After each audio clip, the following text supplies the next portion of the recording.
Hey guys, welcome back to the channel. This is a story about what if Deku created his own hero companions part 1. If you guys enjoy this what if and want to see part 2, comment down below and let me know before I start. Please do support for more awesome content. And leave a like and don't forget to subscribe to my channel and also share this video with your friends and check out the description in my playlist. So let's start the video. Tape 1. My name is 𝗧𝗵𝗲 𝗔𝗂𝗧𝗏 and I am trying to create life. A fully sentient android who will go on to save lives. A hero. I know it sounds crazy, but I can't take it anymore. All I have is my mom and she is so busy it's getting to the point where I rarely see her anymore. And due to my quirklessness, making friends is all but impossible. So I want to have company, then my only choice is to make some. Lucky I have, well, let's just say an above average intelligence and a keen interest in machines. I am making these tapes so in the event that an incident occurs that causes me to lose my memory, I'll be able to listen to these and figure out what I was doing. I have already started drawing up blueprints and I plan on getting my materials from that beach where everyone throws their trash. I'm hoping to get her ready by the UA entrance exam, which will be happening in about 9 months. Hopefully, this will go well. Tape 2. This is not going well. To put it simply, I underestimated the type of parts I needed to do this. The beach has basically nothing strong or complex enough to use and I don't have the money for the parts I need. If I can't find a way to get parts, then this project is done. Tape 3. It seems that for the first time in my life I got lucky. When I was searching for parts on the beach again, a black portal appeared and swallowed me. Next thing I knew, I was in a dark room with a very strange man. He has no face except for a mouth and outlines of where his eyes should be. He wore a black suit and was attached to what looked like life support. He introduced himself as 𝗓𝗏 and he told me he could help me with my project. I asked how he knew about my project. I hadn't told anyone, not even my mom, about what I was doing. He just laughed and said it didn't matter. He told me that he could give me all the resources I needed to complete my work. But he said he wanted one thing. He wanted me to make him an android as well. That is to say, he wanted me to make a second android for him. Not that he wanted me to turn him into an android. Jay just wanted to clarify that. This all seemed so shady. In truth, I probably should have said no. But I can't be alone again. Tape 4. 𝗓𝗏 wasn't lying when he said he could give me everything I needed. Parts, better blueprint paper, computers. He even gave me a fully functioning lab. I can't tell you how much better it is to work in a lab instead of just my bedroom. Tape 8. Finally, the blueprints are done and I can get to work on the bodies for the 2. 𝗓𝗏 had given me instructions on what he wanted his android to look like. He said he wanted it to be a child, white-haired, male. He seemed to know exactly what he wanted, which made me a little suspicious. But at this point, there was no turning back. I decided I would make my android female since I was already making a male one, so I figured I would go for some variety. I know that a female android would technically be called a gynoid, but that sounds weird and I don't think it truly matters all that much. It's getting awkward to just call them the android that belongs to me and the android that belongs to him. Also, it kind of makes it sound like we own them, which doesn't sound right with me. I have decided to call her 𝗧𝗵𝗲. It means salvation. I named her that because I hope she can be not just my salvation, but salvation to many different people as well. Tape 30. The bodies are nearing completion. I gave 𝗧𝗵𝗲 green wire-like hair with plugs at the end. These plugs will serve as a way to interface with any form of technology. It still looks like hair, but it's really shiny. It's actually really pretty to look at. Its bright green matches her eyes. She is somewhat muscular for a female, but not too much so. Just enough to support her weapons system. I've been trying to make her conventionally attractive. After all, many girls talk about how they wish they were prettier. And I don't want that for her. I want her to be happy with how she looks. The rest were the most awkward part. I hesitated on giving her these, but one of the things I've heard girls complain about and bully other girls over is the size of their breasts, so my hands were tied. I hope I made them a decent size without making them too big. God, this is embarrassing. She will be powered by a fusion reactor, and on top of that, I've also made it so that she can absorb solar energy and use it as power in case something happens to her reactor or if she needs to attack. Oh, right, I should probably talk about her weapons system. First and foremost, her strength is insane. At max strength, she could most likely pick up a bus. Her durability is about on the same level as her strength, so all in all, unless she gets in a fight with someone with a powerful strength enhancement quirk, she'll be fine. She is also very durable when it comes to elemental damage. Electricity won't be able to do any significant damage. She's totally waterproof and extremely fire resistant, although someone like Endeavor would still be able to destroy her. Her speed will be a few levels above the average person, although anyone with a quirk that can significantly boost their speed will likely still be faster. Lastly, for long-range attacks, I've given her the ability to blast condensed solar energy from her eyes. In other words, I gave her laser eyes. Her eyes will also be able to scan and analyze people. although I can't do much more with her sensors until I can make her sentient. 𝐴𝐴 told me not to give his android any weapons. I won't lie, this did make me feel better about working with him, knowing that he could not use the android to hurt people. All I need to do is add the artificial skin. Then I can move on to the hard part, giving them life. Tape 33. So this is going to be easier than I thought. You see, what I need to do is take brain waves and convert certain aspects of those brain waves and turn them into new brain waves. It's a lot more complicated than it sounds. At first, I was concerned that my inexperience would make things difficult. However, when I voiced this concern to 𝐴𝐴, he said he would partner me with someone who had experience with the brain. He calls himself the doctor and he is a genius. He seemed very interested in my project. And me. He asked me what I planned to do after my project was done. To be honest, I didn't really know. I guess I'll just join UAS support course and help 𝐬𝐿 with being a hero. Then he said something that concerned me. He said, "Why stop? You are creating a whole new form of life far beyond humans, much like mine." I asked him what he meant about that much like mine part. He didn't give me an answer. Tape 35. So I decided to use my own brain waves to make the baseline for 𝐬𝐿. However, I also wanted to combine them with 𝐭𝐻𝐿's. I've always admired 𝐭𝐻𝐿's strength, his confidence, his willpower, his sheer desire to win. I would love for 𝐬𝐿 to have these traits. However, getting 𝐭𝐻𝐿's brain waves would not be an easy task. I talked about this with 𝐴𝐴 and he said he would take care of this. I told him he really didn't need to, mostly because I was concerned about 𝐭𝐻𝐿. However, 𝐴𝐴 seemed to read my mind and told me that he would be fine. I did not have the will to argue. The next day, 𝐴𝐴 gave me a drive with 𝐭𝐻𝐿's brain waves. I called Aunt Mitsuki and she said 𝐭𝐻𝐿 was fine. 𝐴𝐴 is a very scary man. At the same time, 𝐴𝐴 gave me the brain waves he wanted me to use for his android. The doctor instructed me to use these brain waves exactly and not to make any original ones. I told him that would make the android an exact copy of a person rather than a new person. They would even have the memories of that person. He said that was the point. For whatever reason, 𝐴𝐴 wanted me to make a copy of someone. After analyzing the brain waves, I could tell that they were cut off at a certain point. Given the fact that the body for the android was that of a child, it seems like 𝐴𝐴 wanted me to make a copy of someone as a child. Given that the android would have no weapons, I figured it would be fine to not look into this any further. After all, this might be a personal matter and I don't want to intrude. Tape 49. They're alive. They may not be up and moving around, but their programs are now sentient on a subconscious level. It's kind of like a baby in the womb after their brain has fully formed. 𝐬𝐿's program is taking the thoughts and feelings from mine and Bakugo's brain waves and using them a foundation to form a new person entirely, with new feelings and new thoughts. 𝐴�A's android, who he still won't tell me the name of, is much simpler. His program is just taking those memories and emotions and making it so they can continue on as if he was the original person. Also, as much as I didn't want to do it, I added something into her programming, a safety precaution, to make sure that she would never be able to hurt an innocent person. It's about 2 months before the UA entrance exam. I should be able to get her up and running long before then. Tape 52. Tomorrow. Tomorrow is the day these two will be fully operational. We have already installed the program into their bodies. Now we just have to wait for their subconsciousness to adjust to their bodies and become fully conscious. 𝐴𝐴 took the body of his now fully complete android. He congratulated me on my success and thanked me for making him the android. A black portal opened and he told me I could keep the lab before leaving. After that, I was left with 𝐬𝐿. Her fully completed form looked entirely human. The only thing that looked somewhat robotic was the plugs on the end of her hair, although people would probably just assume that it was her quirk. This will be my last tape. With the project complete and my memories still intact, I don't really have a need for these. Still, I think I'll keep these around. Might be nice to listen through them again one day. End of tapes. Third person. 𝐒𝐿 had stayed at the lab that night. His mother had been working late, so he was sure she went right to sleep that night. He woke up to find he had fallen asleep on the work table in his rolling chair. "Are you awake, father?" asked a sweet and somewhat robotic voice. 𝐒𝐿 froze. He looked up and found 𝐬𝐿,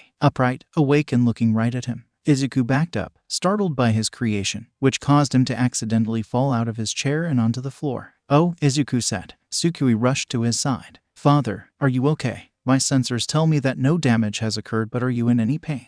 𝐒𝐿 didn't respond. He was too busy looking in amazement at his creation. "Father, is something wrong?" 𝐬𝐿 asked. "You're alive," 𝐒𝐿 said, his tone filled with disbelief. 𝐬𝐿 looked at him confused. "Yes, you made me perfectly. The fact that I am operational should not be a surprise. You're alive. You're alive," 𝐒𝐿 shouted as he leaped up with glee. 𝐒𝐿 started barraging her with questions. "How do you feel? Are you touch sensors working right? Do you still have any of 𝐭𝐻𝐿's or my memories? Can father please slow down?" 𝐬𝐿 said. "If I attempted to answer those all at once, it would be confusing. Izuku realized that he had gotten carried away and apologized. Sorry, it's just, I had doubts. The whole idea of creating life just seems insane, even after all the work was already done. I guess I still didn't believe I could do it. Tsukui was still confused. Father, why did you doubt yourself so much? Izuku didn't know how to answer that question. The numbers told him he would be able to do it, and after all, for one provided him with the resources, it should have been pretty clear that he would succeed. Still, to Izuku it was strange to think he could accomplish anything.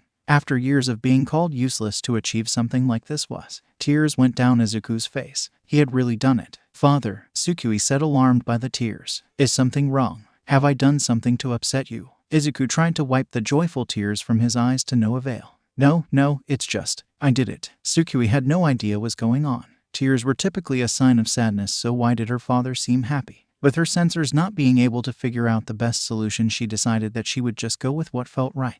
And so the creation hugged her creator. Izuku's eyes widened as her arms closed around him. It had been so long since he had received a hug. Izuku Midoriya cried in his creation's arms as he was reminded of why he built her in the first place. Finally, he would never be lonely again. Meanwhile, a small boy woke up in a room. This room wasn't familiar to the boy, and he had no idea on how he got here. He looked down to see he was in a bed. Also, something that was unfamiliar to him. I see you're awake. The boy looked to his side and screamed. 𝐻𝐻. To his left was the scariest looking man he had ever seen. Come now. I know I look and sound different from what you remember, but it's still me, little brother. All for one stared at the child form of his long-dead little brother. This time, this will go very differently. 𝐭 Midoriya walked into her house after a long day of work, ready to go to bed. She sighed, looking at her door sadly. I'm so tired, I don't think I'll be able to make dinner. I hope Izuku found something to eat. After Izuku's father died, 𝐭 had to work 2 jobs in order to allow her and Izuku to live comfortably. Of course, this resulted in 𝐭 having a lot less time to spend with her son, which tore her apart on the inside.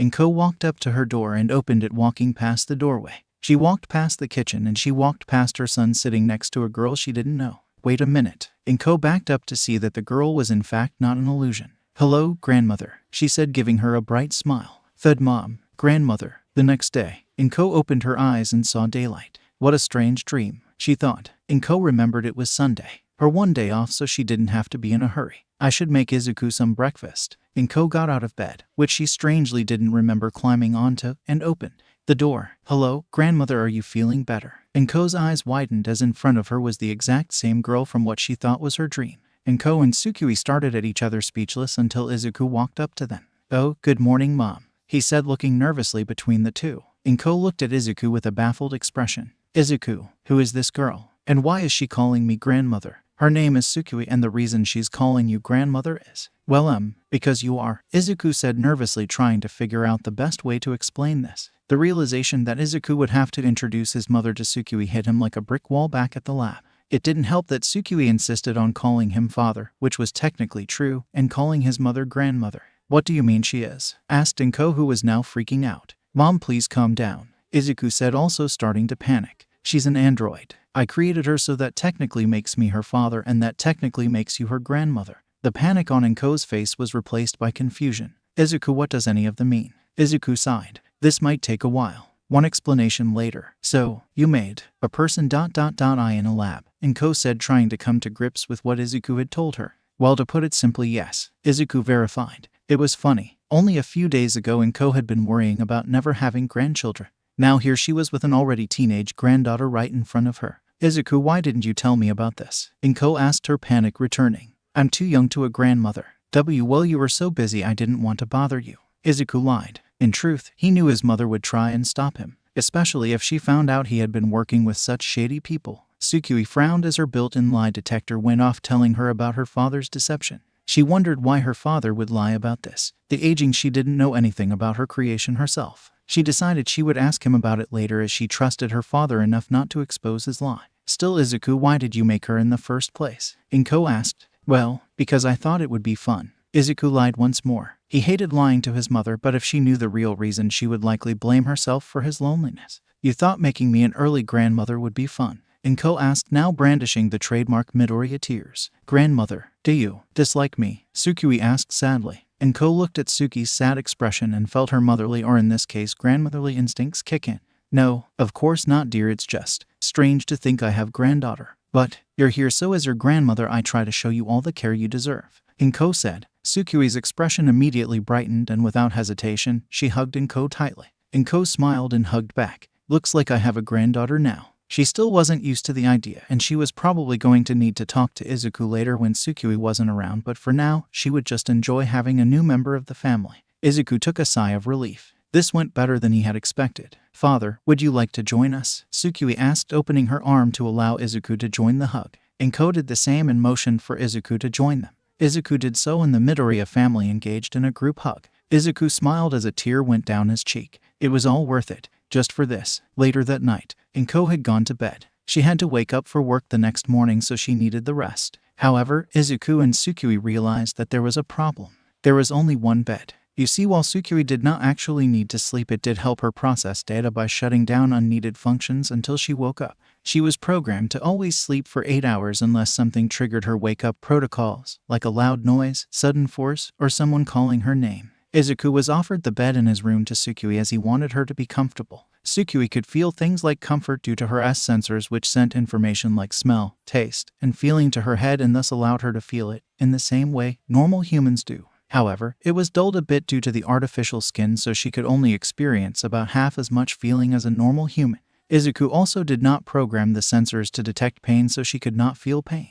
However, she had a different idea and picked up 𝐒𝐿, threw him into the bed, got in and held 𝐒𝐿 down with a hug, making sure he could not escape. 𝐒𝐿 struggled, trying desperately to escape, but to no avail. Eventually, 𝐒𝐿 stopped and went to bed. Meanwhile, elsewhere in the ruins of the Yakuza's base laid 𝐒𝐭 overhaul. His base in ruins, his followers slaughtered, and his quirk gone. He knew he was done. He should have never allowed that man into his base. He was the stuff of myths, a real-life boogeyman, and he had just allowed him into his home. I must thank you, Overhaul. Overhaul looked up at the man that had ruined him. All for one. The large faceless man stood before him carrying what was his. Thanks to you, I now have a way to accomplish my goals without compromise. All for one said, holding up the unconscious girl. Earlier that day, All for One came to the Yakuza saying that he had a proposition that could benefit both of them. It only took one look at All for One's broken, faceless body to figure out what he wanted. The two had gotten into negotiations when suddenly 𝐻𝐸 came running into the room in one of her normally fruitless escape attempts. All for One turned his head towards her, and after a few seconds, he smiled, and now Overhaul was here, dying. However, I'm afraid that I no longer have use for you. And when I kill her tormentors, I'm sure the girl will be as trusting of me as I need her to be. He said. What are you planning? Overhaul asked. He might as well learn the reason he was going to die. All for One laughed. My retirement plan, of course. You see, I used to have it all planned out. However, a recent development has caused me to change those plans, and you were going to be an essential part of them. But now that I have this girl, that is no longer the case. It's strange how things have just been going my way recently. They'll never let you, even if you run to the ends of the earth. The heroes will find you, Overhaul said. All for One just laughed once more. I never knew you were such an avid believer in heroes, Overhaul. Or perhaps it's just your wishful thinking. Either way, I think we are done here. All for One aimed his palm at Overhaul. Goodbye. Boom. The next day, 𝐸𝐸 opened her eyes. What happened? She thought. She had tried to escape and ran into a room with Overhaul and a strange man. The man smiled at her, and then she woke up here. You're awake. 𝐸𝐸 jumped and turned her head to the source of the voice. It was a boy who looked to be around her age, with messy white hair and red eyes. He was sitting on a chair next to her, giving her an excited look. 𝐸𝐸 crawled backward on her bed, but when she tried to move, she felt a pain in her back. The boy grabbed the girl and gave her a concerned look. Don't move too much. Your big brother said that'll you'll reopen your wounds. The boy said. 𝐸𝐸 looked at the boy confused and scared. Where am I? Who are you? The boy frowned. Don't be scared. My name is Yoi Otoko, but just call me Yoi. You're at my house. My brother saved you from some bad people and took care of your injuries. Saved me from bad people? Does that mean Overhaul is gone? Hope swelled in 𝐸𝐸's chest. She should know better than to hope. After all, hope had only ever led to disappointment for 𝐸𝐸. But if this boy was here, maybe it was true. The feeling of hope started to overwhelm 𝐸𝐸, and she started to cry. Her horn grew and a green glow covered her. Yoi immediately went to comfort the crying girl by hugging her. 𝐸𝐸 was shocked at this. The way he held her. It wasn't like anyone else had. It was gentle and kind. 𝐸𝐸 let herself lean into the hug, completely forgetting about her quirk, which didn't seem to be affecting the boy. For the first time since 𝐸𝐸 could remember, she was allowed to cry. After a few minutes, 𝐸𝐸's tears turned to sniffles. Her horn had receded into her head and the glow was gone. Well, that was touching. 𝐸𝐸 and Yoi looked toward the sound of the voice and found All for One staring back at them. except he looked very different. No longer was he a faceless, with a body ruined by battle. No, now he was a large, well-dressed man, with white hair and red eyes. All for one had been restored to perfect health. There he looked at the man and recognized his suit. It was the man who was with 𝐒𝐴𝐺. 𝐴𝐺𝐴 said, "You're back." 𝐒𝐴𝐺 ran up to his brother, who bent down to allow his younger sibling to hug him. The two embraced. All for one looked at 𝐼𝐵, who was giving him a fearful look. "Hello, 𝐼𝐵, my name is 𝐴𝐺𝐴, but please call me All for one." All for one said, separating from his brother and walking over to the scared child. "I saved you from those awful Yakuza, however in the fight they injured your back." This was a lie. In truth, All for one used his forced quirk activation quirk on her in order to restore himself, injuring her back the process. "But you don't need to worry about them anymore," All for one reassured. "The heroes arrested them and they will never be able to hurt you again." "And never?" 𝐼𝐵 asked, her voice trembling with all sorts of emotions. Happiness, disbelief, and hope the most prominent among them. All for one chuckled and patted 𝐼𝐵 on the head. "Never." With this a few more tears fell from 𝐼𝐵's eyes as she leaned over and hugged All for one. Thank you." Finally, her nightmare had ended. Later at the doctor's lab, All for one emerged from a warp gate into the laboratory to see the doctor looking at the news. "I thought you were going to work with 𝐒𝐵. The doctor said. The unasked question is why he killed the Yakuza. "I was, however, I found a better option," All for one said. "Oh, and what would that be?" the doctor asked. "The Yakuza were keeping a child captive, a young girl named 𝐼𝐵. All for one explained. "Her quirk allows her to turn back a person's biological clock. It is quite powerful." The doctor laughed. "I can see that. You look better than you have in years." All for one joined in on the laughter. "I suppose so. So what are you going to do with the girl?" the doctor asked. "If you don't have any plans for her, then I wouldn't mind taking her." "The things I could do with a quirk like hers." All for one shook his head. "My apologies. I plan to keep her around. After all, she and 𝐒𝐵 have gotten quite attached, and it's a good idea to guarantee that he always has at least one friend. After all, his appearance leaves him a target for social ostracization, and I would rather he not be miserable for the rest of eternity." "Ah yes, children can be quite cruel, can't they?" the doctor said. "Yes, although I suppose I should be thankful for that." All for one pondered. After all, if it weren't for that feeling of loneliness children get when they are alone, then Midoriya may have never started on his project, and I may have never my brother back. "True," the doctor said. "Speaking of Midoriya, what do you plan to do with him?" "He is far too dangerous, so I don't plan on doing anything to him," All for one said, interrupting the doctor. "I need him in case something happens to 𝐒𝐵. Didn't you take 𝐒𝐵's quirk? Could you not simply repair him with that?" the doctor asked, knowing that if 𝐒𝐵 was dead, then there was no way All for one did not take his quirk. All for one shook his head again. "Yes, however, I have no knowledge of how his body works. If, say, his arm is destroyed, then I will only be able to reattach it to his body rather than making it fully functional." "I see," the doctor responded. "So you need the boy alive." "I will keep that in mind. However, what happens if Tamura goes after him?"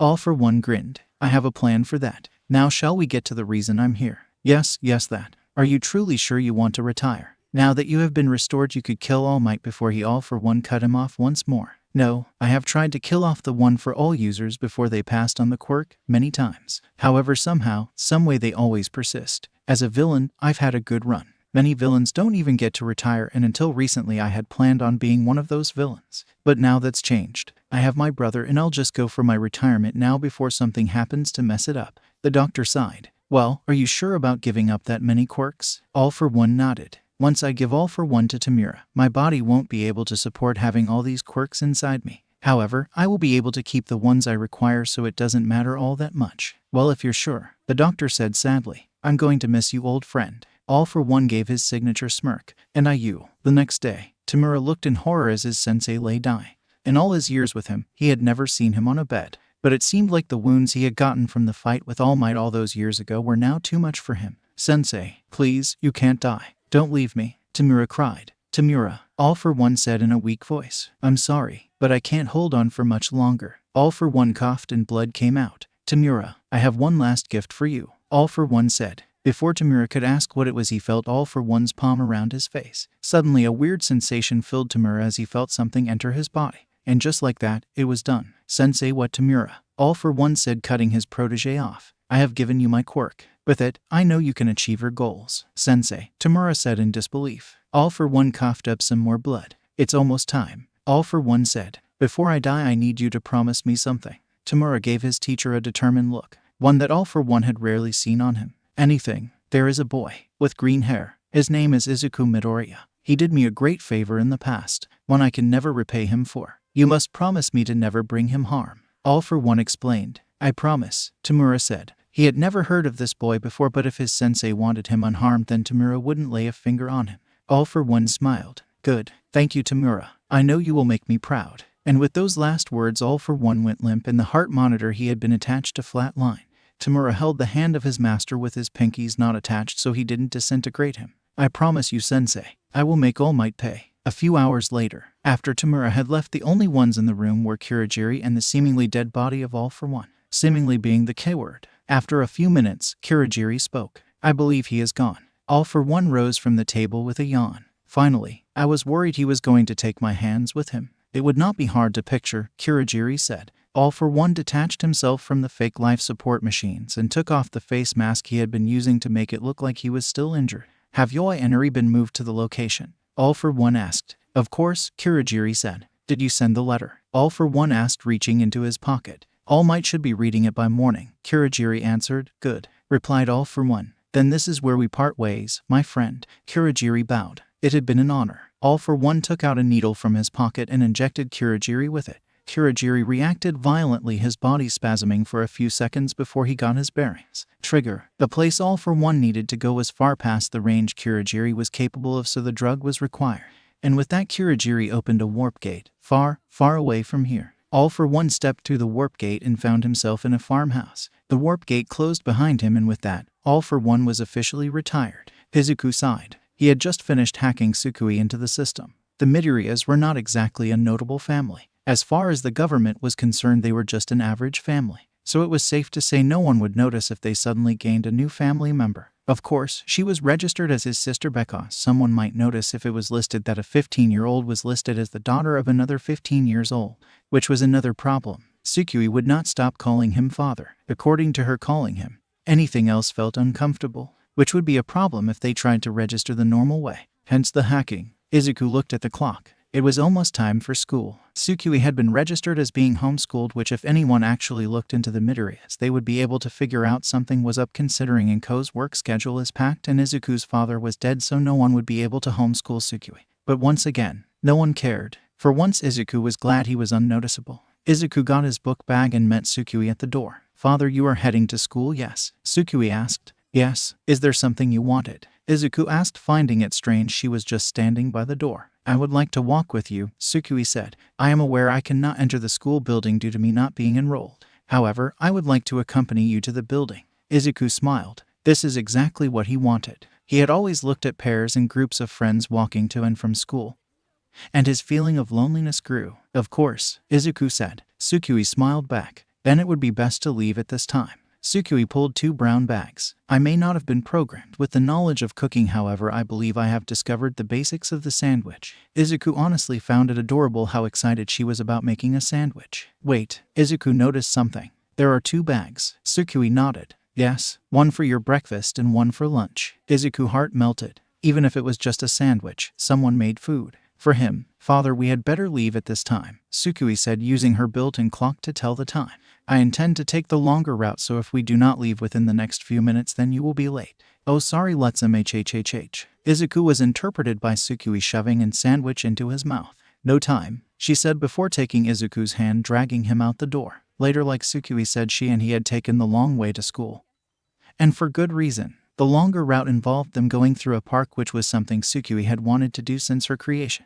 If they were not in such a hurry, it would have been nice to stop and look at all the flowers, trees, and birds going by. It was a very pleasant sight. I wonder why I stopped going this route, Izuku thought to himself. I mean, I know it's longer, but 𝗧𝗪𝗪. Oh yeah, that's why. Izuku and Tsukui turned around to see none other than Bakugo Katsuki. What the hell did I tell you about coming this way, Deku? Bakugo snarled, his 2 goons snickering at his side. Deku struggled for an explanation. What exactly is the issue with us going this way? Tsukui asked, cutting Izuku off. Tsukui knew who Bakugo was. However, her memories of him were incomplete. All the memories of him she had been exposed to stopped after they reached the age of 4. The issue, Bakugo snarled. The issue is that I don't want to see Deku's fucking face any longer than I have to. Tsukui was taken aback. She knew that people changed over the years, but this was just so different from what she had seen of him in her father's memories. Why? Tsukui asked, trying to figure out how different he was from the memories she had of him. What the fuck is with all these stupid questions? Bakugo said. Why the hell would anyone want to look at Deku? I already have to put up with having him in the same fucking class. Like hell I'm gonna let him walk the same way I do. Yeah, one of the goons said in the background. Bakugo got closer to Tsukui. Who the hell even are you? Deku's fucking girlfriend. Tsukui glared at him. My name is Tsukui Midoriya. I am his daughter. Everyone was silent. Izuku's face was in his hand as he tried in vain to hide his embarrassment. The two goons were looking rapidly between the two and Bakugo was frozen, his expression stuck in a WTF look. I could explain, Tsukui thought, but it appears that Bakugo Katsuki has turned into what is widely referred to as an asshole. There is a 90% chance that not explaining the situation will make Bakugo Katsuki angry. Path selected. With that, Tsukui picked up her father. Tsukui, what are you doing? Izuku asked, really confused and startled by suddenly being hoisted up. Tsukui gave no answer as she ran off, leaving Bakugo and his goons in the dust. What the fuck just happened? Said one of the goons. Could Deku really have a daughter? Said the other goon. No way, she looks like she's his age. Said the first goon. Yeah, but quirks can do some weird shit, man. Said goon 2. Who knows, maybe Deku had sex with someone with some kind of time quirk. I mean, he has been pretty hard to find recently, maybe. Shut up. Bakugo screamed. The two goons back away in fear. You stupid assholes. Do you really think anyone would be desperate enough to fuck Deku? Bakugo said. Oh, yeah, that doesn't add up. The first goon said. But then why the hell did she say she was his daughter? The other goon said. Bakugo glared at the two. I don't know, but I'm gonna find out. Later, while Izuku's in school, Tsukui walked through the park with a starstruck look on her face. Her father had shown her images and videos of things like birds and trees while her subconsciousness, and had even programmed what they would smell and feel like, but to see them in person, it was just better. Perhaps it was because her consciousness was now fully formed, or perhaps it was something else, but for whatever reason, Tsukui loved looking trees shake in the wind, the birds giving food to their young, and the squirrels scurrying around looking for food. She loved the life around her. Suddenly, Tsukui's sensors picked up the sounds of a little girl in distress. Tsukui headed towards the source of the sound to find a little girl trying to climb a tree, presumably to get the cat that seemed to be stuck. The girl had tears in her eyes as she slid down the tree once more. I see, Tsukui thought. Situation analyzed. Solution found. With that, Tsukui ran at the tree and jumped, grabbing the cat. She then performed a somersault as she landed on her feet, the cat safely in her arms. She turned back to the girl, who was looking at her in amazement. She walked up to the girl and held the cat out toward her. Tsukui leaned down and handed the girl her cat back. Here you go. Wow, the girl said with stars in her eyes. Thank you. The girl heard her parents calling her and ran off, waving goodbye to Tsukui, who waved back with a smile. What is this feeling? Tsukui wondered. Analysis points to the feeling being pride, saving that cat and seeing that girl so happy. It made her feel amazing. What was almost as good was the look the girl had in her eyes. That starry-eyed look made Tsukui feel like she was the coolest person in the world.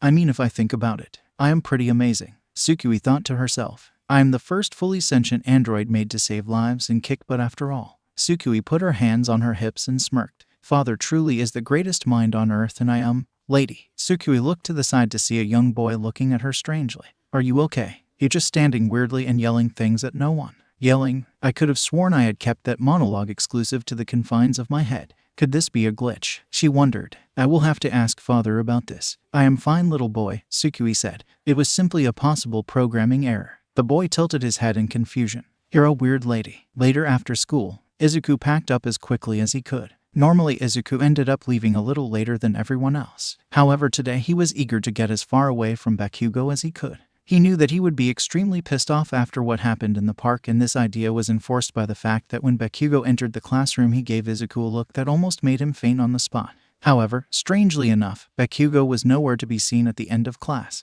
Izuku pondered this as he walked to the exit. I wonder where 𝐭𝐴 Boom, Izuku flinched. He knew that sound all too well. The sound of an explosion. And he knew better than to hope it was some kind of accident. Despite the fact that it was illegal to use your quirk in public, people tended to do it anyway. No one really got in trouble when they used their quirk in minor or ignorable fashion. It was kind of like jaywalking or speeding. So long as you didn't commit some form of villainy of vigilantism, people would just walk past a person casually using their quirk. Of course, this was not the case for people with powerful quirks. They only ever get reported if a hero is around usually. A guy with a strong quirk could beat a guy up in front of a crowd, and so long as none of them were heroes, then no one would do anything.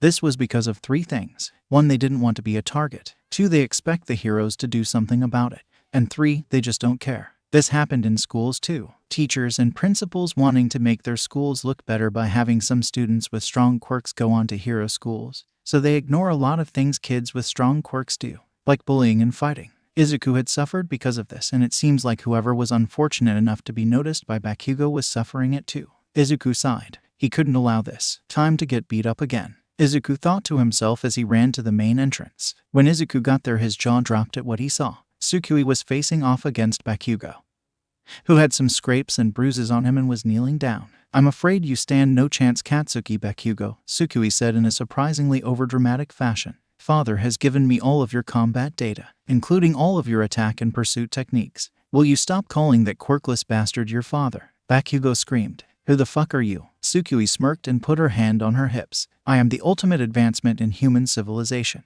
I am the peak technological achievement. I am the ultimate hero come to save the day from evildoers." She pointed a finger at 𝗵𝘃𝐲 in dramatic fashion. "I am 𝗧𝗵𝗶 Midoriya, future #1 hero." No one said a word as they were all too shocked to even move, partially from the fact that someone actually stood up to 𝗵𝘃𝐲 and partially due to her over-the-top introduction.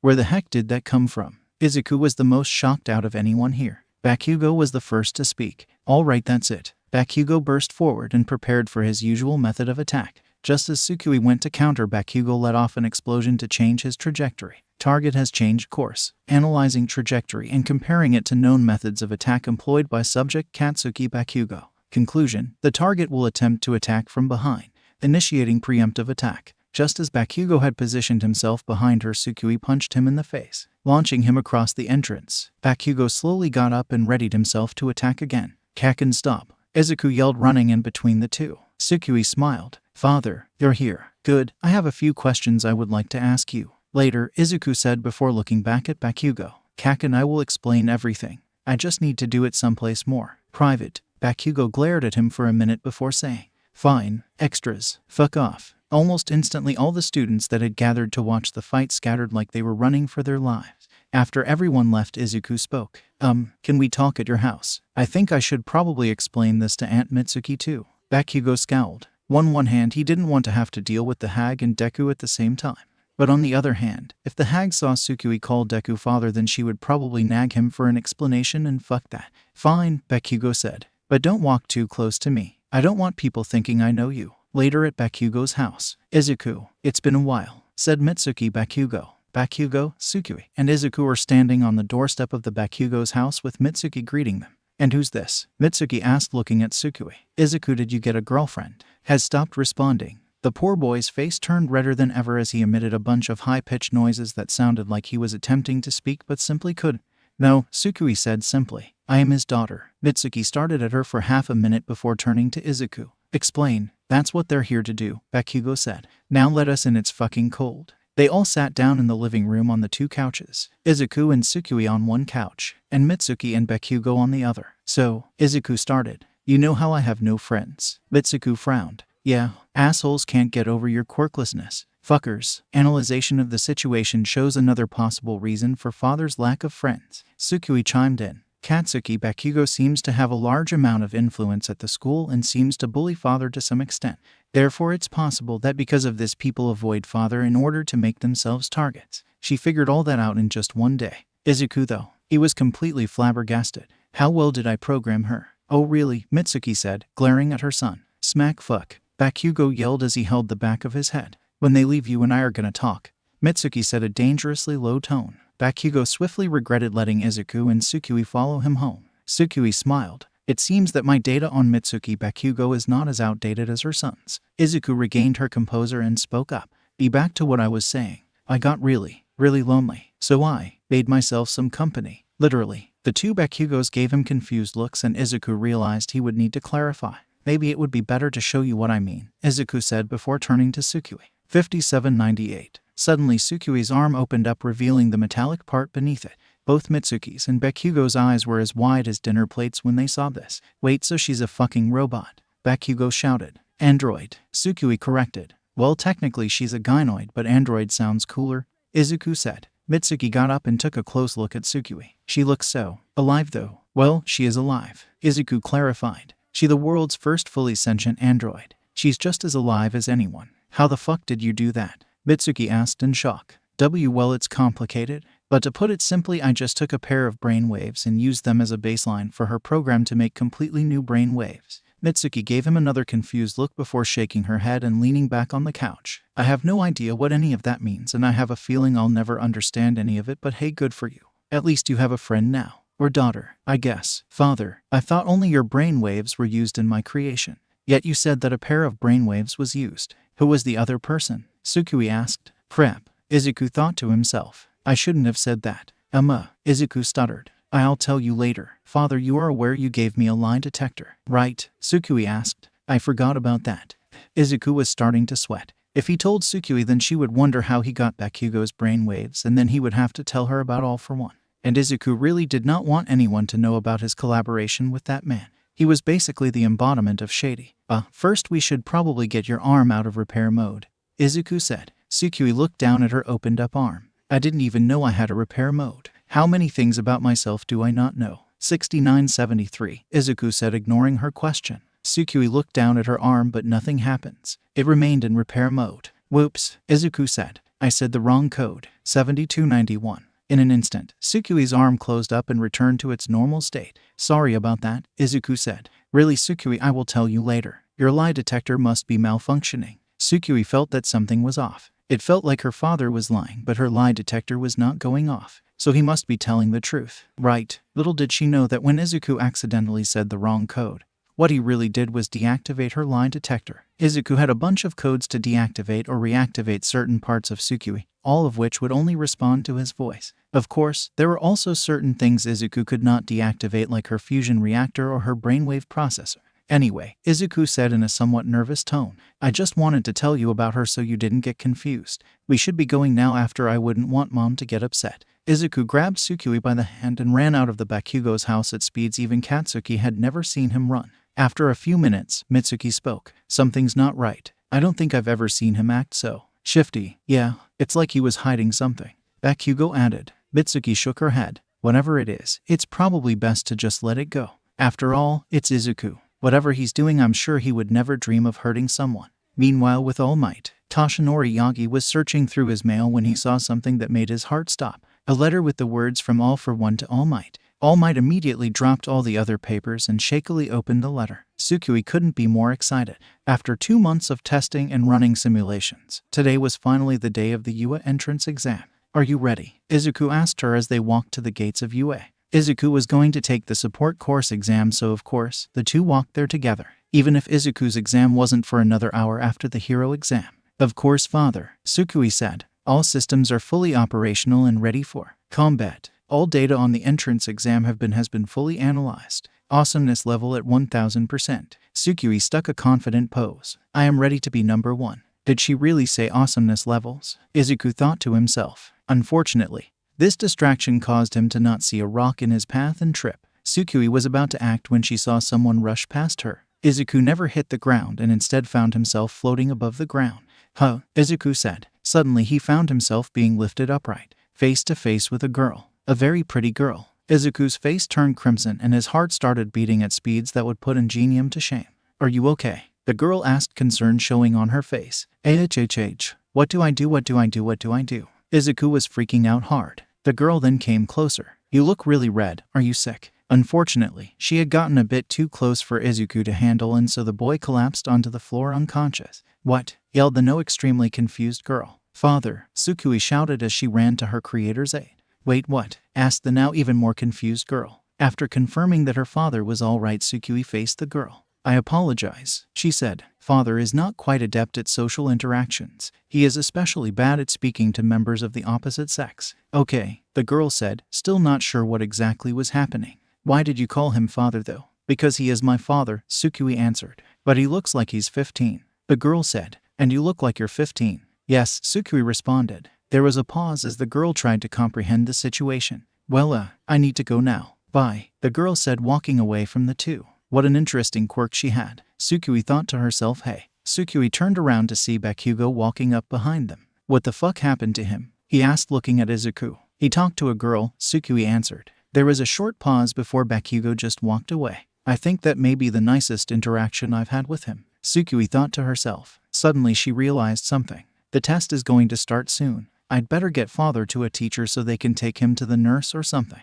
With that, Tsukui picked up Izuku and ran off to find a teacher. After a few minutes, she found Midnight directing students to the exam room. 𝐒𝐭𝐲 yelled to get the teacher's attention. Midnight looked over to see 𝐒𝐭𝐲 holding the still unconscious 𝗧𝗑. She walked over to her and asked, "What happened?" "He talked to a girl," 𝐒𝐭𝐲 answered. Midnight cringed. "Yikes, poor kid probably hasn't talked much to girls." 𝐒𝐭𝐲 shook her head. "He hasn't talked much to anyone really. Other than me, that is." "Oh, are you his friend or sister or something?" Midnight asked. "I am his daughter," 𝐒𝐭𝐲 answered. There was yet another pause as Midnight processed this unexpected answer. "I am sorry, could you repeat that?" Midnight asked, wondering if what she had was correct. "I am his daughter," 𝐒𝐭𝐲 repeated. "He is my creator and therefore my father. It is very simple." Wait.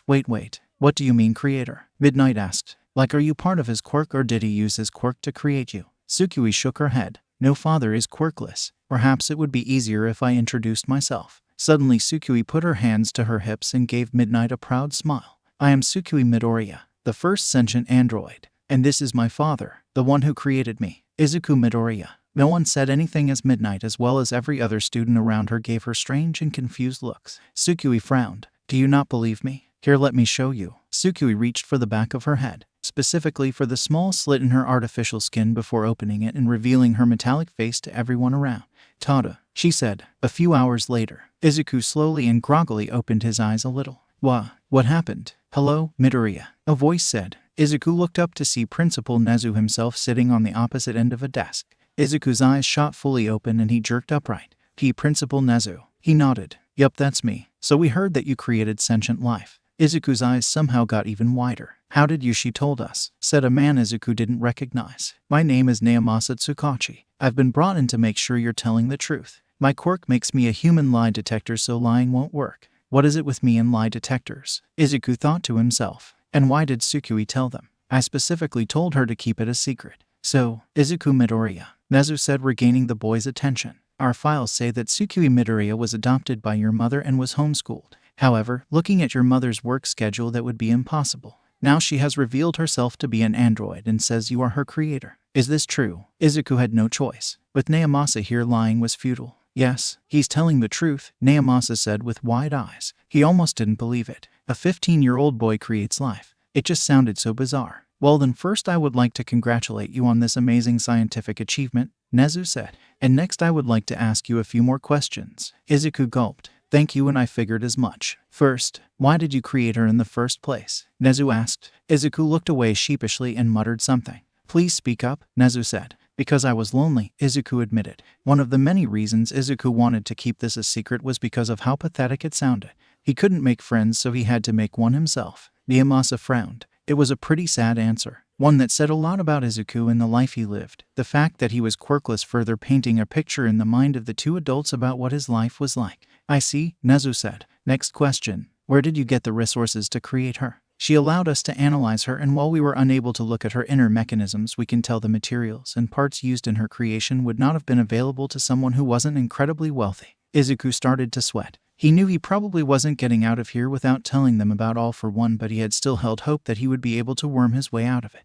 "Well, you see, 𝗧𝗑 stuttered, trying to think of an answer. "Someone showed up and offered me the resources." 𝗬𝗲𝗧 gave the kid a suspicious look. "You're telling the truth, but you're obviously hiding something. Kid, you know you're not getting out of this, just tell us everything." The pressure was too much. 𝗧𝗑 cracked. "When I was looking for parts, a portal sucked me up and I met this man. He said his name was All for One." The statement sent shock throughout the room. 𝗧𝗪 even lost his ever-present smile. 𝗬𝗲𝗧 looked at 𝗧𝗪 and the two nodded. "Give us a moment," 𝗧𝗪 said. He and 𝗬𝗲𝗧 walked outside his office. "We need to call All Might," 𝗧𝗪 said. Half an hour later, 𝗬𝗲𝗧, "You said I was needed for something," All Might said as he walked into the office. Then he spotted 𝗧𝗑 and freaked out slightly. Hello there, young man." "Hello," 𝗧𝗑 said. "Yagi, this is 𝗧𝗵𝗵𝗲," 𝗧𝗪 said, introducing the two. "He is responsible for creating the world's first sentient android." "Oh," All Might said. "That's good. You have no idea what that means, do you?" 𝗬𝗲𝗧 asked. "Not at all," All Might admitted. "He made a robot that's alive," 𝗧𝗪 simplified. Oh, All Might said, now giving the appropriate reaction. That's amazing." "Yes, it's a miraculous achievement," 𝗧𝗪 said, praising the boy. "However, it is also a suspicious one. Most suspiciously was how he managed to get his hands on the materials required to pull off such a feat." "Midoriya, would you mind repeating what you said to Yagi?" 𝗧𝗑 faced the skeleton like a man with fear written across his face. "I was out looking for parts when A portal showed up and swallowed me. After that, I met a man who said he would give me the parts I needed. His name was 𝗲𝗵𝗏. All Might's heart skipped a beat. What? 𝗲𝗵𝗏, Izuku repeated. He was a large man whose face was damaged to the point where he basically didn't have one. He always had life support machines attached to him and an oxygen mask. He wore a dark suit and never seemed to change out of it. Dread filled All Might at the description. Last time he fought 𝗲𝗵𝗏, he caved the villain's head in. And all that resulted in was him not having a face. And he was still wearing that fucking suit. Were you aware that he was a villain? 𝗧𝗵𝗲 asked. Izuku looked down, uncomfortable at being the center of attention. No, but I did suspect he was. And you continued to work with him despite that? Nezu asked. Tears started rolling down the boy's eyes as the pressure and attention was rapidly overwhelming him. I didn't have a choice. You know how impossible it is to make friends when you're quirkless. And my mom has to work 2 jobs so that way we can stay afloat money-wise. It was either work with him and make the androids or be alone for the rest of my life. Izuku was crying now. He really didn't want to work with 𝗲𝗵𝗏, but he justified it to himself by reminding himself that he didn't know if 𝗲𝗵𝗏 was a villain, making excuses for his shifty behavior and evil laugh. But now here he was with all his suspicions confirmed, and Izuku felt guilty as hell. All Might gave the boy a look of pity. He knew exactly how hard it was to make friends when you're quirkless. All Might himself wasn't able to make any friends until Nana passed down one for all onto him. But while the word quirkless caught All Might's attention, there was another word that caught Nezu's attention. But before he could ask questions about it, he would have to calm down the boy first. Nezu pulled out a box of tissues and put them in front of the boy. It's okay, Midoriya. You had no idea that 𝗲𝗵𝗏 was a villain, seeing as he is a government secret and listed as officially dead. You will not be arrested or anything like that. We just want information. This managed to calm Izuku down, if only slightly. He took the tissues and wiped away most of the tears and snot that had run down in his eyes and nose. I'm sorry, Izuku said, but deep down I did know that he was a villain. And legally, since 𝗲𝗵𝗏 is not publicly known, even if you did work with him, you still technically have not broken the law so long as you didn't perform any illegal actions yourself. Did you perform any illegal actions? And not to my knowledge, Izuku stuttered. But then you're fine, Nezu said, cutting him off. You're not in any trouble, kid. But this feels wrong, Izuku yelled. I worked with a villain. I shouldn't just be able to get away with it. He felt a hand on his shoulder and he looked up to see All Might looking down at him.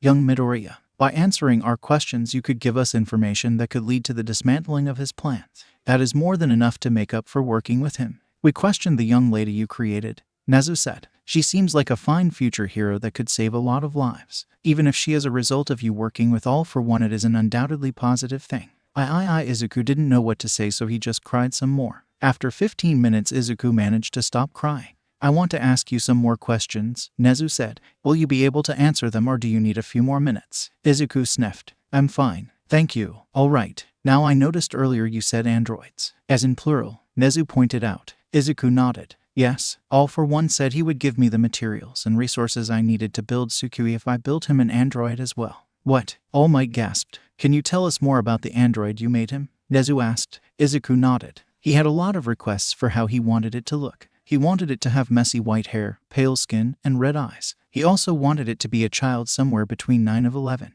Messy white hair, pale skin, and red eyes. Why does that sound familiar? All Might wondered. Also, I made Tsukui by using other people's brain waves as a baseline to form new brain waves, making them a whole new person, Izuku explained.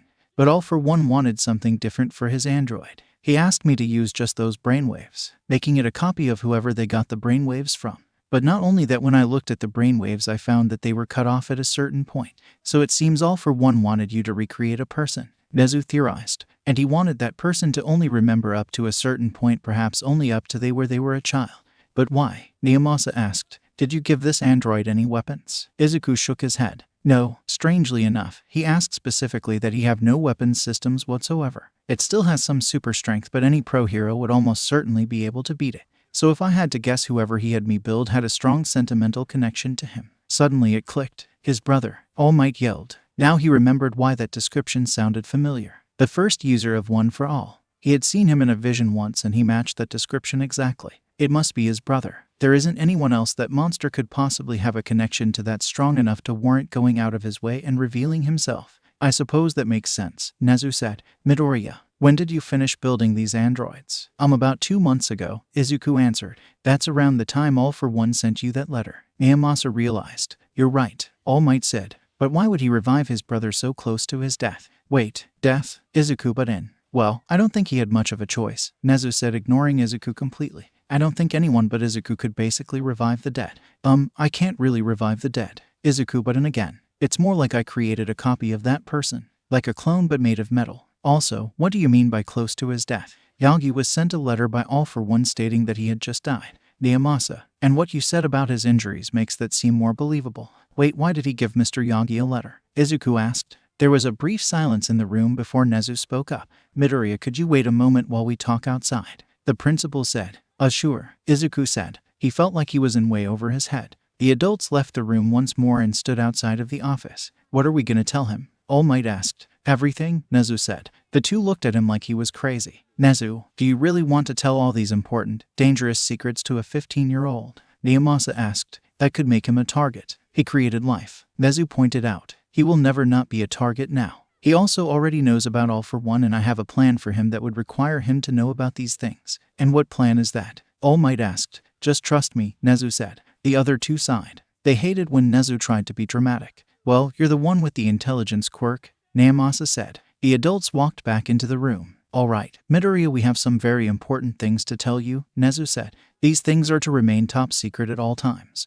You are not allowed to tell anyone about what you hear in this room today. Do you understand? 𝐒𝐿𝐼 gulped and nodded his head. What have I gotten myself into? What's taking so long? Tsukui wondered as she waited on the couch at home. After she had delivered her brother to the heroes, she had been asked if they could analyze her. She said yes and had to go through hours of testing and questioning. Afterward, they put her through the UA entrance exam, except with just her participating. Then they just told her she was in. No waiting or suspense, they just told her she was in. That honestly didn't sit right with her. It was pretty obvious they were treating her differently because she was an android, which in hindsight it was pretty obvious that something like this would happen. But what else was she supposed to do? Keep it a secret as her father wanted? Tsukui found that hiding her species, I guess you could call it, was a waste of time and effort. If she got significantly burned, then her fake skin was gone and she would be exposed. After the test, they sent her home. She protested, saying that she wanted to wait for her father, but they said it would be a while until they were done with him and insisted that she went home. Many hours later, and her father had still yet to return, and Tsukui was tempted to walk up to UA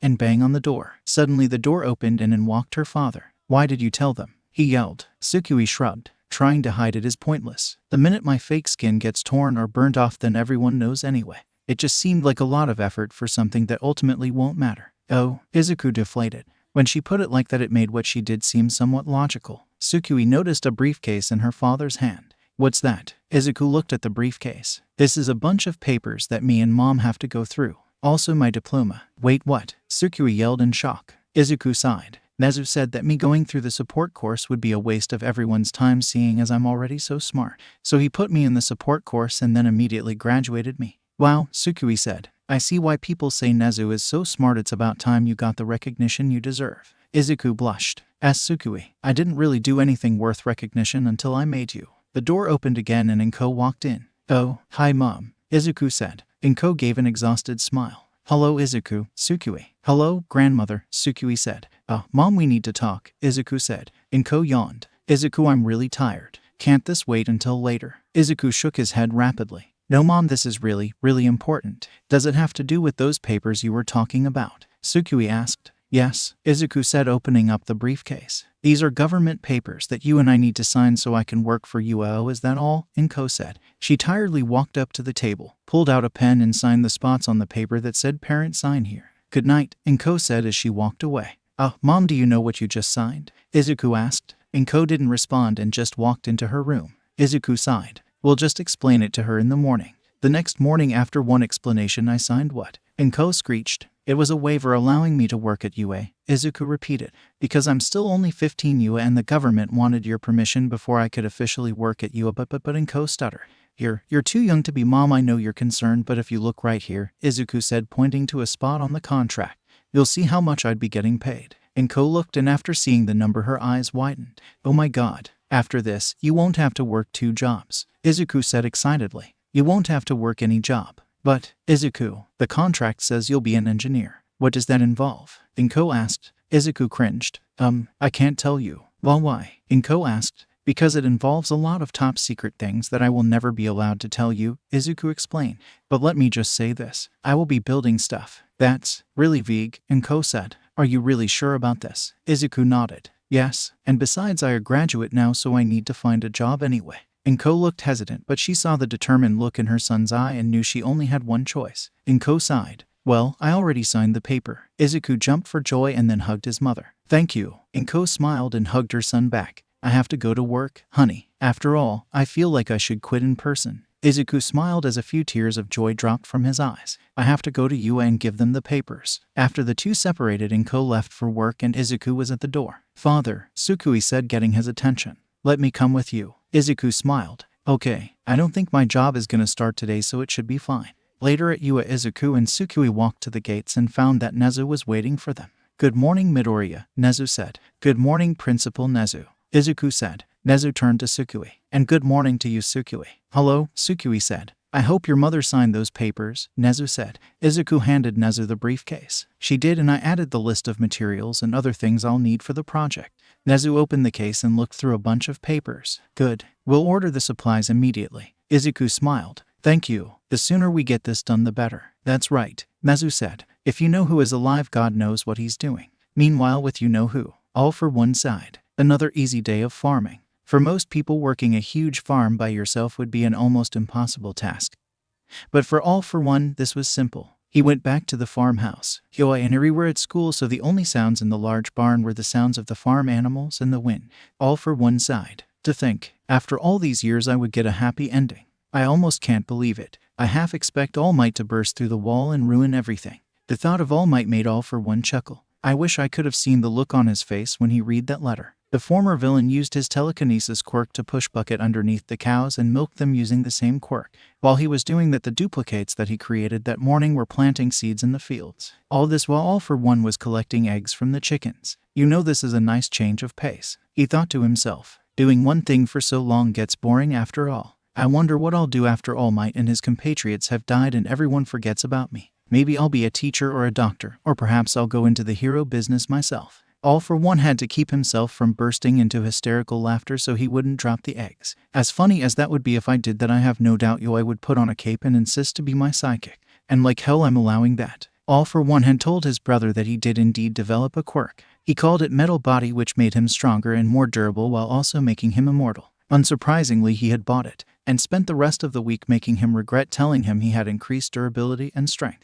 He would do stupid things like banging his head against walls, jumping off the top of the barn, and other things that made his older brother want to rip his hair out. Thank God for Eri though. After Yoy almost set himself on fire, it only took one look at Eri crying hysterically for him to cut out his testing. I wonder if I could keep her alive forever. She has been rather useful. All for one pondered. Her quirk doesn't seem to work on herself, but perhaps I can find a way around that. She and Yoy are quite attached. It would be strange if they developed romantic feelings for each other, only for Eri to grow into an adult and Yoy to stay a child. All for one shivered at the thought. Maybe I can have Midoriya turn her into a robot or something. Although if he doesn't know about me already, he certainly will soon. There's no way that walking bundle of nerves is keeping his collaboration with me a secret. Hopefully, 𝗬𝗲 will distract them so they don't pay me any attention. And even if they don't, I have this town to keep me protected. The town of Hidajichi was a nice little town. Small enough to the point where everyone knew each other's name, but big enough to be comfortable spacing-wise. While it was pretty remote, but it was still up-to-date technology-wise. It was a pleasant town with pleasant people, innocent people, people who the heroes would want to keep safe. And if any heroes tried to pull any funny business, they would get one warning before he reduced the town to a crater. Yoy should be durable enough to survive the blast so long as he wasn't directly hit by it, and he was sure that regardless of Midoriya's opinion of him, the boy would never allow someone as innocent as Yoy to die and wound repair him. Her would lose Eri, but what could you do? Maybe her head would survive and he could convince Midoriya to make a robot duplicate of her. Although All for one was sure he wouldn't need to think about that. Any hero worth their salt would never risk that many lives, and any heroes that would All for one could take out without needing to blow up the town. All in all, it was a foolproof requirement plan. He had nothing to fear. A few hours later, All for one was slightly afraid. It had been 3 hours since school let out, but Yoy and Eri had yet to return. All for one had a scanner quirk that allowed him to know the location of everyone in town. Everyone but Yoy, most likely due to the fact that he is a machine. Eri had been running around the town, but All for one had no idea why or if Yoy was with her. He sensed her coming back and crossed his fingers that Yoy was with her. The two children walked through the barn door, and All for one breathed a sigh of relief. Where have you two been? All for one demanded. You're 3 hours late. Do you have any idea how concerned I was? The two hung their heads, Yoy in shame and Eri in fear. Sorry, bro, Yoy said. I was helping out around the town and it took longer than I thought. All for one side. Oh, of course, how could I forget that heroic nature of his? This same heroic nature had gotten the original Yoi in plenty of trouble and didn't look like Midoriya programmed that out of him. Sorry, Eri strutted. The girl was always on guard around him. She knew that he was evil. He just eliminated this sinister aura that Eri knew she couldn't trust. She didn't dislike him. After all, he did save her from overhaul, but she always got the feeling that at any moment he was going to eat her. All for one shook his head. It's fine. Next time just tell me before you do something like this again. Of course, Yoi exclaimed. Why yeah, Eri said. The former villain smiled. Well, you two go upstairs. I'll call you when dinner is ready. Yoi and Eri ran upstairs to their shared room. Hey, Eri, Yoi said. You seemed kind of nervous. You okay? Why yeah, Eri stuttered. Yoi frowned and walked over to her. Hey, it's okay. Big bro might be scary sometimes, but he's cool. You don't need to worry. And if he gets angry, I'll take all the blame for whatever happens. Yoi gave her a determined smile. Eri teared up a little bit. She still wasn't used to this, to someone being so nice to her. She hugged Yoi and Yoi hugged back. I'll never let anyone hurt you again, Eri. I promise. Back with Izuku and Tsukui. The two of them were preparing for bed. 𝐭 had offered to get Tsukui her own bed, but Tsukui said she would just sleep with her father, much to his embarrassment. Tsukui, Izuku said, gaining her attention. There is something I need to tell you. Tsukui smiled. At last some answers. The other half of your brain waves. They come from Kaken, Izuku revealed. Tsukui's smile dropped. What? Why? Well, Kaken had a lot of determination, and I admired that a lot. So when it came time to make your brainwaves, I figured I might as well use some of his too. Izuku explained. Tsukui was dumbstruck. She had no real expectation of who he got those brainwaves from, but she didn't think it would be that asshole. How? She yelled. How did you even get his brainwaves? I doubt he would agree to something like that. Izuku started looking around nervously, avoiding eye contact. Well, you see, I can't tell you that. Basically, all the information on your creation is top secret, even to you. But that's bullshit, Tsukui said. Why can't I know how I was created? Izuku sighed. Maybe because you're really bad at keeping secrets. Tsukui wanted to protest, but she couldn't really argue with that. Literally the only secret she had been asked to keep, she had told to basically everyone. The internet had exploded with news of a robot girl with green hair. There weren't any pictures, but she doubted that anyone wouldn't recognize her as the one everyone was talking about. 𝐒𝐩𝐼, Tsukui groaned. All of this was so frustrating. I'm sorry for all the complicated stuff, Izuku said. It's pretty hard for me to comprehend. But it's important. Really important. Tsukui just pouted, but suddenly she realized something. Does that mean that he's my mom? Izuku went pale. No. He is like an uncle or something. His contribution was really minor and could have been kept out for the most part. Please never call him that. Tsukui gave a sigh of relief. Good. I would rather have literally anyone else be my mom. Then again, seeing how you are with girls, I doubt that will ever happen. Izuku turned red with embarrassment. Asked Tsukui. She rolled her eyes and went up to Izuku. Well, time for bed. Izuku found himself being picked up and thrown into the bed. Why didn't I see this coming? Tsukui jumped in bed and wrapped her arms around her father's neck, making him struggle to breathe. Good night, father, Tsukui said with a smug grin on her face. Well, it's still better than being alone. Tsukui was bursting with energy. Figuratively, of course. If her power source was overloading, then Izuku would have had her stay home. Today would be her first day at UA. She would get to meet her classmates, learn about their quirks, and if she was lucky, she might even get to spar with them. You're really not nervous at all? Izuku asked. The two had been walking to UA together and were nearly there. Only about a mile away. The two were already familiar with the route, as Izuku had been working there for a little while now, and Tsukui always walked with him. Of course not, Tsukui said. I get to make new friends, see new quirks, train to become a hero. What could I be nervous about? Izuku gave her a surprised look for a moment before smiling. I guess when you put it like that, you really do have nothing to fear. You're you after all. Tsukui grinned. And you built me this way, so you have to take credit for my amazingness too. Izuku turned red. Suddenly Izuku found himself getting hoisted over Tsukui's shoulder. I want to get there early, so we need to go, she said before speeding off. Tsukui, Izuku yelled as his already red face turned crimson from being carried. Later, Tsukui scanned the halls looking for her classroom. It didn't take her long, as the entrance was a large door with one on it. She stood in front of the door with a large grin on her face. All right, this is it. My class for the next 3 years, Tsukui said to herself. She opened the door. Take your feet off the desk, shouted a blue-haired boy. It is disrespectful to the students who previously used them. Bakugo glared at him. Who the fuck cares? Fuck, Tsukui said. All the joy she had was gone after seeing Bakugo. He may have been part of her creation process, but he was still an asshole. Language, the boy said, marching up to her. Future heroes should not use such deplorable language. 𝗧𝗵𝐴 shook her head. I apologize. It's just me and him don't have a good history. How long have you known him? About 2 minutes, the boy said. And you already have a grasp on his personality, 𝗧𝗵𝐴 said, shooting 𝗵𝘃𝐲 a smug look. In response, 𝗵𝘃𝐲 flipped her off and said nothing. 𝗧𝗵𝐴 gasped. That's the nicest thing he's said to me. 𝗵𝘃𝐲 was about to curse at her when a large green caterpillar appeared in the doorway. Everyone turned to look at it. No one saying anything when suddenly something started coming out of it. Turns out it was a sleeping bag containing Eraserhead. If you're done acting like preschoolers, I would like to start class, he said. Most of the students were wondering who exactly this was, but 𝗧𝗵𝐴 already knew. Eraserhead, she squealed. So cool. Eraserhead raised an eyebrow, surprised that somebody recognized him. Then he realized that this was the android that he had been told about. He decided to ignore it and move on.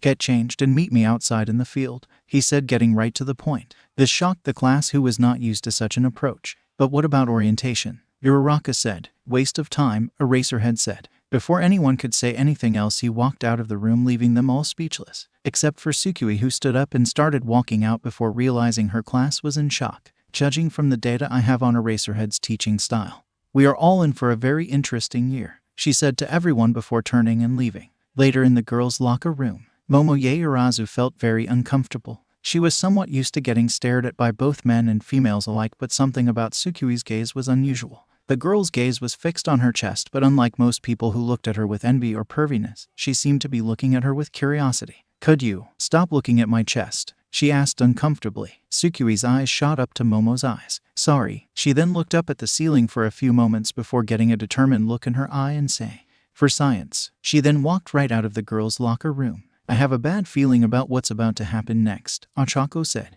Later outside, all the students had gathered outside waiting for their teacher. The boys were giving 𝗧𝗵𝐴 some strange looks though, ranging from glares to winks. Midoriya, Ada yelled at 𝗧𝗵𝐴. Bursting into the men's locker room is against the rules. It is also shameful behavior for a student of UA. You did what? Yelled most of the girls, except for Mina, who snickered. I wished to test my sexuality, 𝗧𝗵𝐴 explained. I had no particular attraction towards the females, so I tried the males. There was no attraction there either. Wait, so you're asexual? Toru asked. 𝗧𝗵𝐴 shrugged. No clue. I'll have to ask father. Ask me what? Everyone looked in front of them to see Eraserhead and Izuku walking toward them. Izuku was now in a white lab coat and green shirt with blue jeans. Deku, 𝗵𝘃𝐲 yelled. The fuck are you doing here? Language, Ada yelled, chopping the air. Shove it, glasses. 𝗵𝘃𝐲 snarled. Quite, Eraserhead yelled, activating his quirk. 𝗵𝘃𝐲 grumbled but didn't say anything.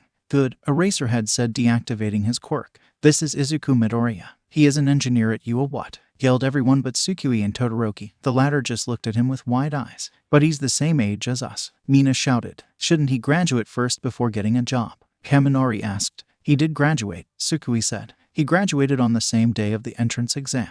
WHHAAT, yelled most of the class again. How the hell did Deku graduate before me? 𝗵𝘃𝐲 yelled. Well, when you're smart enough to create life, high school just seems unnecessary, Eraserhead said. WHHHAAT, yelled the class again. This time even Todoroki joined in. Wait, Kaminari said. His name's Midoriya. And, can I call you 𝗧𝗵𝐴? 𝗧𝗵𝐴 nodded. 𝗧𝗵𝐴's name is Midoriya. Kaminari continued. And when Suku said she needed to ask her dad, that guy said that he was her father. Plus there are those rumors about that robot girl. Oh my god, 𝗧𝗵𝐴's a robot. Mina yelled. Momo spoke up. That seems a little far-fetched, correct? Eraserhead said Izuku was the one who built 𝗧𝗵𝐴, and as such UA allowed his to graduate immediately. Afterward, he was offered a job at UA as an engineer. Now that's dealt with, let's move on. If you have more questions you can ask him after the lesson. But I have so many questions, Mina said, saying what most of the class was thinking. Moving on, Eraserhead said more forcefully. I was going to have a quirk apprehension test.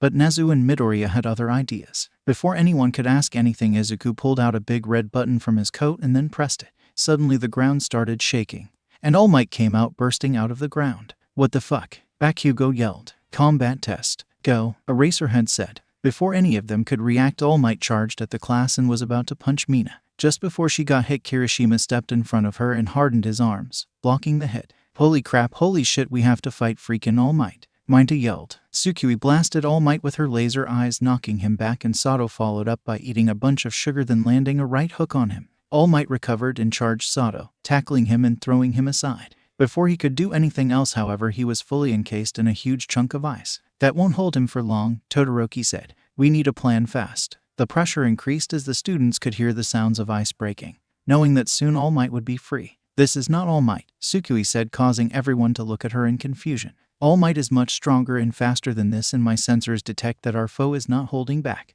And given that my father is here, our opponent is most likely a robot. So we're not fighting All Might? Minda asked hopefully. Tsukui shook her head. No, Todoroki grunted as he added another layer of ice to stall the fake All Might. While that's useful to know, we still need a plan. Just blast him, Tsukui said. A combined assault from all of us should be able to destroy this thing. TT, I don't need your fucking help. I could beat this fake by myself, Bakugo yelled. Tsukui rolled her eyes. While Bakugo could probably beat this thing by himself, it would not be easy. At that moment, the fake All Might broke free of ice. Although it was not undamaged, the ice seemed to have done a number on it, and its fake skin was torn in several places, including its eye. Sato, Kirishima, can you hold it in place? Tsukui asked. The two nodded and charged at the robot.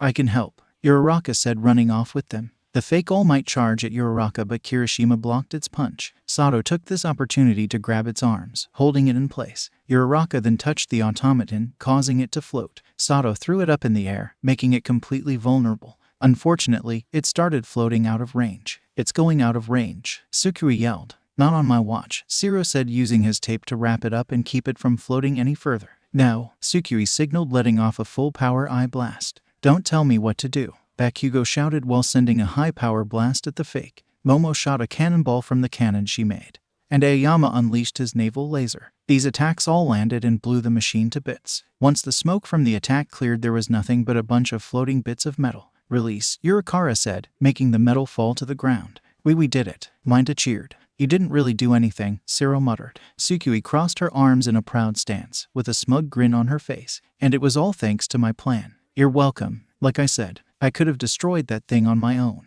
Bakugo snarled. Is he always an asshole? Kaminari asked. Congratulations, Eraserhead said sarcastically. You finished the warm-up. Now on to the real test. Wait, what? Mina said. Izuku pulled out another button from his other pocket and pressed it. Suddenly the ground started shaking again, this time much more violently. Then 10 more All Might robots popped out of the ground. Oh, come on, Mina shouted. AHHH, Minda screamed in terror. The fake All Mights charged them all, scattering them and splitting them up. One of the robots was about to punch Ochako, but Tsukui blasted them with a full-power blast, knocking it to the side. Tsukui kept blasting the robot, destroying its fake flesh and burning the metal. Then the beam stopped. Optic beams reaching overheating level. Need to go on cooldown. Damn it, Tsukui thought as the robot charged her. Just before it reached it, suddenly started floating. Tsukui took this opportunity to punch the robot into the air. Tsukui looked at Ochako, who let out a sigh of relief. Made it. Thank you, Tsukui said, smiling at the girl. You saved me first. Ochako smiled back. Tsukui looked up at the now flying robot. In 5 seconds I'll be able to unleash another blast. I'm going to go into overcharge mode and destroy him in one go. Ochako nodded. 5, Tsukui said. 4, Ochako said. 3, 2, 1, release. Ochako yelled, bring her fingertips together. Gravity returned to the robot and it fell down to earth. Izuka stood underneath the robot and looked up. Nova blast, Tsukui yelled as she unleashed a massive blast from her eyes, up at the robot. The fake All Might was consumed by the blast and was obliterated.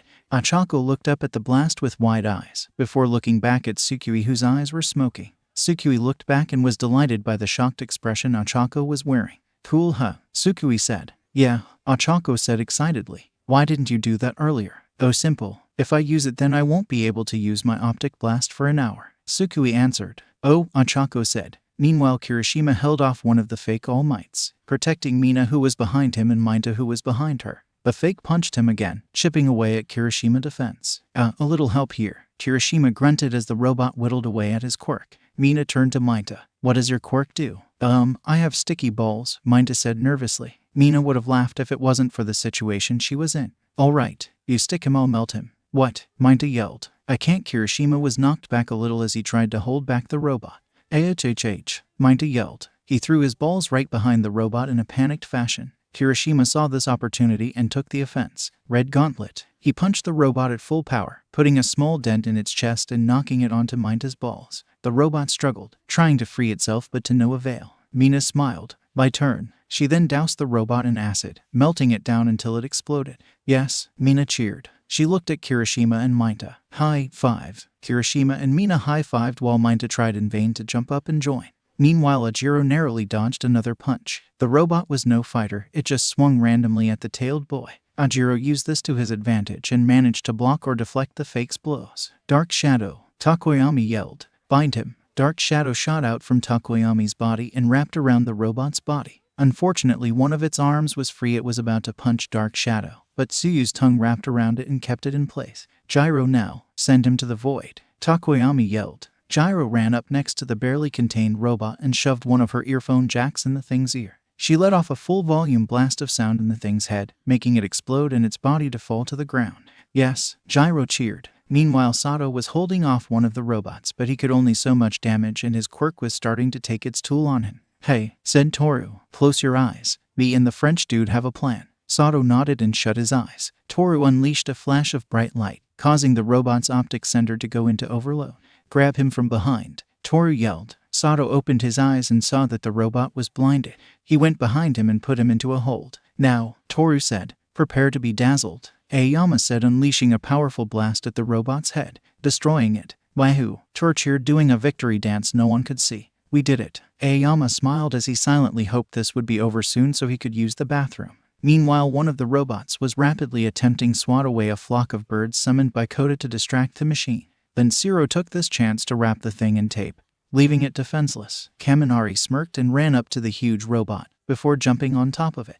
Get the birds out, Kaminari said. Koda nodded. Fly away, my friends. The birds dispersed and Kaminari grinned. Indiscriminate discharge 1,300,000 volts. He yelled, unleashing a massive burst of electricity causing the machine to explode, and Kaminari was knocked into the air. Luckily, he was caught by Dark Shadow, who brought him down safely. You okay, dude? Zero asked. Wait. Kaminari responded with a stupid look on his face. Probably just quirk kickback, Zero said. Hopefully. Meanwhile, Shoji held the struggling robot in place, using his quirk to wrap his tentacle-like arms around it, while Ida ran in wide circles around them. Ida had said it would take him a while to get into full gear, so Shoji had to hold him off while he got there. After a few more seconds, Ida reached his top speed and ran full force at the two. Recipro burst, he yelled as he kicked the robot's head off. Shoji let go of the robot's limp body and gave Ida a thumbs up. Meanwhile, Bakugo was getting his ass kicked. Perhaps taking on two of these things at once wasn't the best idea, but like hell, he was going to let anything Deku made beat him. He hit one of them with an explosion, knocking it back, only for the other one to punch him in the face, causing him to go flying and land on his back. The robot tried to stop Bakugo, but he rolled out of the way and was about to retaliate when the other robot kicked him. Bakugo rolled across the ground using his explosions to stop himself. He got up and the robots ran at him. Just as he was about to unleash a strong explosion at the both of them, 2 EMPs were thrown on both the robots' heads, causing them to shake and malfunction until they just both deactivated.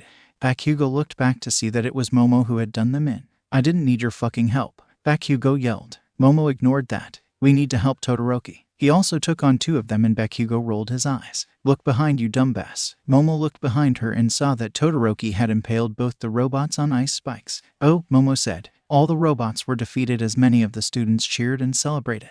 Izuku looked at Eraserhead. So do they have potential? Eraserhead sighed. These robots were tough. Even he would have a difficult time taking them out. For these kids to take down 10 of them proved that they had what it took to be heroes, which meant that Eraserhead would actually have to do his job this time. Yeah, all right, Eraserhead shouted, getting the students' attention. You all proved you had at least some semblance of skill, so none of you are getting expelled. For now, go change, then you're dismissed. The students ran off, leaving a smiling Izuku and a grumpy Eraserhead. Later in the girls' locker room. So are you really a robot? Mina asked Tsukui, looking all over her body for any robotic parts. Yup, Tsukui said, happy to have another chance to talk about herself. The world's first fully sentient android. I dunno, you look human to me, Gyro said skeptically. In response, Tsukui reached for the opening in her artificial skin and took it off, revealing her metallic face. I take it back, you're definitely a robot, Gyro said. That explains why you called that guy father when we met, Achako said. I was so confused when that happened. I thought you guys were just weird. Well, I would hardly call a teenager making a scientific breakthrough that's leaps and bounds above anything else in his field normal, Momo said. Suddenly the door slammed open and a pink-haired girl rushed in. Where is she? The girl yelled before her eyes landed on Tsukui. It's true, she said in a whispery tone as she walked right up to Tsukui. You're real. The marvel of technology I've dreamed about for years is real. The girl looked all around her body, not caring where her hands went, making all the other girls go wide-eyed as their classmate was being felt up. "Ooh, I get 𝐼 but slow down a bit," 𝐂𝐿 said. She didn't mind the girl was doing she was doing. She was just really confused. "Oh, my name is 𝗵𝗲. Please let me see inside you," she said, phrasing. Mina yelled. "Sure," 𝐂𝐿 said. "Huh," responded most of the girls. "My father will probably want to do a rundown on my systems after I get changed," 𝗧𝗵𝗲 explained. "You can come if want." "Yes," May said, drooling slightly. Later at 𝗧𝗑's new lab. 𝗧𝗑's new lab was a small building on UAS campus that was made recently for him. It was large and filled with all sorts of machines to do various things. 𝗧𝗑 opened the door and 𝗧𝗑, who was working on something, looked at her. "Oh, 𝗧𝗑," 𝗧𝗑 said, smiling. "You're just in time," for suddenly he was tackled by a pink streak and fell to the floor with something on top of him. Something very soft. He looked up to see May on top of him with her boobs right in his face. All the color drained from his face. "You're the person who made her," May said, not caring about his age. "That's incredible. Please let me help you make your babies." It was that day 𝗧𝗑 had a near-death experience at the hands of boobs and poorly phrased sentences. 𝗧𝗑 sighed. Her coding must have a glitch if she didn't see this coming. "What happened?" Toru asked, looking ahead of her to see 𝗧𝗑 knocked out with May shaking his body. "Father is very shy around girls," 𝗧𝗑 explained. "If a girl so much as gets too close to him for too long.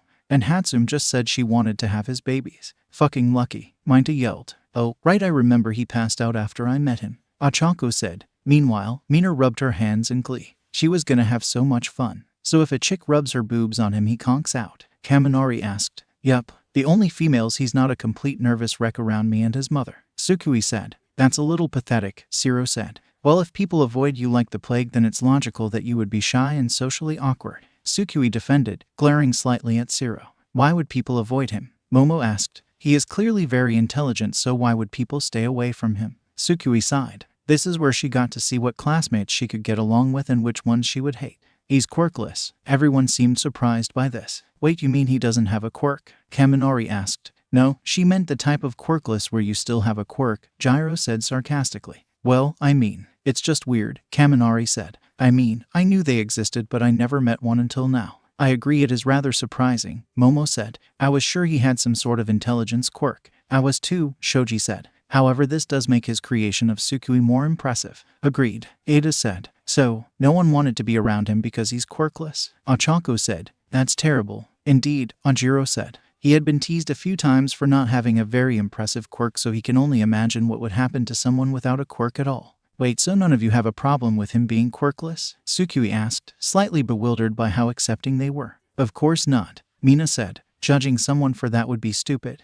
and highly unheroic." Ada added. Everyone seemed to be in agreement, which surprised 𝗧𝗑 a lot. From what she knew of people, she had expected at least one person here to be an asshole. Maybe Bakugo had enough asshole energy for two people, 𝗧𝗑 thought. "Come on, wake up," May yelled as she continued to shake 𝗧𝗑. 𝗧𝗑 sighed. "Can any of you wake him up?" "Allow me," Momo said, holding up some smelling salts she made. 𝗧𝗑 smiled. "I'm gonna ask you some questions about your quirk later, but for now." 𝗧𝗑 walked up to May and using all her strength she managed to pry May off of her creator. "Let me go," May yelled, struggling to escape 𝗧𝗑's grip. "I need to know how to make babies like him." "You're never gonna find that out if you don't stop making him pass out," 𝗧𝗑 pointed out. And just like that, May stopped, with a look of realization on her face. "Oh yeah, how do I do that?" "Don't get too close to him and stop talking for 5 minutes, 𝗧𝗑 said. "Okay," May said. She didn't like having to wait, but she would if it meant learning a whole new way to make her babies. "All right now, Momo, if you would please," 𝗧𝗑 said. Momo looked at her strangely, clearly not used to the nickname.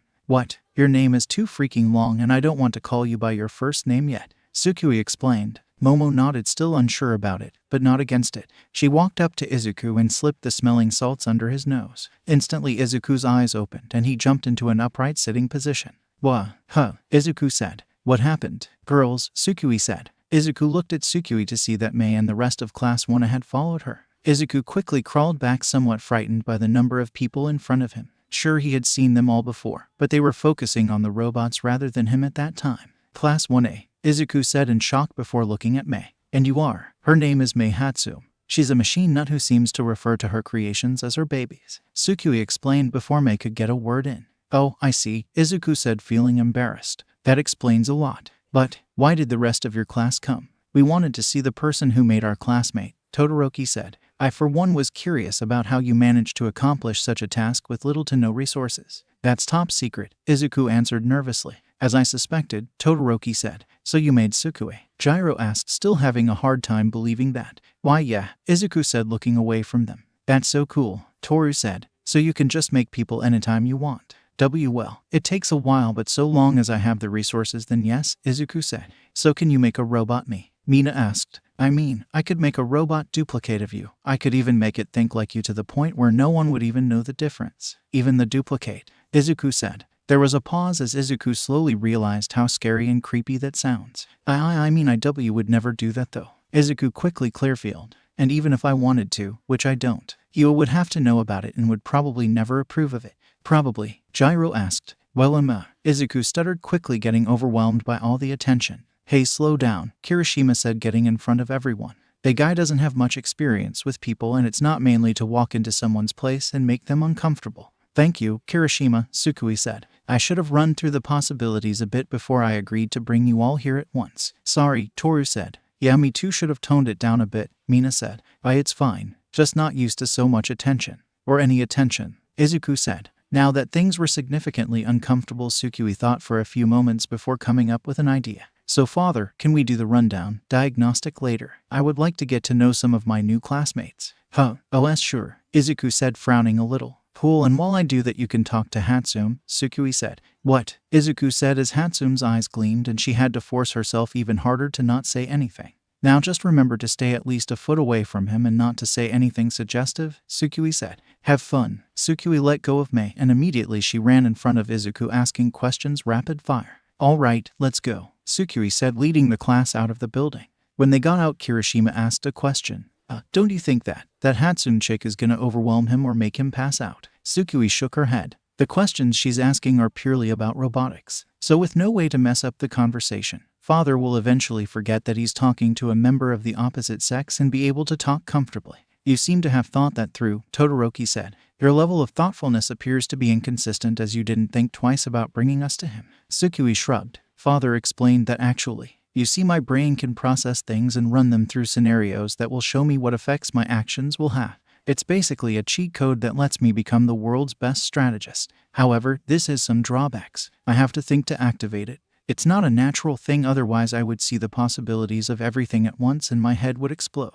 Literally. Whoa, Mina said. So you can be either super smart or super dumb, Kaminari said. There was a pause as Tsukui gave him a deadly glare, her eyes glowing red. Did you just call me dumb? She said. Well, Kaminari's dead. Mind a thought. No, Kaminari tried to figure out an explanation. Tsukui's eyes turned back to green and the glare was gone. PFF50 ha. Tsukui laughed. You should have seen the look on your faces. Wait, she was joking. Minda yelled. Tsukui walked up to Kaminari. Yeah, I'm not really mad per day. I'm insulted and I'm gonna beat you within an inch of your life first chance I get, but I'm not mad. Tsukui said. Is she mad or not? Kaminari frantically wondered. Anyway, you said you wanted to hang out, right? Mina asked. Oh yeah, that, Tsukui said. Actually, I wanted to see if you girls wanted to hang out. I haven't really been around girls other than my grandmother. That sounds great, Mina said. I've been wanting to get to know my new classmates better. Ditto, Toru said. I have nothing better to do. Gyro shrugged. I also have no plans and would like to participate, Momo said.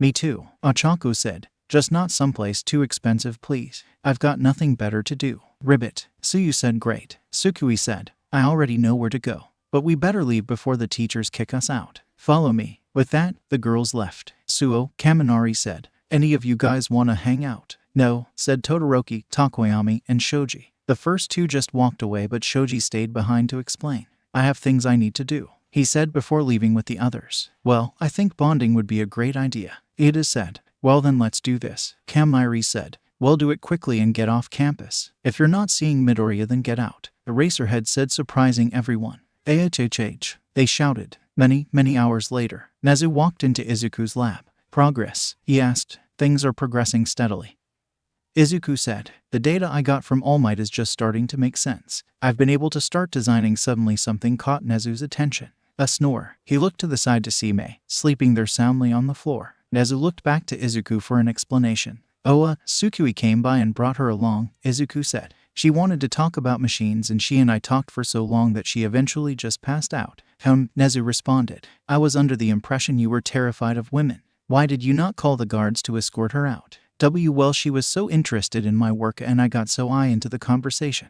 Izuku stammered. Well now, how interesting. Meihatsune was her name, correct? Nezu said. Oh yes, Izuku said. Interesting. Well, we should call her parents first. We can continue talking about the project another time. Izuku nodded and called one of his robots to carry Mei, and the three left the building. So how do you eat? Ochako asked. The girls had decided to hang out at a restaurant and they were all shocked when she ordered food. Well, I didn't understand a lot of father's explanation, but from what I understand, when food or anything really goes into my mouth, it gets destroyed by my power source and then blown back out as a burp, Tsukui answered. Oh, said Ochako. But how do you even taste it? Father said something about sensors allowing me to experience sensations like taste, smell, and touch, Tsukui said. I honestly don't know how most of my systems work, at least not in detail. You would have to ask my father about that. Why is that? Momo asked. If you are an eye, shouldn't you be able to process information like a computer? If that's the case, then there should be no reason for you not to know that. Tsukui shrugged. Father said that there is a limit to how smart he can make me. Which makes sense, I guess. You guys have a whole brain that makes you function.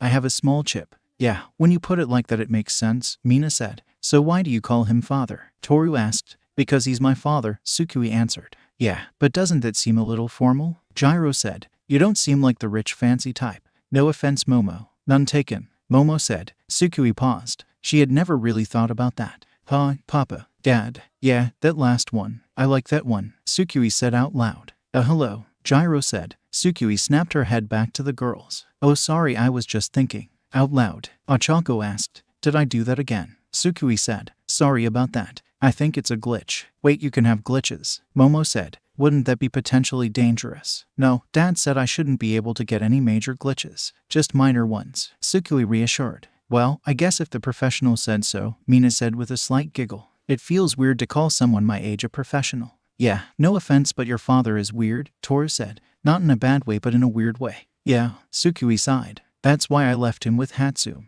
He needs to interact with people more. Yeah, but Hatsune isn't exactly normal herself, Gyro said. That's what makes her right for the job. Tsukui said. As much as I love talking about me, I would like to talk a little about you guys. Sure, let's start with me, Mina said. Okay, Tsukui said. So from what I've seen, you can make acid, right? Yep, pretty neat, huh? Mina said proudly. Yeah, but why is your skin and hair pink and why do you have horns? Tsukui asked. Mina shrugged. I dunno. You know, from what I've seen about quirks, sometimes people will gain random traits that have nothing to do with their quirks. I wonder why that is, Tsukui said. Yeah, like that Takoyami guy and his bird head, Toru said. There probably is a reason for it, Momo said. Perhaps the thing that makes your skin immune to your acid has also turned it pink. Well, I'm not immune to acid, only resistant, Mina corrected. So I'm guessing you can only use your acid so much then, Tsukui said. Ding ding ding. Correct, Mina said. Yeah, it kinda stinks, but that's quirks for you. Yeah, I don't even really have a quirk, but if I use my heat vision too much then I can't use it for a while, my head cools down,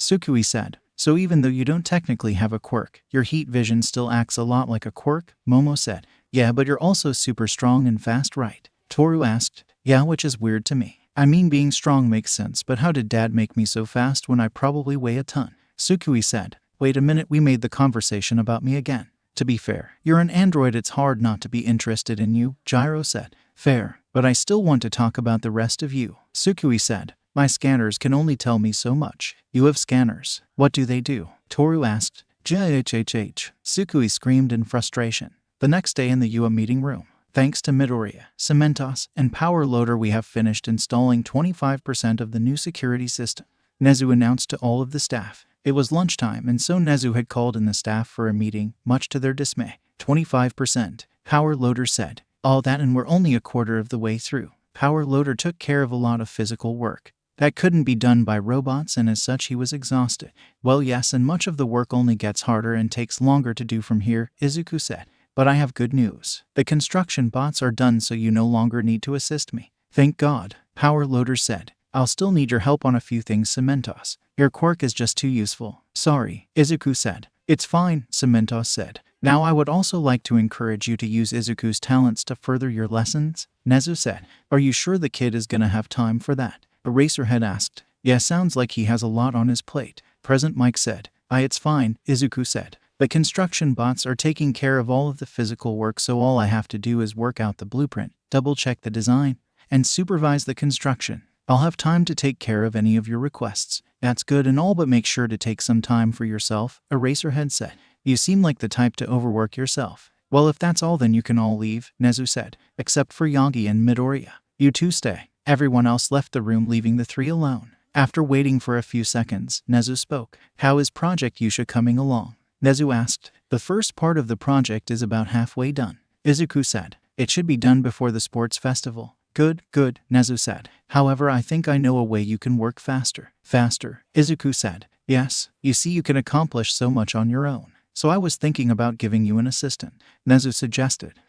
Assistant? Izuku said nervously. Yes, I was thinking about having a competition among the support course students. Whoever wins gets to become your permanent assistant, 𝗧𝗵𝗲 said. Well then, what do you mean by permanent? Izuku asked, noticing his choice of word. Well, I was thinking about things and I figured that the support course could also go through temporary internships, 𝗧𝗵𝗲 said. And you want me to be one of the people they intern with? Izuku asked, hoping he was wrong. That's correct, 𝗧𝗵𝗲 said. Let's face it, you're the best in your field, so it would make sense for people to want to learn from you. Well, Izuku said, twiddling his thumbs. It's true, All Might said. I've actually talked to Dave about you and he was very interested in your work. Dave? Izuku questioned. Who's? Wait a minute, Izuku thought. The only Dave that All Might ever worked with was David Shield, Izuku shouted. Yes, him, All Might confirmed. He said that we should visit Island sometime. Izuku almost fainted. Well, on to the next topic, 𝗧𝗵𝗲 said. How is the project the government gave us? That's actually progressing quite quickly, Izuku said. Turns out after doing it once, it becomes much easier the subsequent times. I'll be ready for mass production soon. Now all I need is a little more time and the bodies. Good. I will inform the government. I'm sure they will be very pleased, 𝗧𝗵𝗲 said. I still don't like this, All Might said. It feels wrong. The people Izuku creates aren't the same as the ones who died.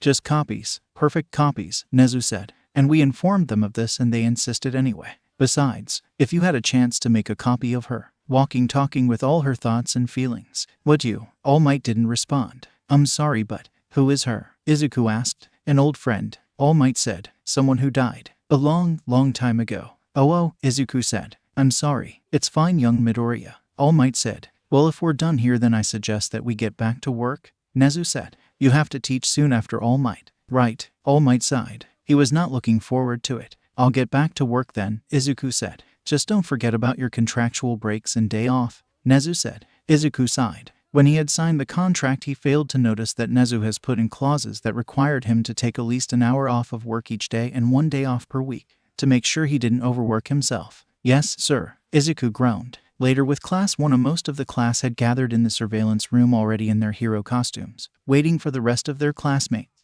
What the fuck is taking them so long? Bakugo yelled. Do you ever stop cursing? Everyone turned to see that Ochako and Tsukui had arrived. I really like your costume, Tsukui, Ochako said. Thanks, Dad designed it when he was little, Tsukui explained. He wanted it to be his hero costume, but, well, you know, Ochako cringed slightly. Yeah, it must have been hard on him. Ochako had decided that she would become both the Midoriya's best friends, to make up for thinking they were weirdos when they first met, even though Tsukui had already told her that it was fine.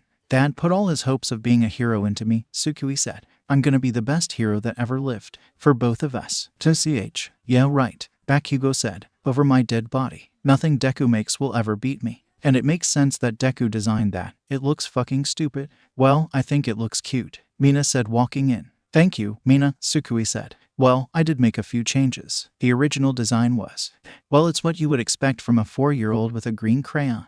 And Grandma did a great job sewing. Well, as far as I'm concerned, your dad has a knack for making cute things, Mina teased. Yup, Tsukui said with a smirk. Do you like the smirk? I just perfected it this morning. You look even smugger than Bakugo, Kaminari said. What was that dunce face? Bakugo shouted. Have you seen Bakugo's smug face? Gyro snorted. I don't think Midoriya could design a more smug face if he tried. Fuck you, earlobes, Bakugo snarled. It's true, Bakugo's smugness is incalculable. Being even smugger than him is scientifically impossible, Tsukui said. Bakugo was fuming as everyone else laughed. Come on guys, aren't you being a little bit cruel? Kirishima said. I don't need your fucking help, shitty hair, Bakugo shouted. All right, is everyone here? All Might said, gathering everyone's attention. It seems like everyone is accounted for, Momo said. All Might looked at her and cringed slightly. He knew that a revealing costume was kinda mandatory due to her quirk, but it did not bode well for what was coming next.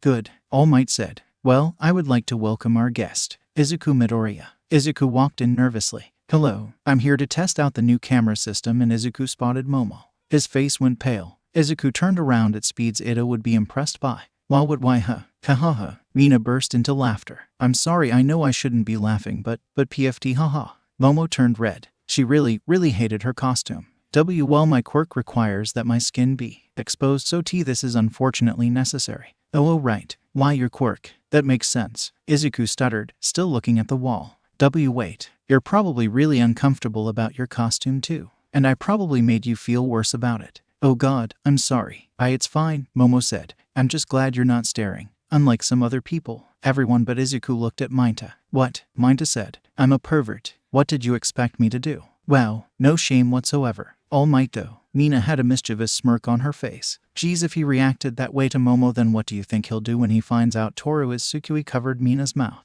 Are you trying to kill him? Izuku turned around. Wait, I didn't see Toru when I walked in. I thought she was absent. Nope, right here, said the pair of shoes and floating gloves. Oh, I thought that Uraraka had just made a pair of gloves float with her quirk for some reason, Izuku said. That's so cool. What kind of material did you use to make your clothes invisible? And why didn't you use it for the gloves? Everyone in the room cringed. No one tell him, Gyro whispered, just loud enough to be heard by her class but not Izuku. Everyone nodded, Tsukui making Mina nod. We'll talk about that later, All Might said. For now let's move on to the assignment. Oh right, Izuku said. I am just here to test the new camera system and analyze your quirks. I'm not a teacher, but I am responsible for making obstacles for you to overcome. As if you could make anything I couldn't beat, Bakugo grumbled. Now let me explain today's task, All Might said. One explanation later. A light, Tsukui said, giving Ochako a high five. After the teams were announced, the students moved into their teams. The matches were also selected randomly earlier today. All Might said, pulling out a paper with the matches on them.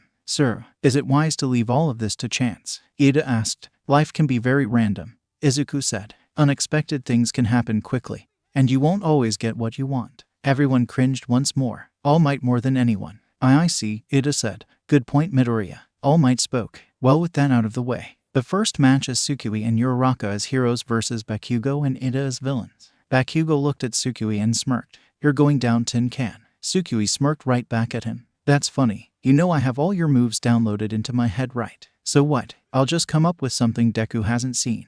Bakugo yelled. Well, you better make your attacks count, Tsukui said. Because guess what? My lasers are heat-based. What the hell does that realization hit Bakugo? Heat plus nitroglycerin equal boom. Bakugo looked at Izuku, who gave him an apologetic look. Fuck you, Deku, Bakugo said. Bakugo was not in a good mood. He sat in the bomb room, impatiently waiting for the match to start. We need to come up with a plan, Ida said. We don't need a fucking plan, Bakugo snarled. I beat them. We win. I don't believe you can beat Midoriya, Ida said. She has every advantage over you, as well as tools we don't know about. Do you shut it? Bakugo snarled. Nothing Deku makes can ever beat me. I don't know what grudge you have against Midoriya. Her father, that is, but your anger is blinding you to the facts, Ida said. I said shut it, Bakugo growled. Meanwhile, Tsukui and Ochako stood outside of the building. Ochako looking slightly nervous while Tsukui had a massive smirk on her face. So do you want to come up with a plan? Ochako asked. No need, Tsukui said. We've already won. I know you're strong and all, but so are they, Ochako said. If they work together, we could be in serious trouble. Tsukui just smirked at her. Them, work together. Yeah, no, they are already arguing. Wait, how do you know that? Ochako asked. Earlier I taped into the camera system. I've been watching both of them since they got in there, Tsukui said. Is that allowed? Ochako asked. It's not. Not allowed, Tsukui said. I'm just using the skills given to me, I guess, Ochako said, still not fully sure about this. So what are they saying? Well, Ida is just saying, Bakugo, we need to work together or we won't stand a chance, Tsukui said, mocking Ida's voice while mimicking his arm movements. And Bakugo is going. Nay, nothing stupid Deku can make will ever beat me.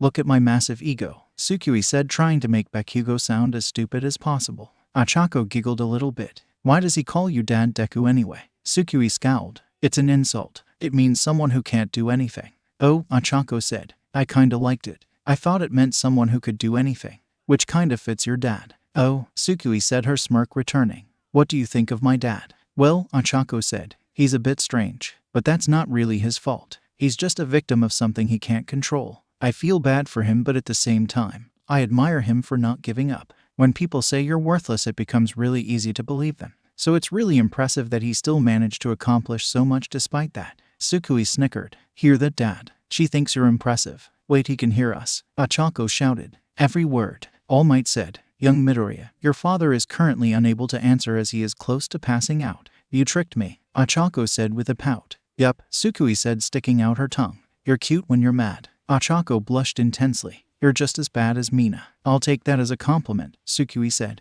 Let the match begin. All Might said. Hero team, you may enter. Alright, so do we just walk in there? Ochako asked. Nope, I have a plan, Tsukui said, her smirk turning into a grin. This is gonna be so much fun. Back with Bakugo and Ida. I'm going, Bakugo said. To find Midoriya, I suppose. Ida sighed. What else would I be doing, glasses? Bakugo snarled. Could you at least attempt to surprise attack her? Ida said. Well, that's not very heroic now, is it? Tsukui's voice said from the earpieces Bakugo and Ida had. What? Ida said. Midoriya, how did you? I plugged myself into the system before we got here, Tsukui explained. I have access to the communicators, cameras, and basically everything else. That means you're watching us, Ida said. I've been watching you, Tsukui said. I do feel sorry for you, Ida. Not having a partner must suck. See this tin can? Bakugo said, holding up his middle finger. Anyway, as much as I would love to watch Bakugo act like a jackass all day, I have better things to do, so let's just this over with, Tsukui said. Kaken, I'm 2 floors below you on the opposite side of the building. When you're ready to get your ass kicked, come and see me. Ruh, Bakugo roared in rage. That bitch. Bakugo ran out of the room before Ida could try and stop him. No, Bakugo, it's a trap, Ida said. Come on, Ida. Do you really think I would go through all the effort to trap him? Tsukui said. That's like using a bazooka to kill a fly. RAHHH. Bakugo roared. I'm gonna fucking dismantle you. You hear me, you oversized microwave. You fucking also, just so know, I'm filtering what the communicators are letting me hear. And I'm only listening to Ida, Tsukui said. So while I'm sure Bakugo is spitting out insults by the dozen, I can't hear any of them. Ha ha ha. JHHH. Bakugo was now using his explosions to make himself go faster towards the 2nd floor. Come on, Bakugo. Why are you making a lady wait? Tsukui said. Come on, are you actually going to fight me? Well, not really fight, more like flailing angrily. Boom. Bakugo had enough and decided instead of using the stairs to just blow a hole to get to the floor beneath him. So how do you plan on beating me? Tsukui asked. Do you just plan on unleashing your emotions at me, hoping that I give up out of pity? Because I don't deal in emotions. I deal in facts. And here's a fact for you. By the end of this, you are going to be crying. He ran into the room Tsukui said she was in. Where the fuck are you? He shouted. Like a little bitch. Tsukui finished. Kaboom. Back in the surveillance room. Half the cameras went out as a little less than half the building blew up. What the hell? Mina said. Is Bakugo dead? Kirishima asked. No, Kaken has resistance to his own explosions, and most of the force was directed outward, away from his body. Izuku explained. That being said, the recoil from an explosion that large is more than enough to put him out of commission. If I had to guess, Tsukui likely lured Bakugo to that side of the building so she wouldn't get caught in the blast. Momo guessed. Oh, that's smart, Mina said. That's why she was taunting him so much. He was so mad he didn't think twice about running into a trap. But the cameras are down. How are we gonna see what happened on that side of the building? Kirishima asked. No worries, Izuku said, pressing a button on the terminal, activating Hawk Cam. Suddenly one of the screens that turned to static turned on again with the image moving toward the crater that was once half the building. Whoa, how did you do that? Toru asked. Oh, I made a bunch of bird robots that can be used as mobile cameras, Izuku explained. Now we should be able to see everything, and oh my god. Sensor mode. Sensor mode. Back with Bakugo. Bakugo laid on the ground, bruised, beaten, and naked. He was also heavily dehydrated. All of his body fluids had been detonated, meaning he couldn't even use his quirk. And even if he could, his broken bones make fighting a futile effort. Of course, that didn't really mean much to Bakugo, so he slowly tried to get up anyway, using the rubble to help himself stand. You're still awake. Bakugo looked up to see Tsukui standing in the non-destroyed part of the building above him. She jumped down into the crater and walked towards the struggling Bakugo. That's impressive, I'll admit, Tsukui said. And you somehow managed to stand. Also impressive. Bakugo walked slowly towards her, pain rushing through him, his body screaming at him to just pass out already, but his mind refused. You know, I can't feel pain, but according to my sensors you're in a lot of it, Tsukui said. Like, oh boy, you really shouldn't be walking right now. Shut up, Bakugo snarled, trying to sound menacing but his exhaustion making him sound pathetic. You fucking liar. It's a fight, Tsukui said. What, did you accept a one-on-one duel? How stupid are you? Oh yeah, come over here to this specific part of the building. It's definitely not a trap. Bakugo stood in front of her, summoning the nastiest glare he could. So what's your plan here? Tsukui asked. Are you gonna try and stare me to death? Or before Tsukui could finish, Bakugo summoned his strength and punched her right in the face. 𝐻𝐻, Bakugo said as he pulled back his now bleeding hand. Tsukui was dumbfounded. She just stood there in a stupor as Bakugo repeated punched her. I will beat you, he shouted in a broken voice. Wow, just wow, Tsukui said. Bakugo went in for another blow, but Tsukui grabbed his arm, stopping him from doing anything. Bakugo tried to punch her with his other arm, but she grabbed that as well. Bakugo struggled to try and escape her grip, but to no avail, tears brimming down his face as the futility of his actions started to sink in. Oh my god, you actually are crying. I actually feel kind of bad now, Tsukui said. Tsukui let go, causing Bakugo to stumble back, and before he could do anything, Tsukui was in front of him, her fingers on his forehead. With a flick, Bakugo was knocked onto the ground, and before he could even try to get up, Tsukui sat down on top of him. Hey, you wanna hear something cool? Tsukui asked. Suddenly Tsukui's voice changed, sounding exactly like All Might's. It's my voice modifier, she said. Ochako is getting to the bomb now, so all I need to do is wait, and then when she gets there I'll tell Ida that he's out. Knowing our rule-abiding Ida, he'll fall for it hook, line, and sinker. Hey, let's see if I can make him do a little dance too. Bakugo said nothing, still struggling not to keep his eyes open. You want to know something? Katsuki Bakugo, Tsukui said. I feel bad that Ida was stuck with you, because honestly, I think that just about any team could have beaten you too. Not because of him, because of you. Because you are a self-righteous, entitled douchebag. You were praised for your quirk, something you got with pure luck, and was told the world is yours. Well, it's not. Point is, your partner would have lost because he got stuck with you. You're worse than useless. You're dead weight. Tsukui, I'm outside the room. Ochako wisped through her communicator. Got it. Wait for me to say go, she said. Got it, Ochako said. With Ida, came All Might's voice on his communicator. Your team is disqualified. What? Ida said. Yes, sir. May I ask why? Why? You failed from keeping your partner from heavily damaging the building and potentially causing serious damage to the other students. All Might's voice said. You are to return to the surveillance room immediately. Why, yes, sir, Ida said in a depressed tone. But first, you must perform the Yua dance of failure, said All Might's voice. What? Ida said. It is a Yua tradition. It teaches humbleness. You wouldn't go against a tradition, would you? All Might's voice said. Of course not, sir. I will give it my all. Ida said. How do I do it? Just dance, my boy. All Might's voice said. Of course. By having the students attempt the dance on their own, it encourages them to try their best regardless of the situation. Ida said. Yes, All Might's voice said. Right then, I shall try my best. Ida said. What happened next was too ridiculous to fully describe. As Ida in his full armor attempted to pull off dance moves he had only ever seen on TV back in the surveillance room, it was a laugh riot in there. Everyone but Momo, Izuku, Shoji, Shoto, Takoyami, and Kodo were laughing their asses off. Tsukui, haha, you fucking genius, Mina said. Oh, poor Ida. Momo cringed. I can't believe he fell for that. Kaminari said. This is ridiculous, Todoroki said. All Might tried his hardest not to laugh and was failing miserably. Ida, my boy, I am so sorry. Back with Ida and Ochako. All right, you can go in, Tsukui said over the communicator. Enjoy the show. What? Ochako said. She got no response, so she just sighed and walked into the room. And then she froze. Uraraka, congratulations on your victory, Ida said while he attempted to dance. Ochako just looked at him with a dumbfounded expression for a few seconds before bursting into laughter. Laugh while you can, Ida said. Next time you'll be doing the dance of shame. This made Ochako laugh harder. Slowly Ochako walked past Ida while trying not to choke on her own laughter. The battle is over. Why are you still going toward the bomb? Ida asked. No reason, Ochako said. Ochako touched the bomb and a few seconds afterward All Might announced the result. Hero team wins, he said. Wait, what? Ida said, stopping his attempt at dancing. Sorry, Ida, Ochako said. Sorry for making you dance. Tsukui apologized over the communicator. How did you like my voice modifier? Ida fell to his knees and screamed at the sky. I've been duped. Later, back at the surveillance room, after confirming that Bakugo had made it to the medical wing safely, they continued class. Can anyone tell me who was the most important player in this battle? All Might asked. Momo raised her hand. Young Yaoyorozu. All Might called. As much as I hesitate to say it. Midoriya, Momo said. Ouch, Tsukui said. While Midoriya did several things that were completely unnecessary, she was also the only person who actually managed to do anything, Momo said. Bakugo was dead set on fighting Midoriya, and his only chance of actually winning an encounter with her was a surprise attack. Once Midoriya took control of the cameras, there was no chance of that ever happened, essentially taking him out of the fight before it even began.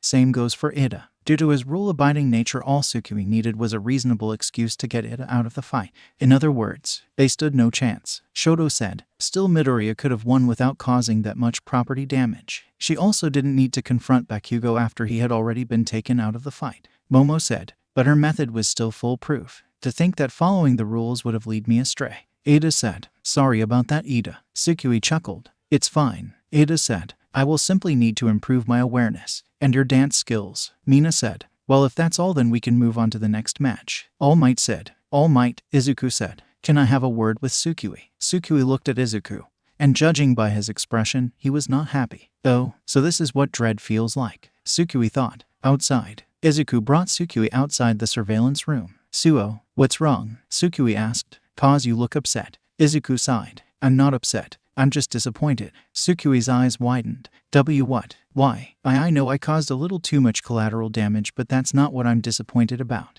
Izuku cut her off. I'm disappointed because of what you did to Kaken. But why? 𝐬𝐭 asked frantically. There must be something wrong with her processors because she was not supposed to able to stutter. I took him down. That's what I was supposed to do. You weren't supposed to humiliate him. Izuku shouted. First of all, the taunting was cruel and mostly unnecessary. I will admit some taunting might have been required to get him to fall into a trap like that, but that was excessive. And then you could ambushed him and used your strength to knock him out instantly. Instead, you choose to detonate his whole body, not only causing a lot of damage to the building and Kaken. At this point, 𝐬𝐭 felt so small. Never had Izuku scolded her before. And that's not even the worst part. Izuku shouted. All that other stuff was excessive. But what you said and did to him in the crater was downright cruel. But 𝐬𝐭 tried to say something, but Izuku was not having it. He was beaten and naked, and for no good reason you went down there and humiliated him even more. Izuku said. And you called him entitled. 𝐬𝐭, you were born with numerous abilities and knowledge on how to use them. You of all people should not be calling anyone entitled. But he hurt you, 𝐬𝐭 shouted. I know you tried to hide it from me, but I figured it out. He hurt you and he's been hurting you for years. He's an asshole, a bully. He got what he deserved. Izuku sighed and shook his head. Yes, he hurt me, but humiliating him, stooping to his level, won't fix that. As your creator, no, as your father, I expected better from you. 𝐬𝐭 looked down at the floor, ashamed. I know that I used some of his brain waves to make you, but I only used them as a baseline. Izuku said. I don't want you ever doing something like that again. Yes, Dad, 𝐬𝐭 said. There was a short pause before Izuku spoke again. I'm not going to ask you to apologize, because that would just make him angrier. But I want you to know this. The reason I used some of his brain waves is because I admire his will. Even after he was heavily injured, he refused to give up. He didn't let himself pass out until he was halfway to the medical wing. Kaken has the drive to become a hero I've never seen in anyone else. That's the part of him I wanted to give to you. Izuku walked back into the room. 𝐬𝐭 stood there until suddenly she legs failed her. An unpleasant sensation filled her, one that was completely new to 𝐬𝐭. And then a realization hit her. Oh, I guess I can feel pain. Hey, are you okay? 𝐴chako asked. School had ended a while ago and the two had decided to hang out at a ramen shop. However, the whole time 𝐬𝐭 seemed down. I fucked up. 𝐬𝐭 sighed. Was it about what you did to Bakugo during class? 𝐴chako asked, having a strong feeling that was the case. Cause you kinda went a little too far. Well, actually you went way too far. I know, 𝐬𝐭 groaned. Dad said he was disappointed in me. 𝐴chako cringed. There were very few times she ever disappointed her parents, but when she did she felt like the worst person in the world. Yeah, that sucks, 𝐬𝐭 sighed. I still hate him, but looking back I should have stopped after blowing him up. I think you should have stopped before that, but whatever. 𝐴chako thought. Why do you hate him so much? 𝐴chako asked. I mean, I know he's kind of a jerk, but I don't think it's because of that. It's because he's an asshole, 𝐬𝐭 shouted. He's been picking on my dad for years. He's the reason Dad made me. Because that fucker has been making sure people won't go anywhere near him. Wait, he's been bullying him? 𝐴chako asked. Since he was fucking 5, 𝐬𝐭 shouted. But Dad doesn't care. He still defends him and says he can be a great hero, despite the fact that he's been beating him up with his quirk for years. There was a short pause before 𝐴chako spoke. Why didn't you tell the teachers? Dad doesn't want me to, 𝐬𝐭 said. He said it would hurt his career as a hero. So instead you thought that he would rather you humiliate him in front of the entire class. 𝐴chako pointed out. I know it was dumb, 𝐬𝐭 admitted, but he just pissed me off, and I was tired of him just getting away scot-free. I had to do something. She felt a hand on her back and looked at 𝐴chako.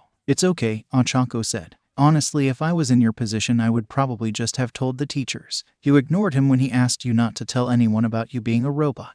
Android, 𝐬𝐭 corrected. And the reason I didn't is because of how Dad works. He always cares more about others way more than himself. If I do something that just affects us, then he won't be that mad, especially because it's something that probably would end well for us. But with Bakugo, it negatively affects someone else, meaning that Dad would probably hate me if I went through with it. Trust me, I wanted to. But I ran the idea through my processors and decided it was a bad idea. Why didn't you run humiliating Bakugo through your processors? 𝐻𝐿 asked. I did. Tsukui sighed. Once, at first I just wanted to blow him up. I ran that through my processors and figured that Dad would only be a little upset. But then I kept thinking of new ways to humiliate him and I didn't think to run those through my processors. I have a program in my head that tells me what my actions will do, and yet I somehow still suck at decision making. Tsukui slammed her head onto the table. I am a fucking failure. No, you're not, 𝐻𝐿 said. You might be an android, but you're basically human. You walk like one, talk like one, and act like one. And humans make mistakes. We have all sorts of things to help us not make mistakes, but we still do.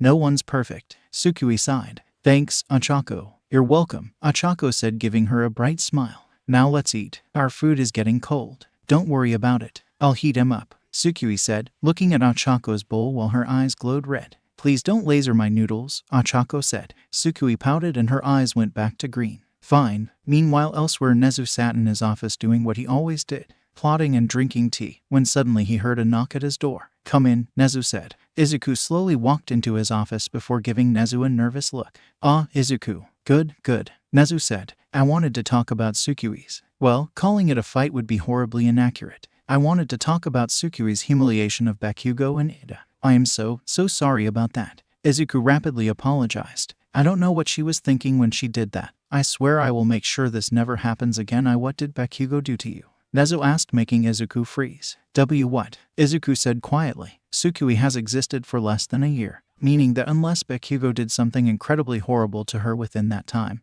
then Tsukui's hatred of him stems from you. Nezu explained. Bakugo is also known to act extremely aggressively towards you, and you tend to act even more meek and fearful whenever he is around.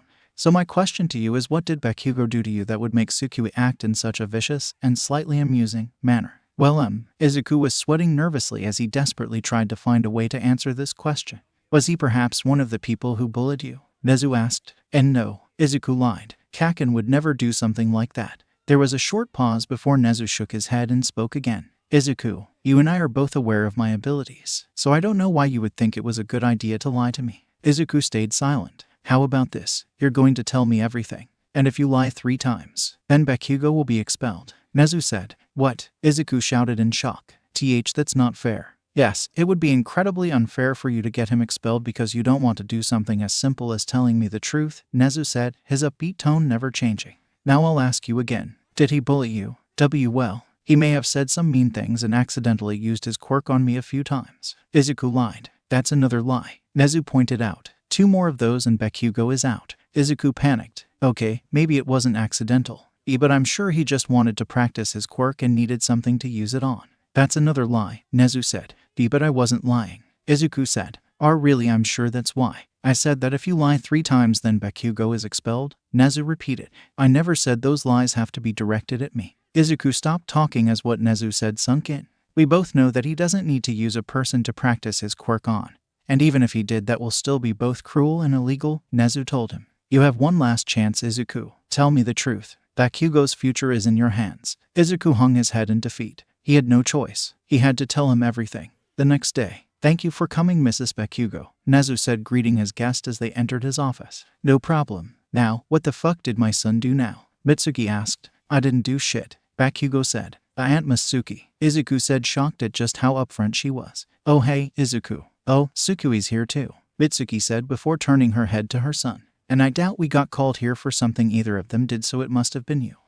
Actually it might have been me, Tsukui said nervously. She knew where this was going and she would accept her punishment with dignity. Not really, Nezu said. Wait, what? Tsukui said in slight shock. Never mind, guess I don't know where this was going. We will talk about it when our last guest arrives, Nezu explained. Last guest? Izuku asked. Who's sorry, I'm late. The traffic was really bad, I hope you can forgive me. Izuku froze as he immediately recognized the voice of the person who just came into the room. He turned around and his fears were confirmed. Mom, he shouted in shock before turning to Nezu. Why, you called my mom? But I'm not a student. True, but you are still a minor and therefore I am still obligated to tell her what you told me. 𝐂𝐬 explained. So I invited her over and she said yes. 𝗧𝗑, what is this about? 𝐭 asked as she took a seat next to her son. Allow me to explain, 𝗧𝗠 said. Yesterday the students were having 2-on-2 matches against each other. Yeah, and he fucking lost, Mitsuki said. I'm guessing that was why he was crying yesterday. Bakugo growled at his mother. Tsukui snickered, but 𝗧𝗑 gave her a look, making her cut it out immediately.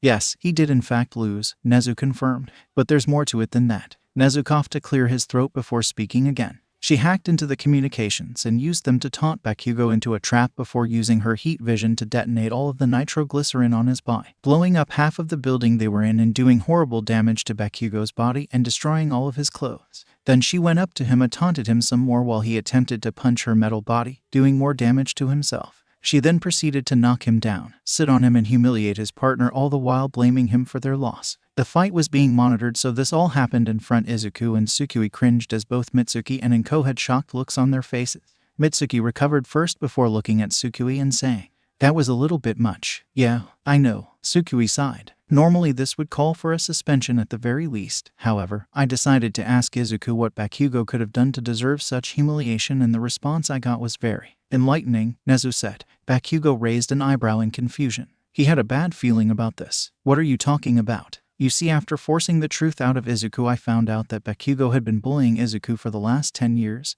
𝗧𝗠 said. "I fucking knew it," Mitsuki shouted. "I always knew you were being a fucking asshole to him this whole time. But whenever I asked 𝗧𝗑, he would always make excuses for you. But not this fucking time." Katsuki, 𝗏 said, giving him a betrayed look. "I just put the nerd in his goddamn place. It's not fucking bully, old hag," Bakugo shouted back. "You're right, it's not bullying," 𝗧𝗠 said, getting everyone's attention. "It's more along the lines of serious physical and mental abuse." Mitsuki turned to 𝗧𝗠, eyes wide with disbelief. "What? Apparently Bakugo has been physically beating 𝗧𝗑 using his quirk, which, may I remind you, is illegal, for long periods of time, quite frequently, all the while saying horrible things to him. In fact, his nickname, Deku, translates to useless, meaning he literally addresses him as useless each time he sees him. This almost surely the cause for 𝗧𝗑's extremely low self-esteem," 𝗧𝗠 said. "This repeated targeting combined with 𝗧𝗑's quirklessness is almost certainly the reason 𝗧𝗑 was ostracized by all of his fellow students, meaning that he is responsible for socially isolating him as well. This behavior continued into his teens to the point where he literally told him to jump off the school roof."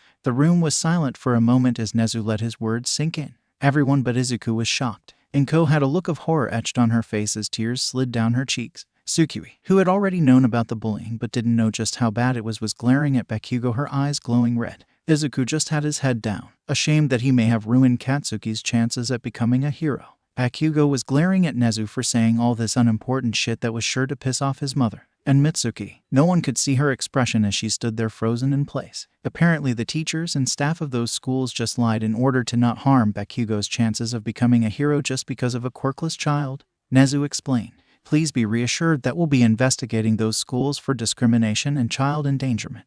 There was another long pause before Mitsuki finally unfroze. Suddenly the room was filled with a dangerous aura emanating off of her. She turned around to face her child, and Bakugo felt fear course through him. "How fucking dare you?" she said with barely contained fury. "You want to be a fucking hero, and you do shit like that." 𝗧𝗑 butt in. "Aunt Mitsuki." Mitsuki turned to him, and 𝗧𝗑 instantly closed his mouth in fear. "I don't want to hear any more of your excuses, so sit down and shut the fuck up." Anything 𝗧𝗑 could have said was drowned out by mind-numbing terror. "I'm not going to punish you here," Mitsuki said, turning back to Bakugo. "But when we get home, I don't even fucking know what I'm going to do to you." "Why?" Everyone looked back at 𝗏, who was now actively sobbing. "Why? Why would you do such a thing?" 𝗏 asked. I thought you were friends. Why?" "I don't understand." Mitsuki quickly moved to comfort her crying friend, wrapping her arms around her all the while glaring at her son, telling him without words that this was his fault. Bakugo actually felt a bit of guilt, but he quickly, "Mom," 𝗧𝗑 said quietly. "You told me you fell," 𝗏 said to her son. "Or that it was an accident. Or, why did you lie to me, 𝗧𝗑?" Even more shame-filled 𝗧𝗑 as he couldn't even find the will to look his mother in the eye. "Now, Mrs. Bakugo, your son has committed several illegal acts that in any other scenario would not only result in his immediate expulsion but would also likely land him in a juvenile detention center," 𝗧𝗠 said. Mitsuki was seething with rage, her eyes fixed on her son, who was now beginning to realize how fucked he was. However, 𝗧𝗠 said, "After looking things over and after 𝗧𝗑 begged me for 5 hours non-stop, I have decided to leave the decision of Bakugo's expulsions in the hand of Mrs. Midori. In truth, 𝐒𝐲u didn't really have much choice. Expelling Bakugo would cause 𝐒𝐿 to have a mental crisis bigger than the one he is currently having.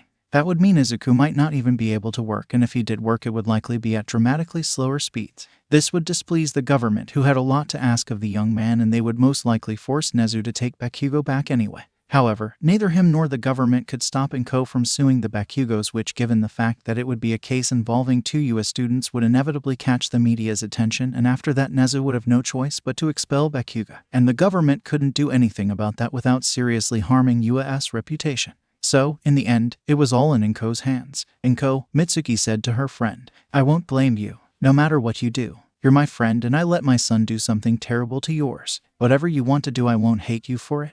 Bakugo balled his fist. This whole part of his day sheds a different light on his actions. Seeing 𝐻𝐾o and Mitsuki's reactions actually managed to make the boy feel a little bad.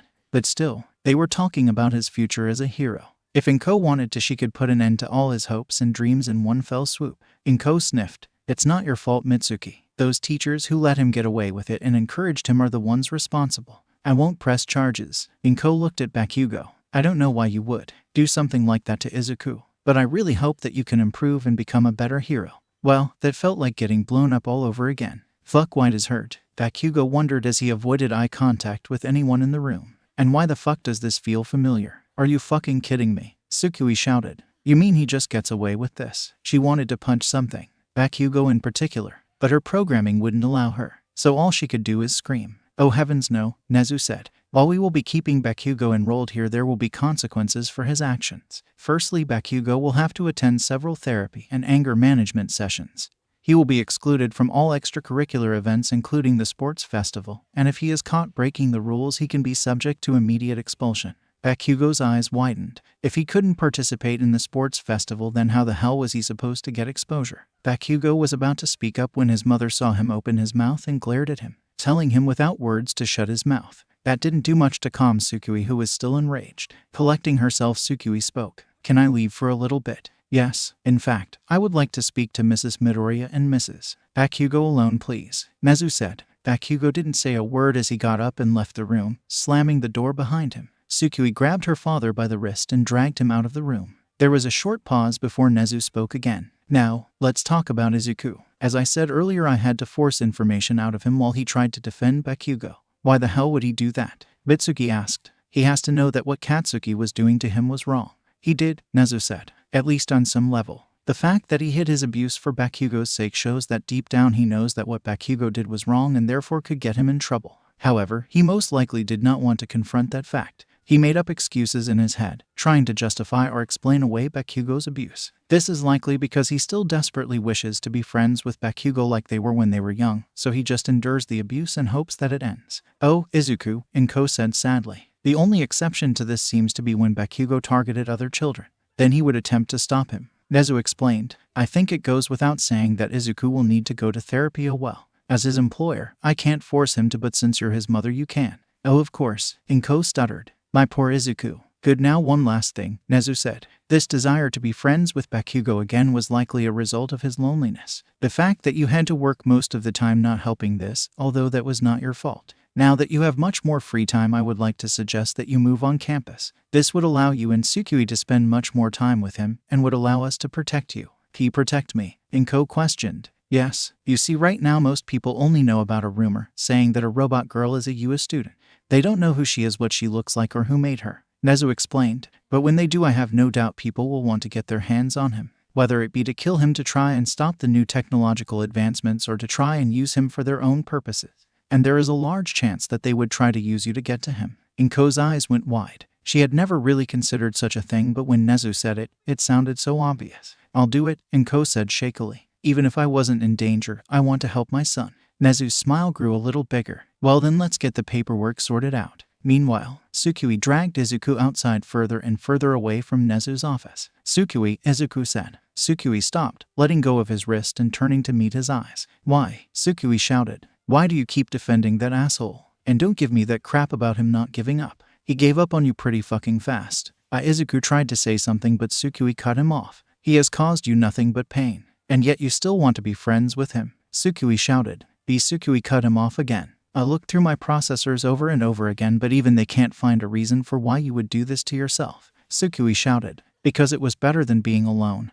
𝐒𝐿 said. There was a short pause as what 𝐒𝐿 said sunk in. Because the explosions and insults always hurt less than whenever I was sitting there with no one to talk to, 𝐒𝐿 said, tears starting to roll down his cheeks. He was the closest thing to a friend I ever had. I really wanted to be friends with him again. I wanted to pretend like those things didn't happen. There was another short pause before 𝐒𝐿 spoke again. I'm sorry, 𝐒𝐿, 𝐒𝐿 said to his creation. I programmed you to care about me and then got upset when you did. I am not okay. I shouldn't act like I know better. I have failed you as a father. 𝐒𝐿 was going to say more when he felt two arms wrap around him. Dad, I'm sorry for yelling. 𝐒𝐿 apologized. You haven't failed me. You just made mistakes. And from what I'm told, that's just part of being human. 𝐒𝐿 said. I could have handled this situation better too, 𝐒𝐿 admitted. So now that we've apologized, can we just put this behind us? 𝐒𝐿 looked at her for a moment before smiling. That sounds good. Thank you, 𝐒𝐿. You're welcome, Dad. 𝐒𝐿 smiled back. The Midoriyas moved into one of UAS buildings with no difficulty. 𝐭𝐞 mostly stayed inside and did things like watching TV, knitting, etc. 𝐒𝐿 went out a lot more, mainly with 𝐒𝐿, but 𝐒𝐿 would join in sometimes. 𝐒𝐿, however, was walking into his lab with 𝐒𝐻u and 𝐿_MIGHT.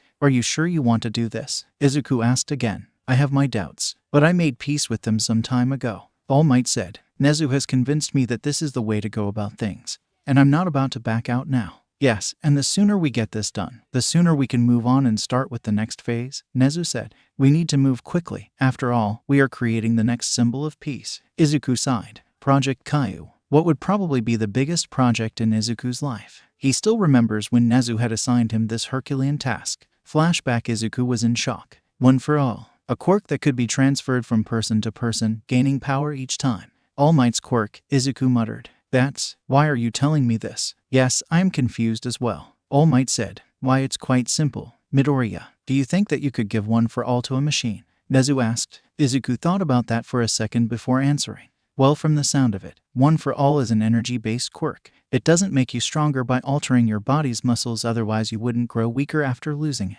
And if it's energy, then it's possible that the biological energy that is one for all could be converted into regular energy. So it's possible. 𝐻EZU asked again. Possibly, 𝐒𝐿 said. Wait. 𝐿_MIGHT said. I'm confused. Are you saying I should give the quirk to young 𝐒𝐿? 𝐻EZU shook his head. No.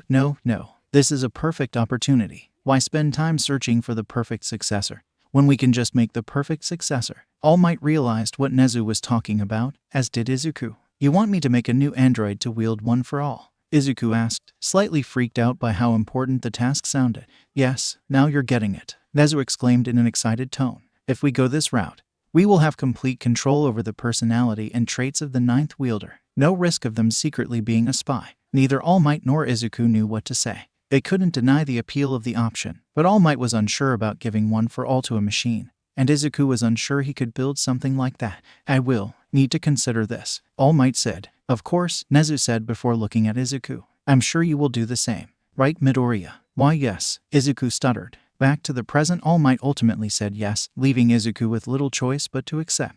The three walked up to the back wall of the lab, and 𝐒𝐿 placed his hand on it. Recognized. 𝐒𝐿 Midoriya, said a robotic voice. Suddenly the wall sealed back and opened up, revealing a hidden elevator. The three entered and 𝐒𝐿 pressed a button. The doors closed and the elevator descended, down into 𝐒𝐿's secret underground lab. This huge lab, dug out by Power Loader and many robots, was built so 𝐒𝐿 could make bigger things in both quantity and quality. It also functions as a way for 𝐒𝐿 to work on top-secret projects away from the public eye. After a little over a minute, they had reached the lowest level. The doors slid open once more, revealing the largest section of 𝐒�'s lab.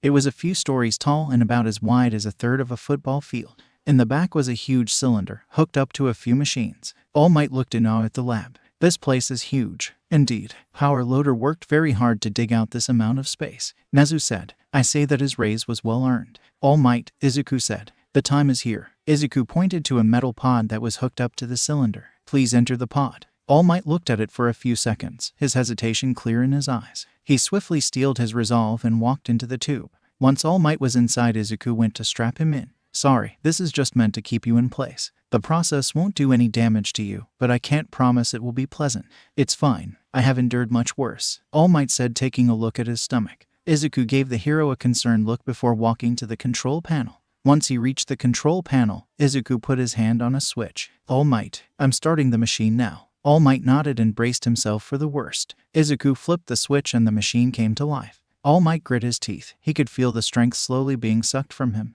It was extremely unpleasant but not all that painful. That swiftly changed. The machine started beeping and Izuku's face twisted in alarm. Something's wrong, Izuku said. The machine is having difficulties removing the quirk. Should we stop it? Nezu asked. No, I've prepared for this, Izuku said, flipping another switch. The machine got louder and All Might could feel the power draining from him faster. But not only that, he could feel One for All, resisting, attempting to stay inside him, fighting the machine. And it hurt like hell. Small grunts of pain came from the hero as he tried his hardest to endure it. The beeping didn't stop and Izuku could tell something was wrong. It looks like I'll have to increase the power again, he thought nervously. This time Izuku flipped to switches and the machine became extremely loud. 𝐻𝐻. The pain became too much to bear and All Might started to scream. All Might, Izuku shouted. Something's wrong. It's like the quirk is resisting the machine. Perhaps you should turn it off, Nezu suggested. I can't. We're too far into the process. If I stop it now I have no clue how it could affect All Might,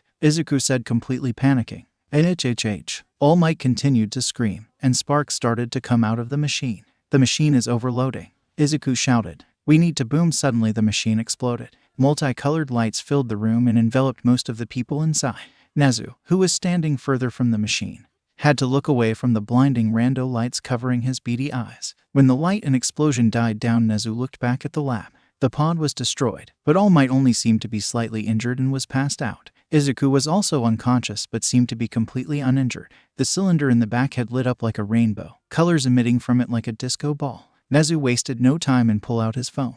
I need medical assistance now. Meanwhile, with 𝗧𝗵𝗲 and 𝐒𝐴CHAKO were at an arcade, 𝐒𝐴CHAKO holding an absolutely enormous amount of tickets while 𝗧𝗵𝗲 was playing skee ball. 𝗧𝗵𝗲 held up the ball before rolling it up the track and into the 10,000-point hole. Isn't using targeting systems cheating? 𝐒𝐴CHAKO asked. There aren't any rules against it, 𝗧𝗵𝗲 said, taking the tickets from the machine. 𝗧𝗵𝗲 didn't have a phone, per se. Rather, calls just went directly to her head. Hello, 𝗧𝗵𝗲 said. What? I'm heading there now. What happened? 𝗒𝐴CHAKO asked. Something's wrong with Dad. I have to go. Take all the tickets, 𝗧𝗵𝗲 said, running out of the arcade at max speed. Later at the UM medical wing, Izuku and All Might were laid out in hospital beds. All Might was behind a curtain on the opposite side of the room so no one could see his true form. Izuku had an oxygen mask over his mouth and nose, and a few other machines attached to him. Where is my baby? 𝐭 said, running into the room. What happened to Dad? 𝗧𝗵𝗲 said, running in alongside her grandmother. Please quiet down, Recovery Girl said. Yelling won't help anyone. The two Midoriyas looked at Izuku with a mix of concern and dread. An experiment went wrong, Nezu explained. Somehow, Izuku's strength was drained from him. His muscles, his bones, his eyesight, even his immune system. And he appears to be in some kind of coma as well. 𝗧𝗵𝗲 scanned Izuku's body and found that everything they were saying was true. Izuku's body was substantially weaker than this morning. What's going to happen to him? 𝗏 asked fearfully, tears sliding down her face. He should be fine for the most part, Recovery Girl said. He should still be able to walk and move, although I wouldn't suggest running. I can't tell without an eye test. But he will likely need glasses. Also, he's going to have to take some medication to strengthen his immune system. And what about the coma? 𝗏 asked. When is he gonna wake up? I don't know. But from the brain scans, it shouldn't take too long.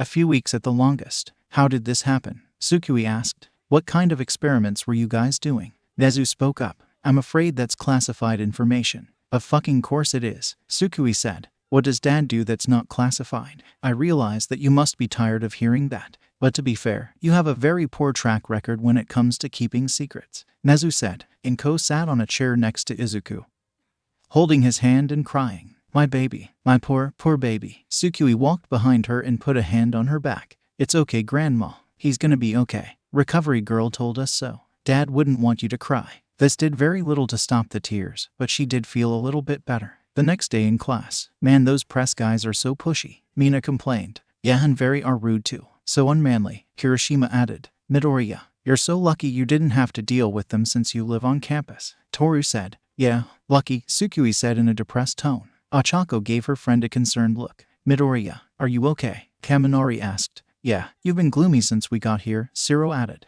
Midoriya's father is in a coma, Aizawa said, walking into the room. His body has been weakened and he likely won't wake up for the rest of the month.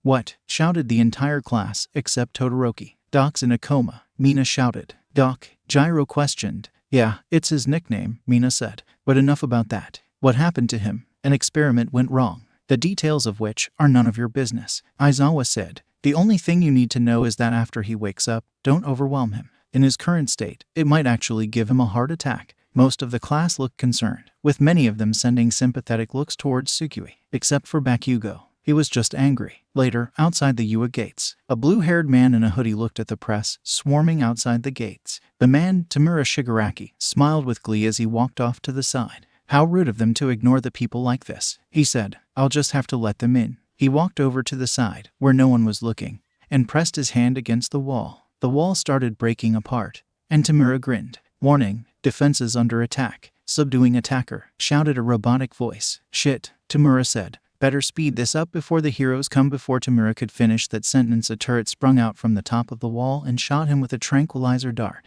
Fuck, Tamura said, looking at the dart that was now lodged in his arm. Had it not been for an endurance and stamina quirk he stole, he would be on the ground. Tamura decided to abandon his plan and escape, and the turret decided he didn't have enough darts in him. After being hit by about 6 more darts, Tamura managed to escape the range of the turret. Trying not to lose consciousness, Tamura called Kurogiri with his phone. Get me. Now, Tamura demanded. I'm in an alley not far away from you. Get me out of here. After about a minute, a black portal opened below Tamura, bringing him back to the bar. Tamura hit the wooden floor with a thud. They upgraded their security. I can see that, Kurogiri said, picking up the phone and dialing the doctor. Should we postpone our attack? No, as long as we have that guy with the electric quirk.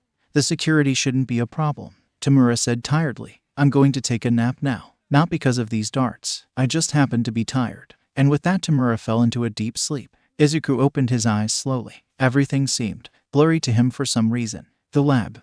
What happened? Izuku thought. Need to get back to the lab. Figure out what went wrong. Izuku tried to sit up but found it was significantly harder than normal. With enough effort, he did manage to sit himself up, and he looked around at his surroundings. I'm in the medical wing. That's right, the explosion. Izuku remembered. I need to see if All Might's okay. Izuku moved his legs over the bed and tried to stand. The minute Izuku was out of bed, he noticed his legs felt weaker. He was shaking from just standing. He tried to walk, and after a few steps, he fell over. Oh, Izuku said, what's going on? Why do I feel so weak? How long was I in that bed? Izuku tried to stand up again, but he kept falling down. After a couple of minutes, Recovery Girl walked in and saw what Izuku was attempting to do. What are you doing? Recovery Girl scolded. Get back in bed. You shouldn't be moving yet. Recovery Girl. What happened? How long was I out? Izuku asked. We can talk about that later. Get back in bed, Recovery Girl ordered. After Recovery Girl helped Izuku back into his bed, she explained. Your lab exploded. However, luckily neither you or All Might were killed or even particularly injured, she said. Izuku sighed with relief. Both of you were knocked out and weakened, Recovery Girl said. Weakened? Izuku asked in a concerned tone. What do you mean? Well, All Might can still use his power up from. He can't use it for as long, and he's not as strong as he was before, Recovery Girl said. Yes, that's what we expected would happen. But what do you mean by I was weakened? Izuku asked. I was just about to explain that. Have some patience, Recovery Girl complained. Your body is much weaker than it was before. Your muscles, your bones, your eyes, your immune system, basically everything but your brain. Oh, Izuku said with wide eyes. That's it. That's all you're going to say after hearing something like that, Recovery Girl said. Well, I wasn't really using anything but my brain all too much anyway, Izuku said optimistically. Will I still be able to walk and use my arms right? After some physical therapy, yes, although don't expect too much out of your stamina, Recovery Girl said. Also, you'll need to take pills to strengthen your immune system. Speaking of which, Recovery Girl took out a bottle of pills and a bottle of water from her pocket and handed them to Izuku. Take 2 every 6 hours. When you run out, make sure to come back to me immediately. Understood? Yes, ma'am, Izuku said, before opening up the bottle and taking 2 pills. Lastly, you're going to need these, Recovery Girl said, handing Izuku a pair of glasses. Izuku took the glasses, looking at them for a bit before putting them on. He blinked repeatedly as the world suddenly became less blurry. I'll inform the principal that you've woken up, but first I'll inform your family, Recovery Girl said. They've been very worried about you. You've been out for about a week after all. Izuku felt as if a knife made of guilt stabbed him in the stomach. He could only imagine how they must feel. His mother was most likely drowning in tears. And Tsukui? Well, Izuku had a feeling he knew how she would react. 5 minutes later, you idiot, Tsukui shouted, giving her father a light slap to the back of the head. Oh, Izuku responded. How could you do something so stupid and reckless? I don't even know what you did, but I know it was stupid, 𝗧𝗵𝗲 yelled. Wahhh. 𝗧𝗵𝗲, I'm so happy you're okay. 𝐭 cried as she embraced her son. This is about what I expected, 𝗧𝗵𝗲 thought, unable to keep the smile off of his face. I'm sorry for worrying you too. 𝗧𝗵𝗲 apologized. You better be, 𝗧𝗵𝗲 pouted. I had half a mind to shake you out of your coma. Luckily my logic sensors told me that would do more harm than good. You shouldn't need your logic sensors to tell you that, but I'm glad you're using them at least, 𝗧𝗵𝗲 thought. Suddenly 𝗧𝗵𝗲 felt 𝗧𝗵𝗲 envelop him into a tight hug. 𝗧𝗵𝗲, 𝗧𝗵𝗲 cried. This is what you get for making us worry. Accept your punishment, 𝗧𝗵𝗲 said. She wasn't even hugging him all that tight, but his weakened body made it feel a whole lot more forceful than it really was. After a few seconds, 𝗧𝗵𝗲 managed to find comfort in the twin embraces of his mother and daughter. 𝗧𝗵𝗲 struggled his arms out from the hug and wrapped them around the two of them. Thank you, he said sincerely. Recovery Girl smiled as she watched the Midoriya family embrace each other. A few hours later it took a while for 𝗬𝗧 to convince 𝗧𝗵𝗲 and 𝐭 to leave, but after much insistence from both himself and 𝗧𝗵𝗲. Now 𝗬𝗧 and 𝗧𝗵𝗲 were alone. This is quite troubling, 𝗬𝗧 said. With your body in such a weakened state, it will surely slow down the progress of your work. No, it's fine, 𝗧𝗵𝗲 said. My brain was unaffected, so I should be able to work just as well as before. You and I both know that's not true, 𝗬𝗧 replied. While your work doesn't require much physical strain, use of your arms and legs are still required, and with how your body is, walking and lifting things for any extended period of time would be problematic. 𝗧𝗵𝗲 couldn't say he was wrong, but he didn't want to admit he was right. We will have to have that competition sooner so we can get you an assistant as soon as possible, 𝗬𝗧 said. On top of learning from you and assisting in minor projects, they will have to look after your health and perform various tasks for you. 𝗧𝗵𝗲 didn't like that. He didn't like that at all. Having someone help him with every little thing. It made him feel useless. Like a Deku. Is that really necessary? 𝗧𝗵𝗲 asked. And what are we gonna do about the secret projects? If my assistant is a student, then they can't know about those projects, let alone help me with them. Yes, that will be a problem. Perhaps you could build yourself an assistant in addition to the contest winner, 𝗬𝗧 said, before shaking his head. Well, we can worry about that later, I suppose. For now, you'll be taking a few days off so you can recover, and no, this is not optional. Recovery Girl will bring you a wheelchair so you can move around. Please don't overexert yourself. Yes, sir, 𝗧𝗵𝗲 said. 𝗬𝗧 nodded and walked out of the room, leaving 𝗧𝗵𝗲 to think. Build an assistant, 𝗧𝗵𝗲 muttered before his eyes widened with realization. Later that night, 𝗬𝗧 walked into 𝗧𝗵𝗲's workshop to see 𝗧𝗵𝗲 doing exactly what he expected him to be doing. Working, hunched over a table trying to draw up some blueprints, although due to his weakened body the sketches were not very good. Midoriya, I told you that your days off were not optional. 𝗬𝗧 reminded this is a personal project. 𝗧𝗵𝗲 said, not turning away from his work. You said I could build my own assistant. So I am, in a manner of speaking. 𝗬𝗧 walked up to 𝗧𝗵𝗲's table and hopped up on it so he could see what was on the blueprints. I see, 𝗬𝗧 said, before hopping back down. Very clever, Midoriya. Please continue. Thank you, sir, 𝗧𝗵𝗲 said, before going back to focusing on his blueprints. A day later, after classes were done, a good amount of students gathered around 𝗧𝗵𝗲 with one question on their minds. Did your dad wake up yet? Ochako asked her friend with concern. Yup, he's fully awake and out of the medical wing, 𝗧𝗵𝗲 happily reported. Yeah, all right, said Mina and Kaminari. I am glad to hear that your father is well, Ida said. Same, Todoroki said from his seat. Hey, we should pay him a visit, Mina suggested. That sounds great, but not all of us should go at once, 𝗧𝗵𝗲 suggested. Dad's body was weakened after the accident. He can't even really walk right now. Ugh, poor Doc, Kaminari said. What happened that left him in such a condition? Ida asked. I don't know, 𝗧𝗵𝗲 said, her tone showing her frustration.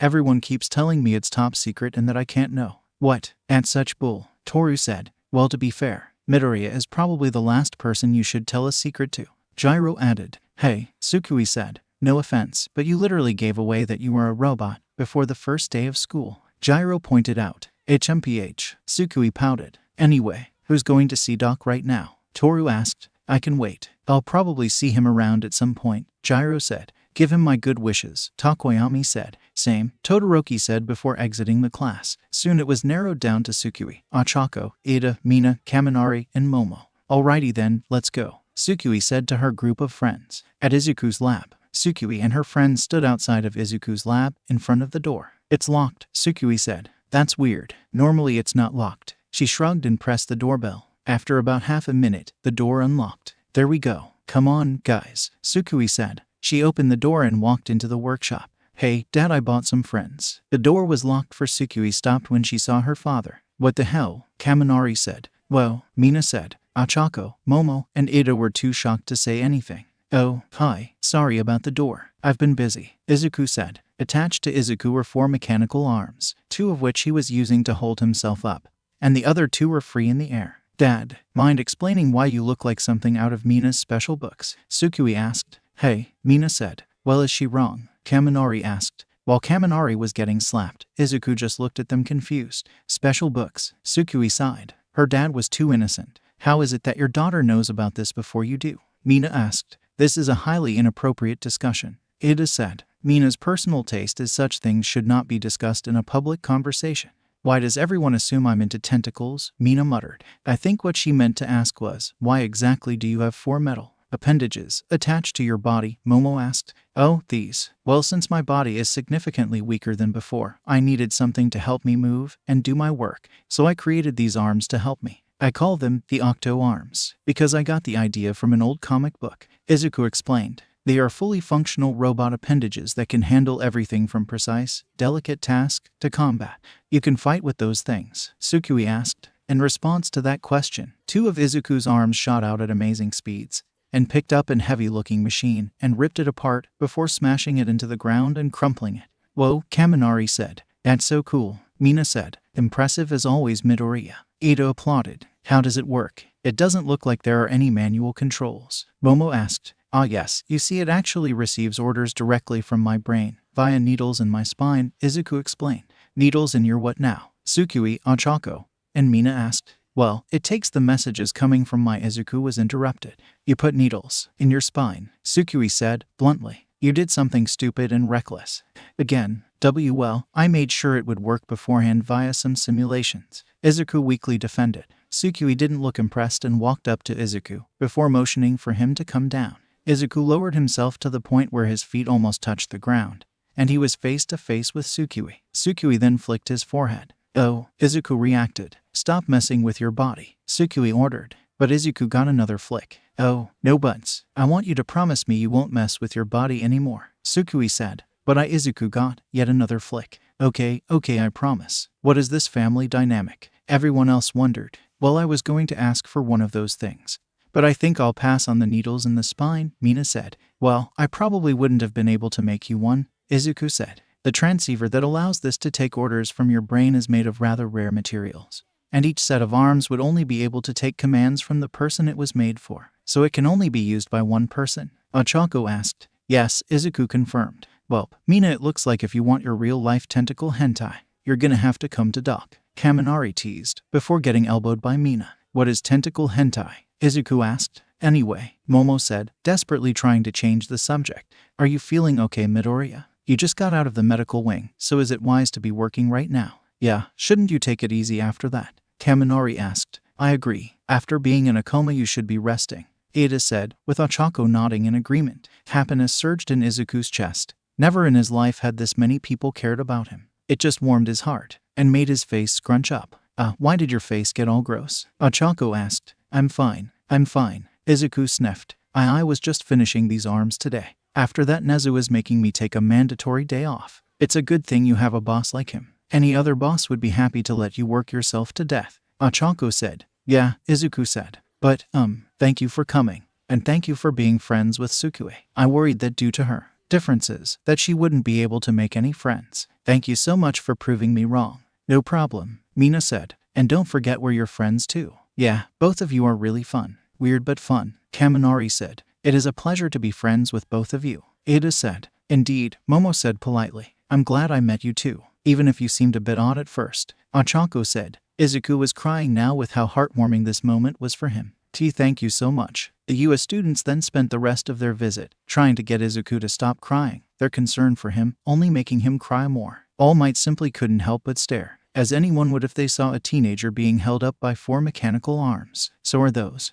comfortable?" "The arms? Yes, actually," Izuku answered. "I put padding on the inside so the metal wouldn't dig into my flesh or break my spine. It's actually pretty comfortable." Nezu, All Might, and Izuku were riding down the elevator back down to Izuku's secret lab, which was now fully rebuilt. "Actually, how are you feeling, All Might?" Izuku asked. any possible long-term effects of the power draining. Besides the obvious loss in power, I find myself feeling a little sore from time to time, All Might said, but other than that I'm fine. I'm glad that both of you were able to recover as well as you did, 𝗧𝗪 said, disregarding Midoriya's current state of course. Honestly, I think my condition isn't all that bad, 𝐒𝐿 said. I've been told that these glasses suit me pretty well actually, and to be honest, that's the only compliment I've ever gotten on my looks. On that somewhat depressing note, the elevator dinged and they made it to the bottom floor. Ah, perfect, 𝗧𝗪 said. Exiting the elevator, this is what I needed to show you. 𝗧𝗪 gestured to the enormous tube-shaped container that was glowing with multicolored energy. All Might looked at it in awe, as he got a strangely familiar feeling from the tube. Is that yes, this is one for all, 𝗧𝗪 said. All the power that was obtained many generations of heroes is now stirring in this container. It's actually a little overwhelming to think about. All Might kept staring at the tube, feeling as if the energy was beckoning to him. He walked over to the container and slowly placed his hand on it. He could feel the energy already. It was warm, familiar, like an old friend. Nana, All Might muttered. What was that? 𝗧𝗪 asked, not hearing what the hero had said. Nothing, All Might lied. It's just this energy, it feels alive almost. Well, that's because it is, 𝗧𝗪 said. Both All Might and 𝗧𝗪 gave 𝗧𝗪 a shocked expression, although it was hard to tell with 𝗧𝗪. Well, it's not alive in a human or 𝗧𝗪 sense, but rather in a robotic sense, and not like 𝗬𝗂 robotic, but more like an eye in a movie, 𝗧𝗪 said. It even has something like programming and directives. Would you mind explaining a little more about those? 𝗧𝗪 asked. Well, I haven't figured out everything since I only just figured out how to look into One for All's biodata, 𝗧𝗪 explained. But there are a few things I have looked into. Firstly, the reason for the lab accident is because One for All was actively resisting the extraction. But One for All has never resisted transfer before, All Might pointed out. Yes, but this wasn't a transfer into an organic host. This was an extraction into a mechanical container, 𝗧𝗪 clarified. The quirk's semi-sentience fought against the unnatural transfer into an artificial vessel, and so it not only attempted to cling onto All Might, but it also made a last-ditch effort to jump into another vessel. You're referring to yourself, 𝗧𝗪 said. What? All Might said, barely understanding any of this. You are correct, 𝗧𝗪 said. I was, for a few seconds, the 9th wielder of One for All. Or rather, the 8th and a half wielder. What? All Might shouted, now very bewildered. Interesting, 𝗧𝗪 said. Does this happen to have to do with your body's weakened state? Well, I don't have any confirmation of that, but that's probably the case, 𝗧𝗪 said. Although I do have a theory on why that happened. Please explain, 𝗧𝗪 urged. Well, you know how All Might deflated after his fight with All for One? 𝗧𝗪 asked, getting a nod from the two heroes. And you know how we explained that by saying that it was because of the surgery even though that didn't make any sense? What do you mean it doesn't make any sense? All Might asked. Yagi, you can't just lose muscle mass like that after a couple of surgeries, and even if you could, you would have lost a lot of things within that muscle mass, like nerve endings and veins. Also, your bones might not even fit in your body, 𝗧𝗪 said. By all means, what happened to you is a complete mystery. We just shrugged it off and said it was the surgery because we didn't have any explanation for it.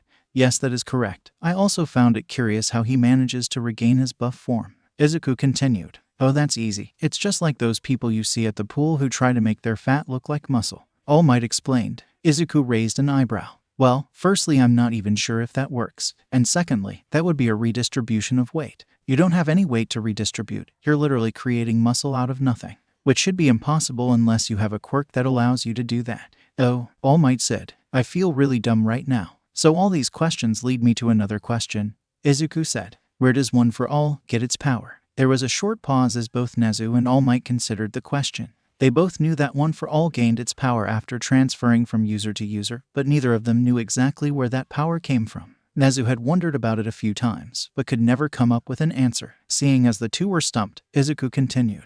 One for All gains power as it goes from user to user, meaning that either the users are somehow generating power for the quirk, or it's stealing power from them. Interesting, 𝗧𝗪 said, finally starting to get it. So you think that One for All is taking power from each user and giving it to the next user? Yes, I theorize that during the process of giving One for All to the next user, One for All's stockpiling aspect takes hold and leeches power from that person's body, 𝗧𝗪 explained. But I didn't pass One for All on when I became like this, All Might pointed out. Yes, but you were very, very close to death, 𝗧𝗪 said. It's possible that One for All viewed you as a lost cause, and tried to take as much power from your body while you were still alive. That would explain the deflation. One for All sucked so much nutrients and energy out of Yagi that his muscles deteriorate at an accelerated rate, 𝗧𝗪 said. This had to be the most bewildering day of All Might's life. Not only were these two on a level of understanding that he was simply not on, but he was also learning that everything he had learned about his condition was wrong. Yes, exactly, 𝐒𝐬𝐽 confirmed.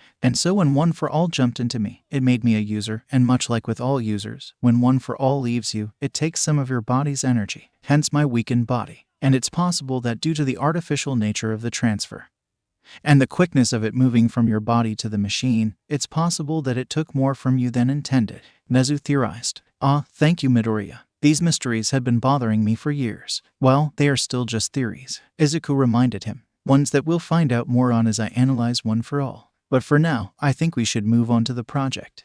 Yes, I suppose we should, 𝐒𝐬𝐽 said. Please tell how much progress you've made on the new symbol of peace. I understand if you haven't been able to progress much, considering that you've only just gotten your hands on the quirk, and you've been busy with your arms and figuring out the nature of One for All. Well, 𝗧𝗍𝗄 paused as he tried to figure out how to phrase what he was about to say. I wouldn't say I've made a lot of progress, but I haven't made significant progress. Come look. 𝗧𝗍𝗄 brought 𝗧𝗍 and All Might over to a table that contained a bunch of tools as well as 2 sheets of metal. 𝗧𝗍𝗄 grabbed one of the sheets with his metal arms and showed it to the 2 heroes. This is ultraninium, 𝗧𝗍𝗄 said. It's a new metal I've created that's rather weak. It's maybe about as strong as iron, 𝗧𝗍𝗄 said, before crushing the metal with his arms. While it may be rather weak by itself, it serves an important function. 𝗧𝗍𝗄 picked up the other sheet of metal and once again attempted to crush it. However, this time it was much harder, as the metal proved much more resilient, taking much longer to crush. You see, according to my calculations, if I created a new android using a significant amount of One for All energy, it would simply explode,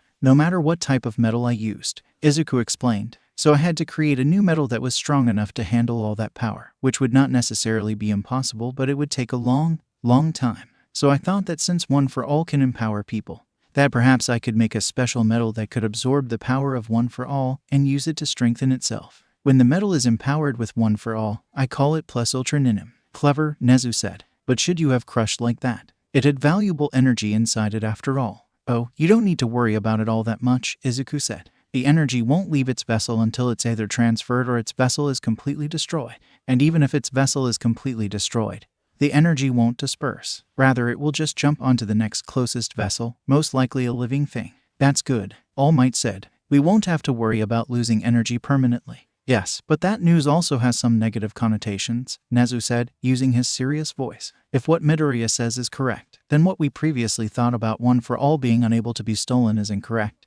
And if you manage to completely destroy a user, then you would gain their power. A thoughtful expression crossed 𝗧𝗍𝗄's face as he pondered what 𝗧𝗍𝗄 just said. Well, I wouldn't worry too much about that, as even if someone gained One for All's energy, that doesn't mean they would be able to necessarily use it. While I can't confirm it, I have a theory that if anyone were to use One for All with ill intent, One for All would not activate due to its own programming. Well, until you can confirm that theory, we will have to be extra careful about who hears anything about this project, 𝗧𝗍𝗄 said. No one says anything about this project to anyone. Even if someone already knows about One for All, you can't tell them about any of this. Understood. 𝗧𝗍𝗄 nodded, but All Might seemed hesitant. What about Recovery Girl or Gran Torino? All Might asked. Or Yagi, 𝗧𝗍𝗄 said sharply. I don't need to tell you how much damage a villain could do with even just half of One for All. You need to promise me that you won't tell anyone about this project, no matter what. All Might hesitated for a moment. I guess I have no choice. Good. Now, is there anything else you need to report on, Midoriya? 𝗧𝗍𝗄 asked. Yes, 𝗧𝗍𝗄 said. There is one more, very important thing I need to tell you about. It doesn't relate to the Symbol of Peace project necessarily, but in my opinion, it could be even more important. More important than creating the next Symbol of Peace? 𝗧𝗍𝗄 asked. I'm curious about what that could possibly be. All Might didn't say anything but gave 𝗧𝗍𝗄 a curious look. Well, while I was wondering how exactly One for All gained its energy, I also ran some experiments to see if I could feed it energy, 𝗧𝗍𝗄 revealed. And I can. All Might's eyes widened and 𝗧𝗍𝗄 seemed to be visibly excited. Are you saying what I think you're saying? 𝗧𝗍𝗄 asked. Yes, I can increase the amount of power in One for All, 𝗧𝗍𝗄 confirmed. And given the nature One for All's energy, I can use the energy in multiple projects. And due to how friendly One for All's energy is with organic matter, I can even make machines that can be used on humans. Maybe I could save people from some serious injuries or diseases. That's great. All Might cheered. Indeed, that is fantastic news. 𝗧𝗍𝗄's tone did not match his words, leading 𝗧𝗍𝗄 to believe that there was a but coming. But I believe for now you should focus on fully figuring out how One for All works before we move on with any projects. Why? 𝗧𝗍𝗄 asked. I think I have enough of an understanding we can't approach this with only enough of an understanding. We need to have a complete understanding of what we are dealing with before we do anything important or dangerous. 𝗧𝗏 interrupted. If we can get a full understanding of what we are dealing with, then we need to take that opportunity. When it comes to something this powerful and important, then we need to take steps to make sure we don't have any more incidents. Because the next time something explodes, you may not be as lucky as you were last time. There was a short pause as what 𝗧𝗏 said sunk in. Now, is that all you wanted to show us, Midoriya? 𝗧𝗏 asked. Yes, sir, Izuku said. Good. You've made good progress, Midoriya. Please learn more about One for All and then report back to me. 𝗧𝗏 said. Yes, sir, Izuku repeated. Also, shipment C has arrived. 𝗧𝗏 announced. Izuku cringed. He personally hated this project in particular. It wasn't that he hated the thought of bringing back the dead. It's the fact that he wasn't bringing back the dead, but rather making replicas of them is what he hated. What's worse is just how desperate some of the government officials were to have their loved ones returned to them, even after he told them that he couldn't restore the ones without intact the brains. They just handed him a list of personality traits and memories that they knew that loved one to have and sent him on his way, fully disregarding the fact that what they gave him was not enough to make a full android. Izuku sighed. Even so, I need to start production. When I get the bodies, I can just get them into the automatic system and then I don't have to look at them again. Just need to start production. Thank you, sir. I'll begin production as soon as I can, Izuku said. What's shipment C? All Might asked. Nothing you need to be concerned about. 𝗧𝗏 dismissed. Now, Izuku, I have one last thing to inform you of. Izuku gained a curious expression. What? It's about a contest to see who would be your assistant, 𝗧𝗏 said. A winner has been selected and they will be seeing you tomorrow. Oh, I see, Izuku said. Well, it would be nice to have some help with the school's projects. They do have a bit of an eccentric personality. Are you sure you can handle it? 𝗧𝗏 asked. Well, I've handled Kaken for all these years. I'm sure whoever this person is can't be too bad, Izuku said. Right. The next day. Wrong. Izuku was wrong. Very, very wrong. When he came back to the lab the next morning, he found a girl sleeping on the floor of his lab. Oh, good morning, Midoriya, 𝗧𝗏 said, walking up behind the young scientist. Yes, sir. What is this? Izuku asked him, going up to inspect the girl on the floor. Wait a minute. I know this girl. Suddenly the girl yawned and began to open her eyes. Wano, Midoriya. The girl known as 𝗵𝗲 shouted, immediately getting to her feet and looking at Izuku's new arms. Those arms are amazing. And they don't seem to require any manual controls either. As May gushed over Izuku's robotic appendages, 𝗧𝗏 and Izuku spoke. I see you are familiar with. 𝗧𝗏 said. Good. After all, she is your new assistant. Her. Izuku shouted. Well, I guess I shouldn't be surprised. When we talked, she was so passionate about making things. And she did show a level of understanding that far exceeds that of most people our age. Well, I guess it's fine. She seems she's straddling my arms. Izuku suddenly shouted. May had begun trying to take a closer at the arms and started climbing on them, putting her in a very provocative position. Suddenly that arm began to malfunction, whipping around until it eventually sent May flying off. Ouch, May said as she landed on her butt. Man, those things are strong. How much can they lift? What's their grip strength? I'm sure that having 𝗧𝗵 here will teach you both very important lessons. After all, you do need some more exposure to the opposite gender besides your mother and daughter. 𝗧𝗏 said. This will be especially effective considering that she will also be living here. What? Izuku shouted in shock. Yeah, I got here early to unpack my stuff, May said, gesturing to a mattress on the floor with a toolbox next to it. 𝗧𝗵, we asked you to move into the dorm we set up for you, not the laboratory, 𝗧𝗏 said. But I want to land on something soft when I pass out, 𝗧𝗵 protested. How am I supposed to land on my bed when it's not even in the same building? But you didn't even fall on the bed, Izuku pointed out. And why is she moving into the dorm anyway? Well, she asked permission to do so and I thought it was a good idea, 𝗧𝗏 explained. So we got her parents' permission and moved her luggage to the school. Izuku's face was bright red and he was gasping for words. He didn't dislike May in the slightest, but she was far too non-caring about her modesty for Izuku's liking. It didn't help that she was incredibly developed for someone their age. But still, I guess it's good to have an assistant as competent as her, Izuku thought. After regaining his composure, Izuku turned to May, having his arms put him lower to the ground as to not accidentally look at her chest. Well, it's a pleasure to work with you, Izuku said, extending his arm for a handshake. The pleasure is all mine, May said eagerly, shaking Izuku's hand. Also, can you take off your clothes? Izuku promptly regretted his existence. Nezu smiled as he watched Mei try to explain the purely scientific reason she wanted Izuku to strip, all while Izuku tried not to pass out from the sheer amount of blood rushing to his face. While on paper putting these two together may not seem like the best idea, Nezu knew better. Firstly, Izuku needed to learn to be around females that weren't related to him or robots, and Mei needed to learn modesty and restraint. After dealing with Mei, any other woman would be easy to handle, with the possible exception of Midnight, and Mei would eventually learn that if she wanted to get anything out of Izuku, then she would need to stop causing him to pass out, and thus would need to start changing her behavior. Secondly, both Izuku and Mei tend to neglect their health in favor of work, and while on paper it might sound bad to put those two together as they would only encourage their workaholic behavior, there was one factor that made this work. Izuku was a massive hypocrite. While he didn't care much about his own well-being most of the time, he did care immensely about others. If Mei kept overworking, Izuku would stop her, and if he wanted her to stop working, then he would need to stop working. Plus 𝐭 and 𝐶𝑢𝑖 would also help in that effort. All in all, Nezu was happy with this result. Who knows, maybe after learning from each other, these two could one day become something close to normal human beings. Now that will probably never happen. Entry 1. My name is Izuku Midoriya. I'm writing this down to catalog my research. The subject of my research is the quirk known as One for All.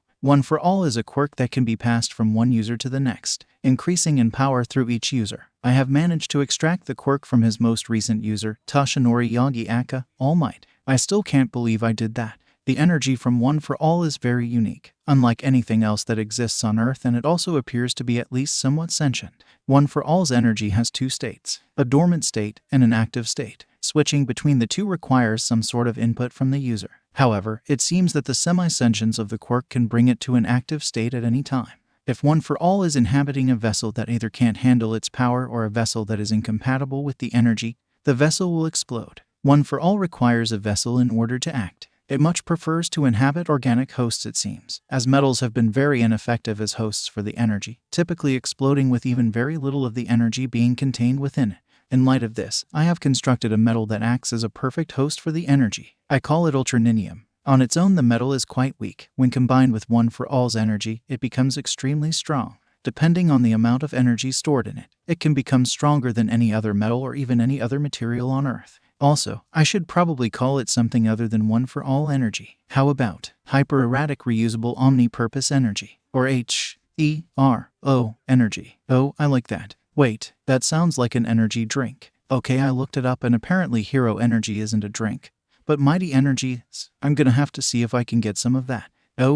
Back to the point at hand. One for All seems to drain energy from the user, probably over a long period of time normally. The evidence of this exists in both All Might's depowered state and my current state, although I have no other wielders to use as examples, as all the other wielders died soon after passing over the quirk. Side note, it's possible that anything possessing HERO energy could be targeted by All for One and his people, although I doubt All for One would do anything to harm or kill me. After all, if anything happens to his brother, I'm the only one who can fix him. Anyway, when a vessel for One for All is destroyed completely, the energy will disperse into the air and immediately fly into the closest living being. Note, this is only possible when the vessel is completely destroyed. It is theorized that one could steal One for All energy like this, although it is unknown whether or not that would work. Either way, it is critical to keep this all a secret. Otherwise, vessels would be targeted by people wanting to take their power for their own. I've also learned I can convert other types of energy into HERO energy. However, the conversion rate is very low.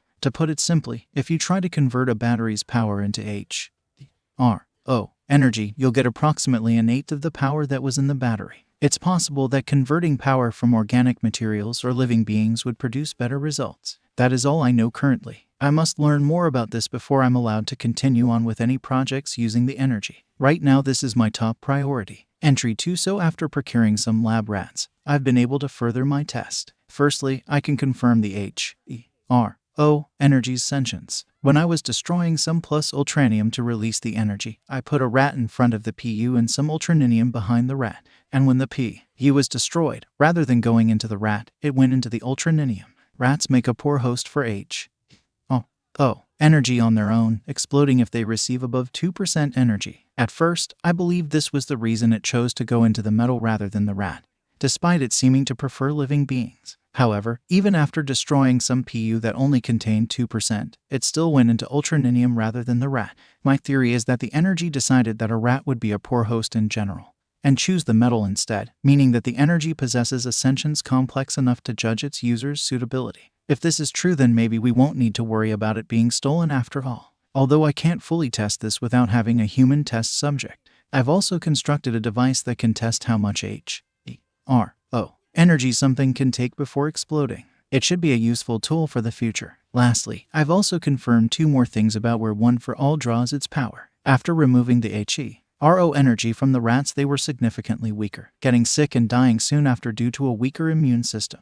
So it seems my theory about One for All drawing energy from its user is correct. Another thing that confirmed my theory, as well as confirming another theory I had, is my experiments on cadavers. You see, due to some of my other assignments, I have had to deal with a large number of dead bodies. Most of the bodies are sent back to where they came from after I'm done with them. However, there are some that we have been ordered to dispose of. My superiors have given me permission to use the bodies in my experiments, so I converted their bodies into 𝐸 energy and found that after they were done, even the most recently dead corpses were reduced to skin and bone after the draining was finished, looking very similar to All Might's deflated form. These corpses have also provided a significant amount of energy. Overall, one body produces about a car battery's worth of energy, confirming that organic energy converts much better into 𝐸 energy. I have now been ordered to turn all the bodies we've been asked to dispose of into 𝐸 energy before disposing of them. This feels wrong, but this energy can be used to do so much. I'm sorry. Entry 3. So I've already completed the biomechanical 𝐒𝐻𝐢 energy improvements. I've replaced some of the rats' body parts with cybernetics made of plus ultraninium. This increased their capacity for 𝐸 energy by 5%. While it's not much, I suspect that doing this to a human would increase their 𝐸 energy capacity by a far more impressive number. I've also been attempting to use 𝐸 energy on a purely robotic host, making small robots using plus ultraninium. The first few times I tried it, I couldn't get it to go into its active state. The next few times they exploded immediately. However, after a few more attempts, I managed to get it to work. Controlling it, on the other hand, was far more difficult. It seemed like it didn't want to exist, as it tried its best to destroy itself before eventually exploding. My guess is that the energy dislikes being inside artificial vessels. I think my next priority is to try and find a way to interact with the consciousness of One for All. Entry 6. I've had a breakthrough. I've finally managed to break into the inner consciousness of One for All, and it is amazing. It's like a whole other cognitive world in there, filled with memories, thoughts, and feelings of their previous users. All Might, Nana Shimura, and all the other wielders' memories are stored here. Even some of the rats' memories are in here. It seems that One for All has used these memories as a kind of basis for its sentence, trying to fulfill the will of its wielders. To clarify, it's not alive. It's like a robot using the wishes and desires of its dead wielders as programming. This opens up so much. The possibilities with this alone are seemingly endless. In theory, you could connect someone's mind to this network and look through their memories. And if it's possible to tamper with the programming, then you could potentially change a person's memories or even their personality. That's a scary thought. Another reason we can't let get out. Anyways, I'm going to explore this. Perhaps I can get rid of its hatred of artificial hosts. Entry 9. My research has progressed quickly. Maybe a bit too quickly. Principal Nezu has already ordered us to begin human testing. Apparently, the higher-ups are very adamant about it after all the research I've done. Of course, we have to find a willing test subject, one that's worthy of having the power these experiments will bring. Nezu had started discreetly searching for candidates and has tasked me with a way of sorting them. Entry 10. I didn't think that Nezu would find someone so quickly. It's only been a few days since they started searching and they've already found someone. His name is Hitoshi Shinso. He's a general ed student at UA. He tried out for the hero course but failed. Perhaps that's why he was so eager to sign up for secretive and potentially dangerous experiments. I thought that convincing his parents would be hard, but apparently they signed the agreement papers without much of a fight. Of course, right now we still have to see if he is eligible. He's cleared all of Nezu's background checks. Now all he has to do is clear my SH test. It's a special test I've created using the One for All matrix, or just the matrix for short, but that will have to wait for a later date. I've decided to take the day off tomorrow. Tsukui wants to do something in the park, so I have no choice. I wonder what exactly she wants to do. Tsukui, why did you drag me out of my lab? Izuku asked his daughter. The robot girl had insisted Izuku follow her, and now the two of them were walking through the park, where many people stopped and stared at Izuku's robot arms. "We are going to play catch," 𝗬𝐿 declared. "My robo arms versus yours. Let's see who wins." The two made it to a grassy hill where 𝐬𝐻𝐾o was waiting for them. "Oh, hello Uraraka," Izuku stuttered. I didn't expect to see you here. 𝗬𝐿 asked me to be the ref." 𝐻𝐻𝐾o smiled at the pair of them brightly. "I'm not sure that a game of catch needs a ref, but it sounded like fun, so I decided to come." "All right, that's enough chit-chat," 𝗬𝐿 said while she took out the ball. "The rules are simple. You throw the ball at the other person,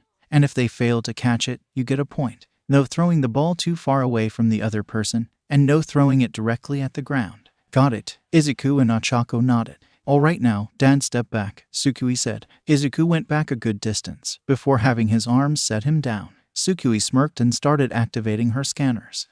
Not enough information. I need to get a scope of his speed and reaction time. Let's try a curvy ball." 𝗬𝐿 threw the ball with all her robotic strength, sending it curving to Izuku's side. In less than a second, Izuku's arms reacted and caught it right out of the air. Looks like his arms can react pretty fast. Probably working off of some kind of self-preservation programming, rather than Dad's reaction time, 𝗬𝐿 surmised. But there's a gap. The ball entered Dad's range for half a second before he caught it. Izuku threw the ball at 𝗬𝐿, who caught it perfectly. "She is taking this way too seriously, isn't she?" Izuku thought. 𝗬𝐿 threw a high ball, aiming a few feet over Izuku's head. Izuku's arms caught it, although the ball made it a bit farther into Izuku's range than last time.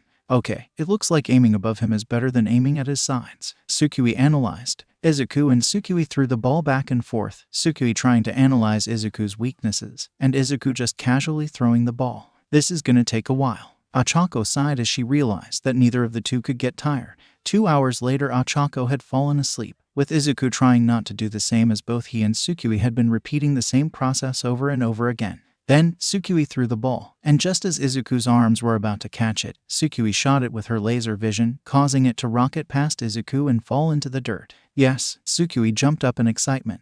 Izuku sighed in relief. Finally, it was over. He could have just let the ball go past him on purpose, but he knew 𝗬𝐿 wouldn't let him do that and would likely have given him an earful. "Well, there wasn't any rule saying you couldn't do that," Izuku said. "I guess you win." Izuku sent one of his arms to shake 𝗻𝐻𝐾o awake. "Why is over?" 𝗻𝐻𝐾o jumped. "Oh, thank goodness. Over. That was just the first point." 𝗬𝐿 readied herself to throw the ball again. "We're going up to 10. Izuku and 𝗻𝐻𝐾o stared at her for a moment, before they looked at each other, and then back at her. "Nope," they said in unison. Izuku picked 𝗬𝐿 up with his arms. "Hey," 𝗬𝐿 protested, "I'm so sorry about this, Uraraka." Izuku apologized. "I swear I'll make it up to you." Uraraka was about to say don't worry about it when an idea entered her mind. "Well, how about we all go for matcha?" 𝗻𝐻𝐾o knew that the Midoriyas desperately needed social interaction, and if she could give them that while also getting some delicious matcha, then she could call this a good day. "Oh, okay," Izuku said. "I have more than enough money on me to get some for everyone." "Oh, you don't have to pay for me," 𝗻𝐻𝐾o said. No, it's fine. My pay is rather generous and most of my family's living expenses are taken care of by the school," Izuku said. "So please, let me make up for 𝗬𝐿 wasting your time." "Well, I had fun," 𝗬𝐿 pouted. "Well, 𝗻𝐻𝐾o wasn't one to have other people pay for her, but Izuku did say they were well off, and she was kinda hurting for cash, so I guess it's fine." "All right, fine, let's go," 𝗬𝐿 said. "I'm starving." "𝗬𝐿, you can't get hungry," Izuku reminded her, wondering if 𝗬𝐿 was glitching. Later, the three had found some place that served matcha, and the three of them sat down. "So why did you want to play catch today, 𝗬𝐿?" Izuku asked his daughter. "I just wanted to spend some time with you," 𝗬𝐿 said, looking kinda embarrassed. Well, as embarrassed as an android who couldn't blush and had limited facial expressions could look. "I was made to get rid of your loneliness and I feel like I haven't been doing my job." Izuku gave her a soft smile. "𝗬𝐿, just by existing you've made my life 1,000,000 times better." "Well, I'm not satisfied with that." 𝗬𝐿 crossed her arms. "I want to make sure you never have to spend another day crying into your All Might pillow again." 𝗬𝐿 had said that loud enough that some people were giving Izuku looks, varying from confused to pitiful, much to Izuku's dismay. "Maybe I put in too much kakin," Izuku thought, before shaking his head. "No, she's perfect the way she is." "So hey, Doc," 𝗻𝐻𝐾o said. "Is that what everyone is going to call me now?" Izuku sighed. "Well, you're both Midoriya, and it feels weird to call Mr. Midoriya, so we came up with that nickname," 𝗻𝐻𝐾o said. "Well, I guess that's fine." While Izuku wasn't sure about this new nickname, he also didn't want to be called Mr. Midoriya.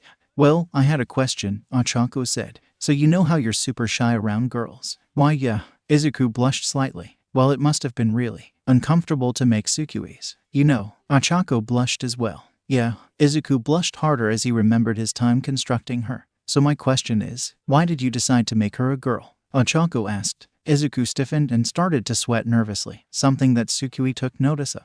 Well, you see, Izuku couldn't tell her the real reason. That he was already making a male android and wanted to branch out. If he did, then Tsukui would never stop hounding him for details about her brother. Well, that's kinda top secret, Izuku said while twiddling his thumbs and looking away. Oh come on, Tsukui groaned. Even the reason for my fucking gender is a secret. Yeah, why would that be a secret? Ochako asked. All of Tsukui's creation process is a secret, Izuku explained. And for a good reason. And that reason is, Tsukui asked. Also a secret, Izuku said. Sorry. Tsukui sat back and pouted with her arms crossed. She hated not knowing how she was made, especially considering just how many things didn't seem to make sense about it. Namely where Izuku got the resources to do it.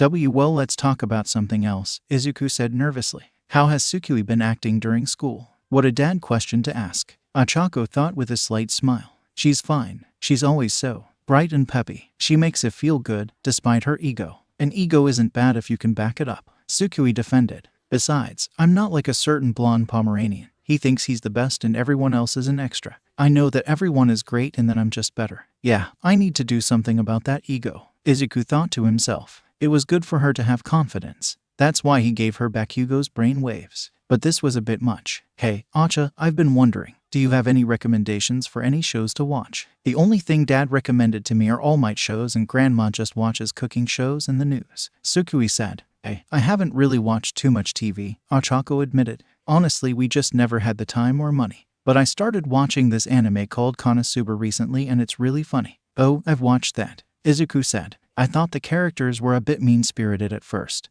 but they still seem to be really good friends. My favorite character is Union. Oh, Ochako said, giving Izuku a pitying look. That makes too much sense. My sensors indicate a 79% chance that I am missing a joke, Tsukui said. And I didn't know you watched shows about things other than All Might. Well, I watched a lot of things. I read a lot of books too. I spent most of my time tinkering though. I didn't have a lot else to do, Izuku admitted. Although now I'm plenty busy. I've been working on my projects from the government, from Nezu, and I've been making a few things for your class. Like, Tsukui and Ochako looked at him with interest. I can't say what it is, but I can say that it's going to be used to help you guys work on your weaknesses, Izuku revealed. What weaknesses? Tsukui asked. Your lack of aerial mobility, your tendency to overdramatic, and your lack of stealth, Izuku pointed out. Tsukui pouted, looking slightly offended. Well, I'm sure I can work around those. And besides, can't you just modify my body to adjust for those? Can you really just take Tsukui apart and upgrade her? Ochako asked. Well, the only part of Tsukui that can't be taken apart is a few parts in her head, Izuku revealed.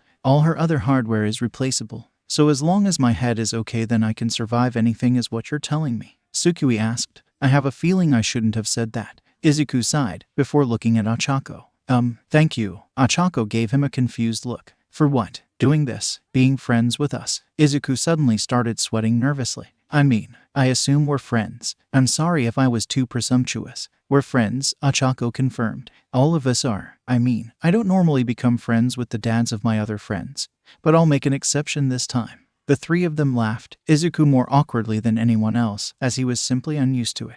Overall, Izuku was happy he didn't have to be forced to take a day off this time. The class was on the bus heading towards the USJ facility, and the class decided now would be the best time to get to know each other. Hey, so if Kaminari's derping out after using his quirk, would he go back to normal if we turned him on and off again? Tsukui asked. How do you turn someone on and off? Kaminari asked. Minda opened his mouth to say something, but Tsuyu slapped him with her tongue before he could speak. By knocking him out and kicking him awake, Gyro smirked. That sounds like it might work. Let's try it when we get the chance, Tsukui teased. Can we not? Kaminari objected. Better question. If Kaminari absorbs too much electricity, does he explode or does he get fat? Mina asked. A bunch of people laughed at the thought of Kaminari getting struck by lightning and suddenly gaining weight. Why is it suddenly pick on Kaminari Day? Kaminari objected. Because we got tired of picking on Minda, Tsukui said. For now. Come on guys, give the guy a break, Kirishima said. It's not manly to go after someone just because they're an easy target. Thanks, dude, Kaminari said.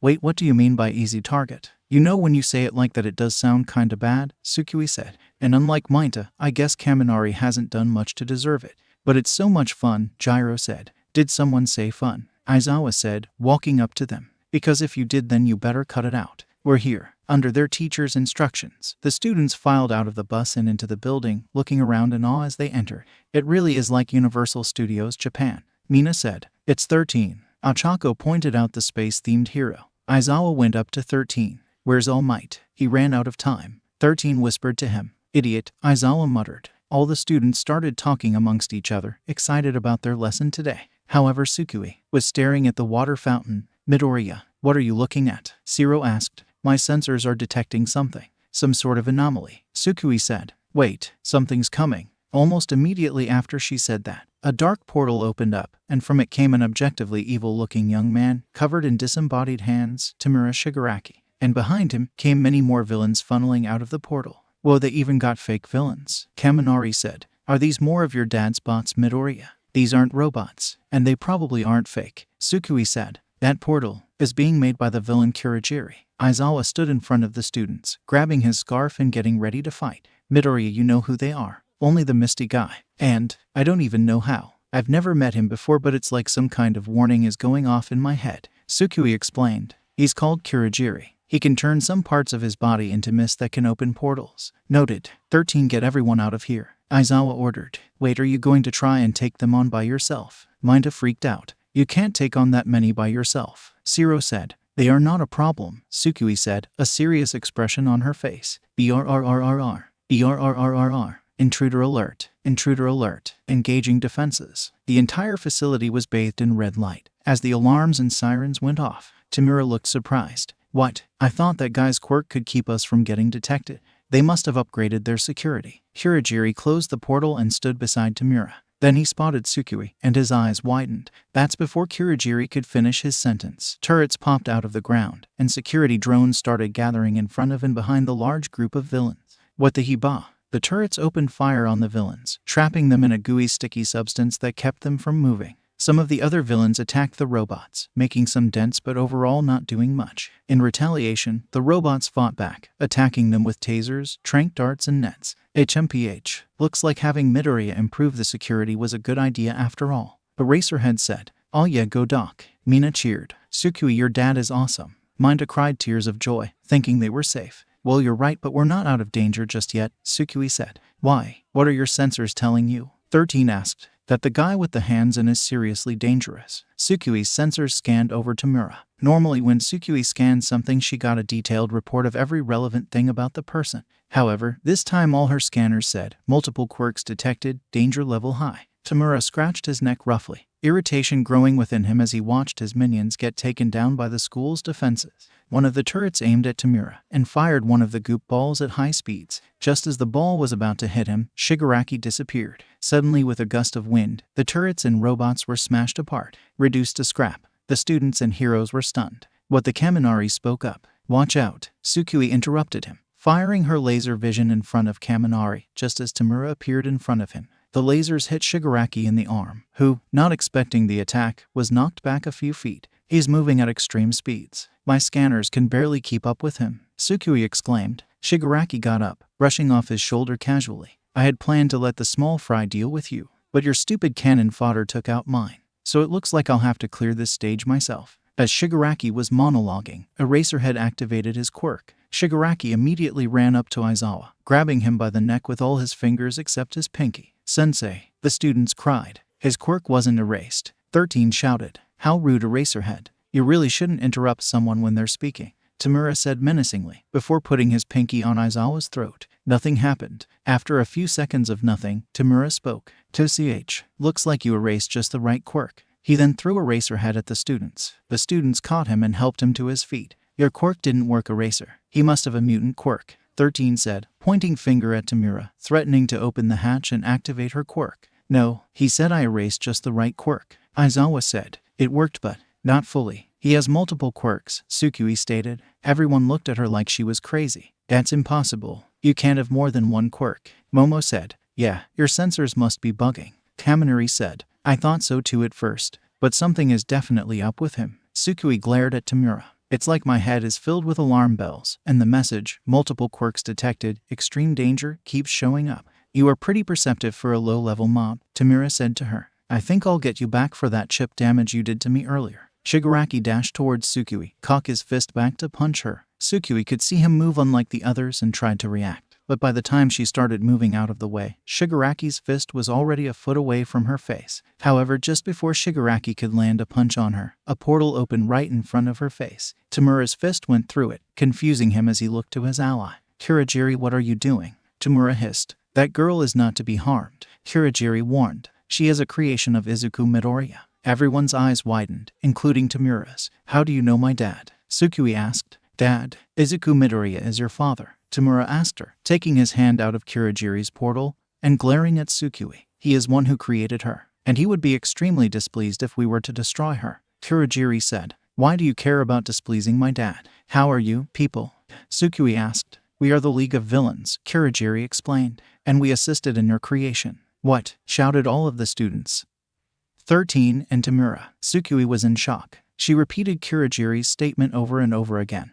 Her lie detectors telling the same thing every time. He was speaking the truth. No, 𝗬𝗂𝐁 denied it. No, my father would never work with criminals. Why would Sensei help make a brat like her? 𝗵𝗲 asked, just as confused as everyone else. They were both desperate, Kurogiri responded. It was a two-way deal. We gave him the resources he needed, and he produced what the master desired. So that's how he got the resources, Todoroki muttered under his breath. That's a load of crap. Surprisingly, Bakugo of all people shouted. Deku might have been a fucking desperate, but he's not that pathetic. And that was, what did Sensei want? 𝗵𝗲 asked. He had asked repeatedly about what Izuku Midoriya created for All for One that was important enough for him to make 𝗵𝗲 swear to not hurt him. Every time he got the same answer. I'm afraid I cannot tell you that. Master told me to never tell anyone. Kurogiri said. GRR. Fine, the girl can live. 𝗵𝗲 growled. But the rest 𝗵𝗲 didn't get another word in before he was suddenly encased in a block of ice. Everyone looked at Todoroki. I think we've had enough monologuing, he said. However, the ice didn't hold. Cracks appeared, the ice shook, and then it exploded off of Shigaraki. He glared at Todoroki. You're next. Suddenly, bones grew out of 𝗵𝗲's fist, making it spiky and hard. 𝗵𝗲 dashed at Shoto, however, having become overconfident in his abilities. 𝗵𝗲 hadn't taken into account that his opponents might have become accustomed to his speed at this point. Just as 𝗵𝗲 was about to dash, Shoto made a trail of ice in front of him and moved to the side. 𝗵𝗲 didn't react in time and dashed right at where Shoto was. The villain flew past Todoroki. He smashed through the water fountain, and his body flayed against the floor, and soon he was completely out of sight. If I laughed at that, would it be inappropriate? Kaminari asked. Very, responded everyone. Kurogiri stayed on the sideline, unsure of what to do. All for One had ordered him to make sure 𝗵𝗲 didn't kill or harm Izuku or his android. Otherwise, he may be less willing to repair his brother should it come to that. And while 𝗵𝗲 said he wasn't going to harm her, he was a rather fickle person, and his promise was not a guarantee. It looks like he hasn't mastered all his abilities, Aizawa noted. We'll need to take advantage of that if we want to win. Aizawa, you can't seriously be thinking of letting the children fight that monster. 13 objected. If we try and fight him ourselves, then we'll die before they can even get away. Aizawa reasoned. We need to do this together. Ochako dodge, 𝗬𝗂𝐁 shouted, shooting her lasers at Kaminari. Waga. Ochako got hit in the chest by 𝗬𝗂𝐁's lasers, knocking him aside just in time to avoid Shigaraki's fist. TCH. Kurogiri, take care of the girl. 𝗵𝗲 ordered. Kurogiri appeared in front of 𝗬𝗂𝐁, the robot girl glaring at him with red glowing eyes. I don't know how you managed to get past my lie detectors, but I'm not buying your shit. 𝗬𝗂𝐁 fired more blasts from her eyes, using her targeting system to aim for Kurogiri's body. My dad would never work with pieces of shit like you. You can ask your creator after I send you away from this place. Kurogiri opened a portal in front of him to redirect the lasers. This guy's gonna be annoying to fight. I need to find a way to attack him in a way he won't expect. 𝗬𝗂𝐁 thought. 𝗬𝗂𝐁 jumped back, avoiding a portal that was opening beneath her. Kurogiri opened a portal behind 𝗬𝗂𝐁, hoping she wouldn't be able to dodge in the air. Unfortunately for him, she could. 𝗬𝗂𝐁 sent a high-power blast to her side, changing her trajectory away from the portal. 𝗬𝗂𝐁 took a look at the battle with Shigaraki. Her classmates and teachers currently had her hands full trying to fight off the multi-quirked villain. Bakugo of course rocketed towards him and exploded the ground where Shigaraki stood. The villain easily dodged the attack and was about to attack the still airborne Bakugo from the side, when he was forced to duck one of Ida's kicks. TCH. 𝗵𝗲's arm extended, stretching out and aiming for Ida. 𝐒𝐻𝐻. The attack landed and knocked Ida aside with a heavy blow. Shigaraki smirked to himself while he recalled his arm. He had finally gotten off a good hit. However, what he hadn't noticed is that he had been standing still with his back turned to his opponents for several seconds now, leaving him open to a second attack. Hey, handjob. Eat this. Boom. Bakugo unleashed a full-power explosion right to Shigaraki's face, knocking the villain back a significant distance. Tamura tumbled back, spinning out of control for a while before digging his fingers into the ground and slowing himself until he reached a stop. He snarled with rage at the students before realizing something. His father was missing. The explosion had knocked the hand off his face, and Tamura could see it a few feet away from him. Shigaraki reached out to the hand, his arm extending and grabbing it and bringing it back to him. He reattached it to his face, taking a moment to compose himself before turning back to the students, and then immediately getting decked in the face by Kirishima and Sato. "Take that," Kirishima shouted. Tamura turned his head, revealing that he was completely unharmed. Crap," Kirishima said before Tamura punched him right in his hardened chest. Kirishima spat out blood as he was launched all the way across the facility. Sato was next. Shigaraki kneed the large student in the gut, making him fly across the floor before landing in the nearby flood zone. "I'll get him," Tsuyu said, hopping into the water to save Sato. Zero shot out his tape at Tamura. Minter rapidly threw out his balls. Mina squirted out acid and Aoyama shot his laser. Shigaraki easily dodged all of the attacks being thrown at him with a smug expression on his face. "It doesn't matter how many times you hit me. Your attack and speed stats are too low," Tamura said. "Enough with the video game analogies. You're not cool," Kaminari shouted. Shigaraki scowled. "Then let me put it like this." Using his super speed, Tamura appeared right in front of Kaminari. "You can't touch me. Is that right?" said the invisible girl standing next to him. Then there was a blinding flash. 𝐻𝐻. Shigaraki closed his eyes and put his hands in front of his face to shield himself from the light. "Now," Toru shouted. Ochako touched Shigaraki, removing his gravity. Then Zero wrapped him up in his tape and threw him into the air. By the time Tamura was able to see again, he had already hit the ceiling. "Cocky little shits," Tamura snarled. He used his super strength to break free of the tape. He positioned himself against the roof before pushing himself down towards the ground. Unfortunately, Tamura wasn't used to his current lack of gravity, so that combined with his super strength, which he also wasn't used to, caused him to plummet into the ground, making a large hole as went right through the concrete. "God damn it," Shigaraki roared from inside the hole. He tried to crawl his way out of it, but again this only caused him to rocket out of the hole. Tamura made a hole through the ceiling and flew out into the sky. "God damn it." Kurogiri stopped fighting Tsukui for a moment, realizing that Tamura was now flying into the upper atmosphere with no way of stopping. He was about to create a portal to retrieve him when he was hit in the chest by Tsukui's laser. The Misty Man recovered quickly. Getting up, Kurogiri realized that Tsukui wasn't going to give him the time to collect Tamura, and the US students probably wouldn't wait either. He needed to find a way to stall her without doing any sort of permanent harm to her. He saw the flood zone and got an idea. Kurogiri opened a large portal to the bottom of the floor zone, before opening another large portal above them all. Tsukui was hit by a strong wave of water and was swept off her feet and pushed back the tide. The tide went towards the rest of the class, but 13 stood in front of the wave. "Get behind me," 13 ordered. The students huddled behind the hero as they opened up their finger cover. The water was sucked up by 13's quirk, leaving the students untouched but also unable to move from behind 13. Meanwhile, Kurogiri was also taken by the wave, but now since he wasn't being directly attacked, he was able to open a warp gate and get himself to the landslide zone, far away from everyone else. He didn't know exactly how high Tamura had gone at this point. He just opened the gate at the max altitude he could open, one above the spot where Tamura had been sent flying, and hoped that he hadn't already gone past it. Fortunately for him, after a few seconds, Tamura came out of the portal and smashed into the concrete. "I should have gotten an anti-freeze quirk." Tamura shivered. The high altitudes he had been at caused parts of his body to freeze over. He was fine of course, but he was still very uncomfortable. "Kurogiri, kill that girl. I can't fucking move because she got rid of my fucking gravity. Have you tried turning off your super strength?" Kurogiri asked him. "Of course I've fucking tried to turn off my super strength."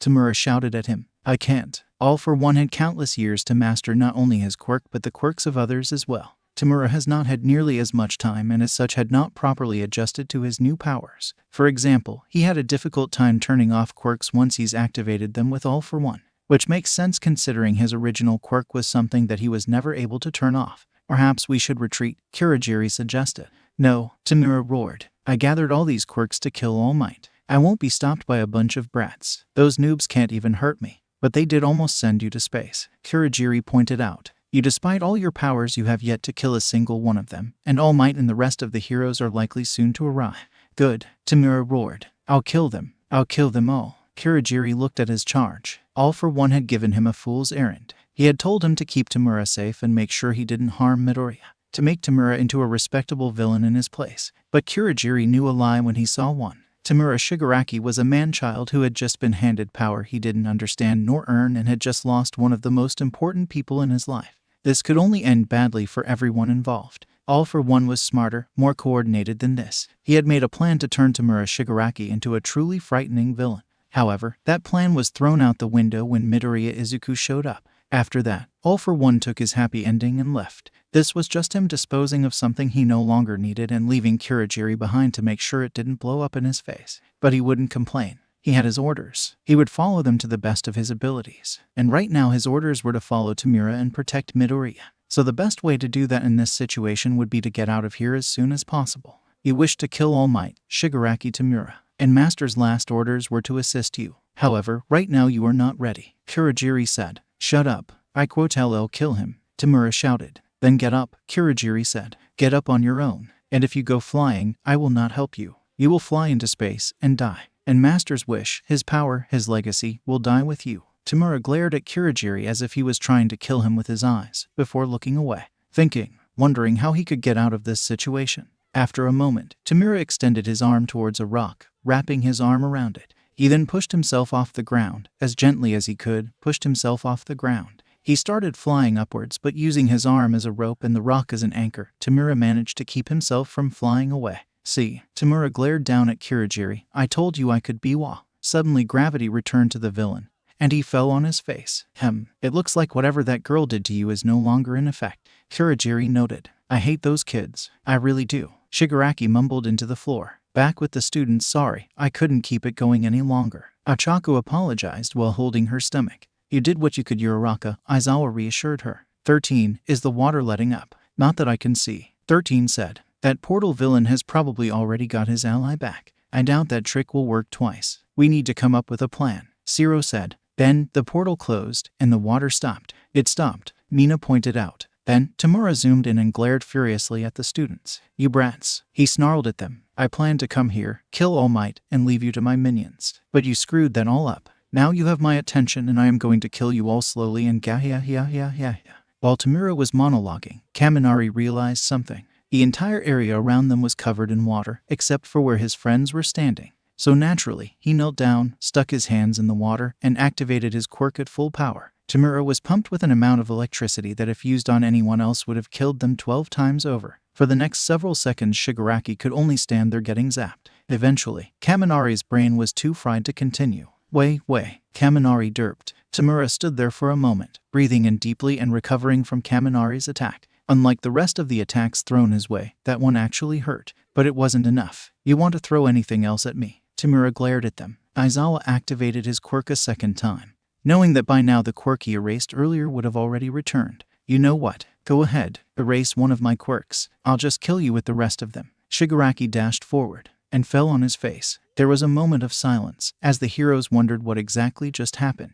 I think you erased his super speed, 13 said. 𝗬𝗲 pulled himself up, absolutely livid. He readied himself to fight them without his super speed, thinking of how he was going to kill them with his remaining quirks. I am here, said a booming voice from the entrance. Oh, fuck off. All Might wasn't smiling. His face was dead serious, and he was shooting a burning glare at 𝗬𝗲, while 𝗬𝗲 shot that glare right back. For a moment, all was silent, as All Might and 𝗬𝗲 locked gazes. Then, a deranged smile broke out of 𝗬𝗲's face, and he started laughing like a madman. You know what? Screw it. Even with this stupid debuff, my build is more than enough to kill you. 𝗬𝗲 readied himself for combat. Oh, let's see about that, was All Might's retort. Suddenly the wind roared, and All Might was right on top of 𝗬𝗲. Texas smash, All Might cried, his fist hitting 𝗬𝗲 right on the top of his head. Wind swirled around them, and the floor underneath 𝗬𝗲 split and broke apart. But 𝗬𝗲 himself was unaffected. What? All Might was shocked. That was the maximum amount of force he could use on a normal person without causing serious lasting damage. It normally knocks people out instantly. Even people with endurance quirks normally were at least a little affected. 𝗬𝗲 smirked, not used to it taking more than one hit. Must have an endurance quirk. All Might muttered. Guess I'll have to put my back into it. Like I'd give you the 𝗬𝗲 was about to attack. but forgot he didn't have his super speed quirk, so All Might just punched him in the stomach. 𝗧𝗵𝗲 was sent flying by, the force and the wind knocking him through the concrete. Shigaraki used his stretchy arms to grab onto the ground to try and stop himself. However, his quirk decayed the rocks, meaning he just kept on flying until he hit the wall on the opposite side of the facility. He did it. There's no way he could take that kinda hit unscathed. Mineta cheered. The rest of the class started cheering, but some were more hesitant than others to celebrate just yet. Sure enough, seconds later a black misty portal opened up behind All Might, and Tomura came out of it with his arm held out, ready to decay the hero. All Might, look out, Aizawa shouted. Behind you. What? All Might looked behind him, but it was too late. Tomura's hand was a centimeter away from his face. BRR. Just as Tomura's hand touched All Might's face, his arm was shot off by a laser. 𝐒𝐻𝐻. Tomura cried out in pain, falling onto the floor in front of All Might. Everyone looked at where the laser had come from and saw Tsukui crawling out of the flood zone. Her eyes were red and emitting steam, and she held a very serious expression on her face, and her fake skin was slightly torn. He has multiple quirks, she shouted as she got out of the water, and it seems he has some sort of shock nullification. Does not have any effect against energy-based attacks. It's shock absorption, you oversized toaster. Tomura corrected while his arm grew back. And it's not like it matters anyway, because I can regenerate. As Tomura said this, he started growing back at a rapid pace. The muscle, the bone, the skin, all of it growing back until his arm was back, good as new. Or, that's what he expected to happen. What actually happened was nothing. His arm stayed a steaming, burning stump. Why isn't it growing back? Shigaraki's cocky facade now broken as he started to panic. Hey, dipshit. You can't grow back carbonized cells. I already figured out your regeneration trick when you healed after my first few blasts, so I turned up the temperature. Tsukui shouted, her eyes getting fired up once more. Meaning both your arms aren't coming back. Both. Before Shigaraki could finish, Tsukui shot out another laser beam. And without his super speed, he was a sitting duck. ERR. Tomura cried out as his other arm was cut clean off. Holy shit, Midoriya. Kaminari shouted. Nice fucking work. Bakugo praised, surprising everyone. What? The fucker had it coming. Kurogiri looked on at Tomura, saw him on his knees with both his arms missing. It was pretty clear that he was going to lose. It didn't much matter to him. He'd done as he was told. Was that really necessary, young Midoriya? All Might asked. He possesses the quirk All for One. I don't know how I know that I'm gonna have a long talk with Dad after this, but I know he's very, very dangerous. Tsukui said. Even my anti-kill switches are off, so Dad doesn't seem to want me to mess around with him. All for One. All Might looked at Shigaraki. What? This is his successor. Does that mean, is he really dead? All Might asked out loud. Shigaraki breathed in deeply, pain and rage coming out with each breath. Is he dead? Is he dead? You killed him. You killed him. You left him on the verge of death and let him live out his next few years suffering. You killed him. I'll kill you. It was then Eraserhead blinked. Shigaraki charged at All Might and headbutted him with all the strength and speed he had. 𝐒𝐻. All Might was hit right in the stomach, knocking him back about a dozen feet. Tsukui shot another blast, but this time Shigaraki managed to dodge it, with the beam only grazing his side. Ew. If looks could kill, then Tsukui would have exploded from the glare Shigaraki was giving her. I don't care who your father is anymore. I gave you a chance to live, and you shot off my arms. Shigaraki charged at her, intent on killing her. Time slowed down for the villain as he neared his prey. I'll kill her. I'll take her apart. I'll kill her. But then who will fix my brother? Suddenly, Shigaraki slowed. What? That slowdown was all that was needed for All Might to catch back up, grab Shigaraki, and throw him away from Tsukui. Young Midoriya, you've done enough, leave the rest to me. All Might said. Tsukui looked at All Might. His health wasn't great. Tsukui assumed that it was due to years of hero work, and Shigaraki still had his shock absorption and his other quirks, and her scanners told her that All Might's chance of winning by himself was only 51%. On the other hand, this was All Might. Tsukui gave All Might a wicked smile. Kick his ass. With Shigaraki, Tomura crashed into the landslide zone, landing on the hard rock below, the impact creating yet another crater. The villain lied in the pile of rocks. At this point, his rage had reached such dizzying heights that he'd almost come back around to being calm again. I've decided. I hate knockback. I hate it. I hate it so fucking much. I hate being thrown around like a goddamn rag doll. I am Sensei's successor. I am his will. I am a half-finished project. Tomura's eyes widened. There it was again. That voice. It sounded like Sensei. Tomura asked. This is an unexpected turn of events. It is rather unfortunate. What a mess you've gotten into, Tomura. Didn't I teach you not to rush things? Half these quirks don't work well together, and you didn't even take the time to figure out how they work, how they mesh, how they merge. Suddenly Tomura felt tired. Sensei, 𝗵𝗲 groaned. Rest now, 𝗵𝗲. I have business to attend to. All Might landed a few feet away from 𝗵𝗲, intent on finishing the villain. All right, villain, it's time to end. He looked at Shigaraki in the crater, his eyes closed and his body still. Did I knock him out? It can't be that easy. All Might thought as he cautiously got closer to Shigaraki. Slowly he got closer and closer to the seemingly unconscious villain until he was standing over him. Well, either he's out, or this is suddenly 𝗵𝗲's stubs where his arms were extended out and rapidly wrapped around All Might. Trap. All Might struggled to try and break out of the arms, but they had the same shock absorption property as his body, so he wasn't making much progress. Good, that should take him a while. At least 𝗵𝗲 had the sense to get that shock absorption quirk. All for one thought. Now let's see. Ah yes, this one will do. 𝗵𝗲 bit his tongue. Blood started spitting from his mouth before his regeneration quirk patched the injury right up. Then using another quirk, All for one took control of the blood oozing from his mouth. The blood flew up into the air before changing shape, becoming like that of a blade and slicing down through the air and his arms. Once 𝗵𝗲's arms were cut off, this time with no head applied, his regeneration quirk came into effect, and his arms grew back. Damn it, I have to get out of this. All Might struggled even harder,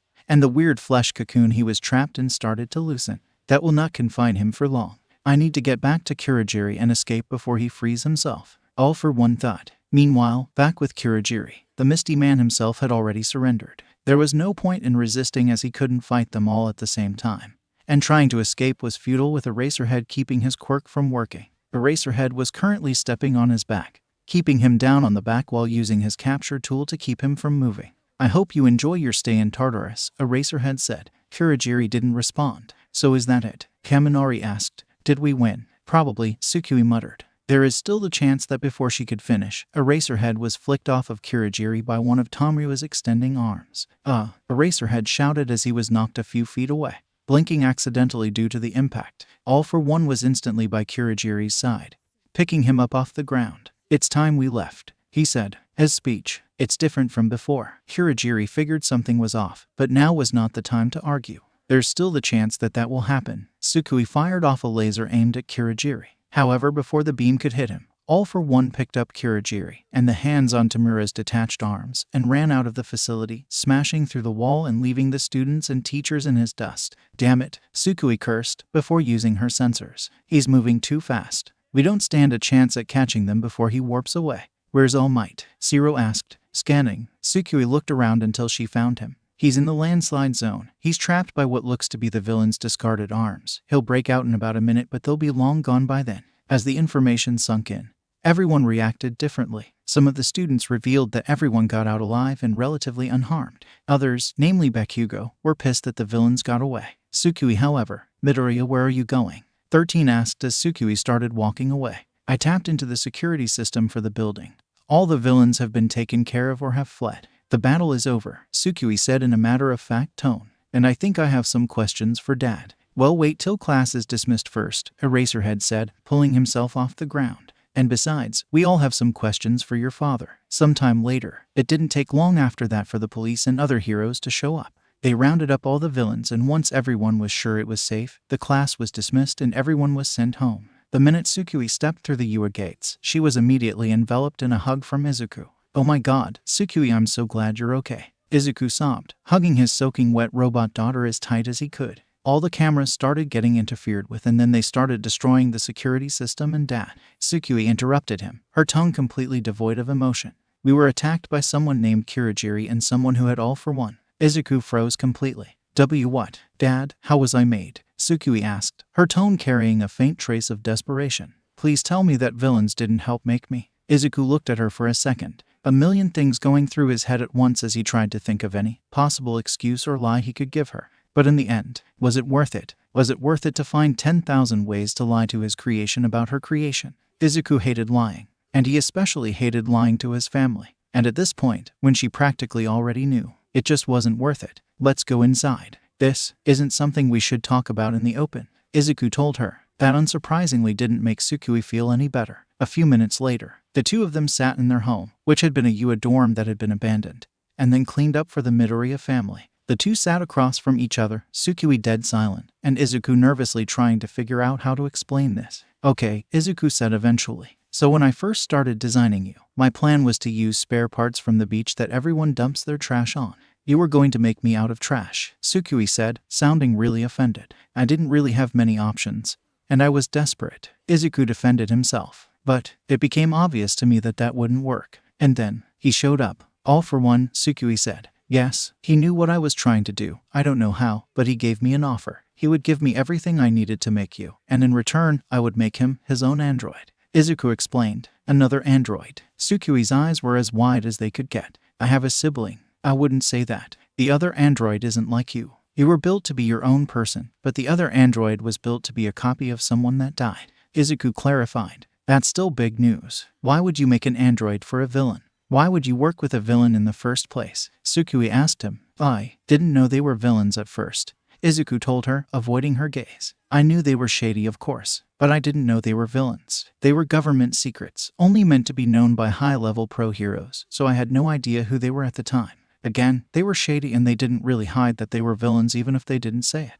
But I was so desperate that I looked past it. 𝗧𝗵𝗲 was silent. Her eyes closed and her face scrunched up as if she was trying to concentrate on something. Asked 𝗧𝗵𝗲. Izuku called out to her. 𝗧𝗵𝗲 looked up at him, still not saying a word, and just stared at him, very intensely. Are you scanning me? Izuku asked in confusion. Scanning complete. The subject is confirmed to be Midoriya Izuku. 𝗧𝗵𝗲's scanners confirmed, reviewing the subject's identity and crossing it with the subject's actions. Error. Checking for lies. Error. None found. Error. 𝗧𝗵𝗲 held her head. My head freaking hurts. Izuku's eyes widened. That shouldn't be happening. I didn't give the ability to feel pain.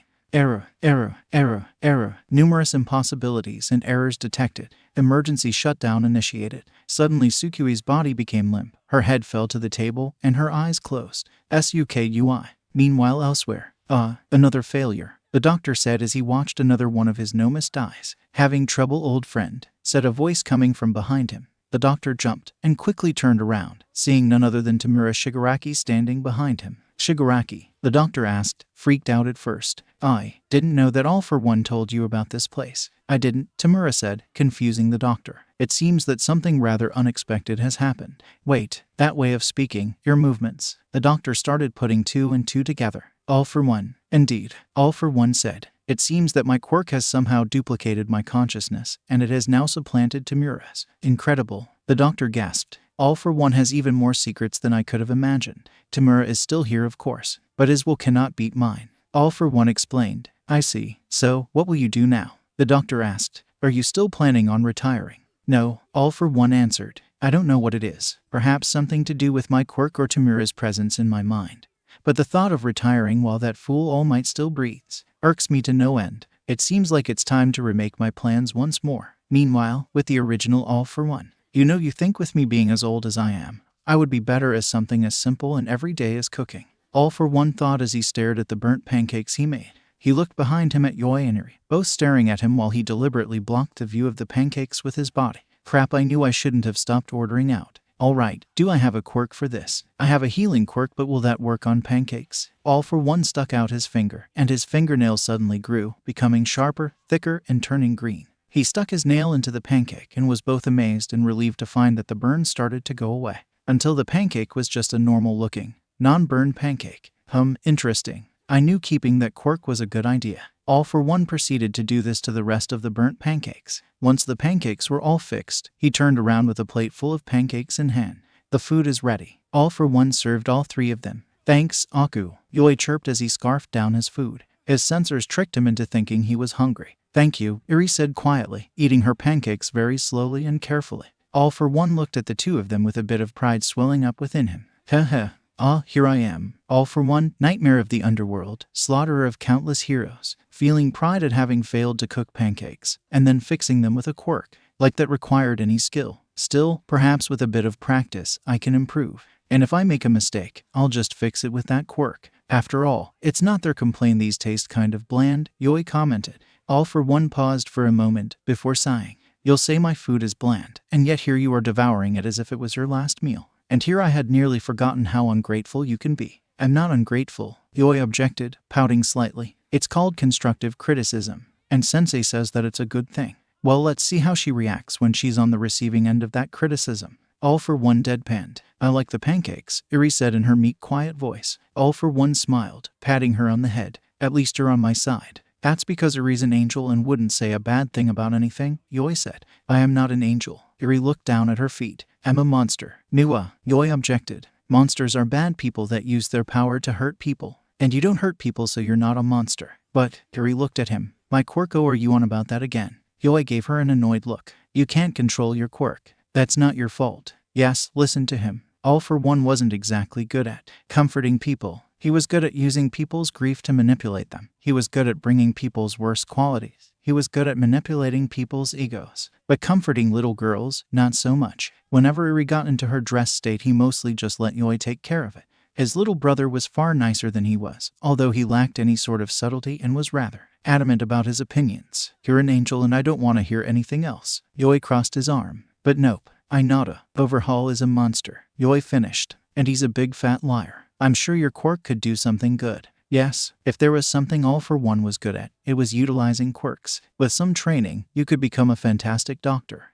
Doctor, Eri looked unsure. Yes, your quirk could be a blessing to those who are on death's door. All for One continued. A blessing, Eri repeated, touching her horn. Yeah, you're right. She could rewind people before they got hurt. Yoi added. See, I knew I was right. You think I can save people with my quirk? Eri asked. Yes, Yoi shouted. As the children continued to talk, All for One looked at the clock. It seems the time has come for you two to go. All for One said. Yoi looked at the clock. Oh crap. Language. All for One scolded. Yoi literally picked up Eri and hoisted her over his head, before running upstairs to his room and grabbing both their book bags with his mouth. And 𝗬𝗵𝗲 he shouts with his book bags in his mouth, before running towards the open window. Wait, now let's use the stairs. Eri tried to tell him, but it was too late.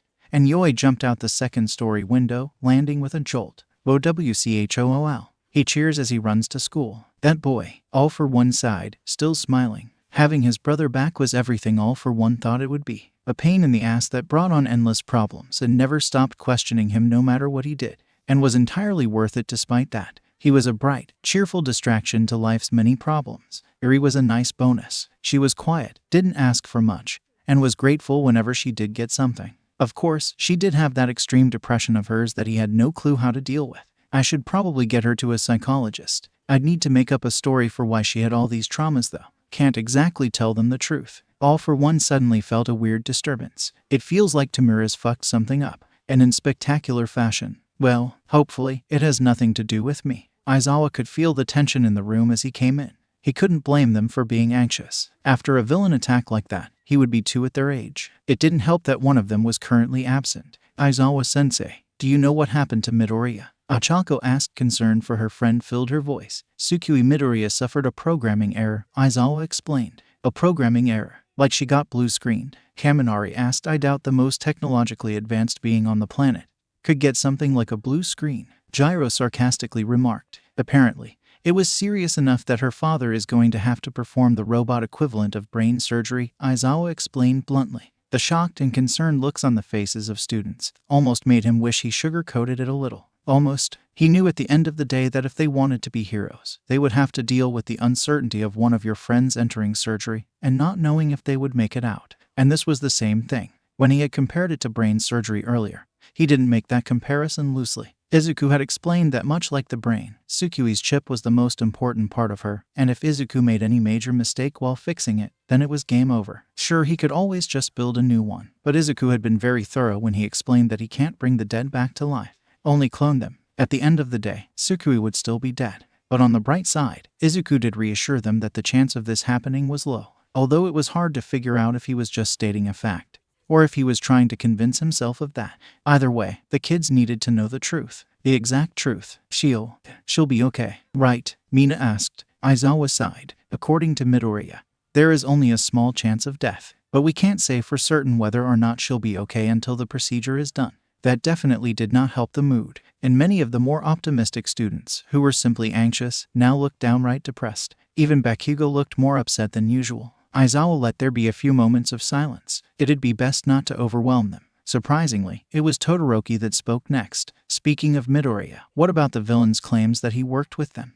The bi-colored hair boy asked, earring several glares from other classmates. What the heck, man? Hiroshima asked, seemingly offended. No, I was going to get to that. Aizawa sighed. We can confirm, yes, Midoriya did unknowingly work with the League of Villains. There were a few gasps as well as some murmurs from certain students. However, there was one student whose response was quite louder. Bullshit, Bakugo shouted while unleashing an explosion upon his desk. No way in hell fucking hero-obsessed Deku would work with the most obvious villains in the fucking universe. Coming from anyone else that would have been vouched for faith. Something Aizawa couldn't blame them for. Coming from the person who made Izuku desperate enough to be put in that situation, it was an insult. Aizawa glared at Bakugo and activated his quirk for intimidation. As I said, Midoriya was unaware that his associates were villains, probably because he was so desperate because of the hopeless situation you put him in. Bakugo winced slightly before standing down, albeit with a very angry expression on his face. You confirmed this rather quickly. Did you already know about this? Momo asked with some trepidation.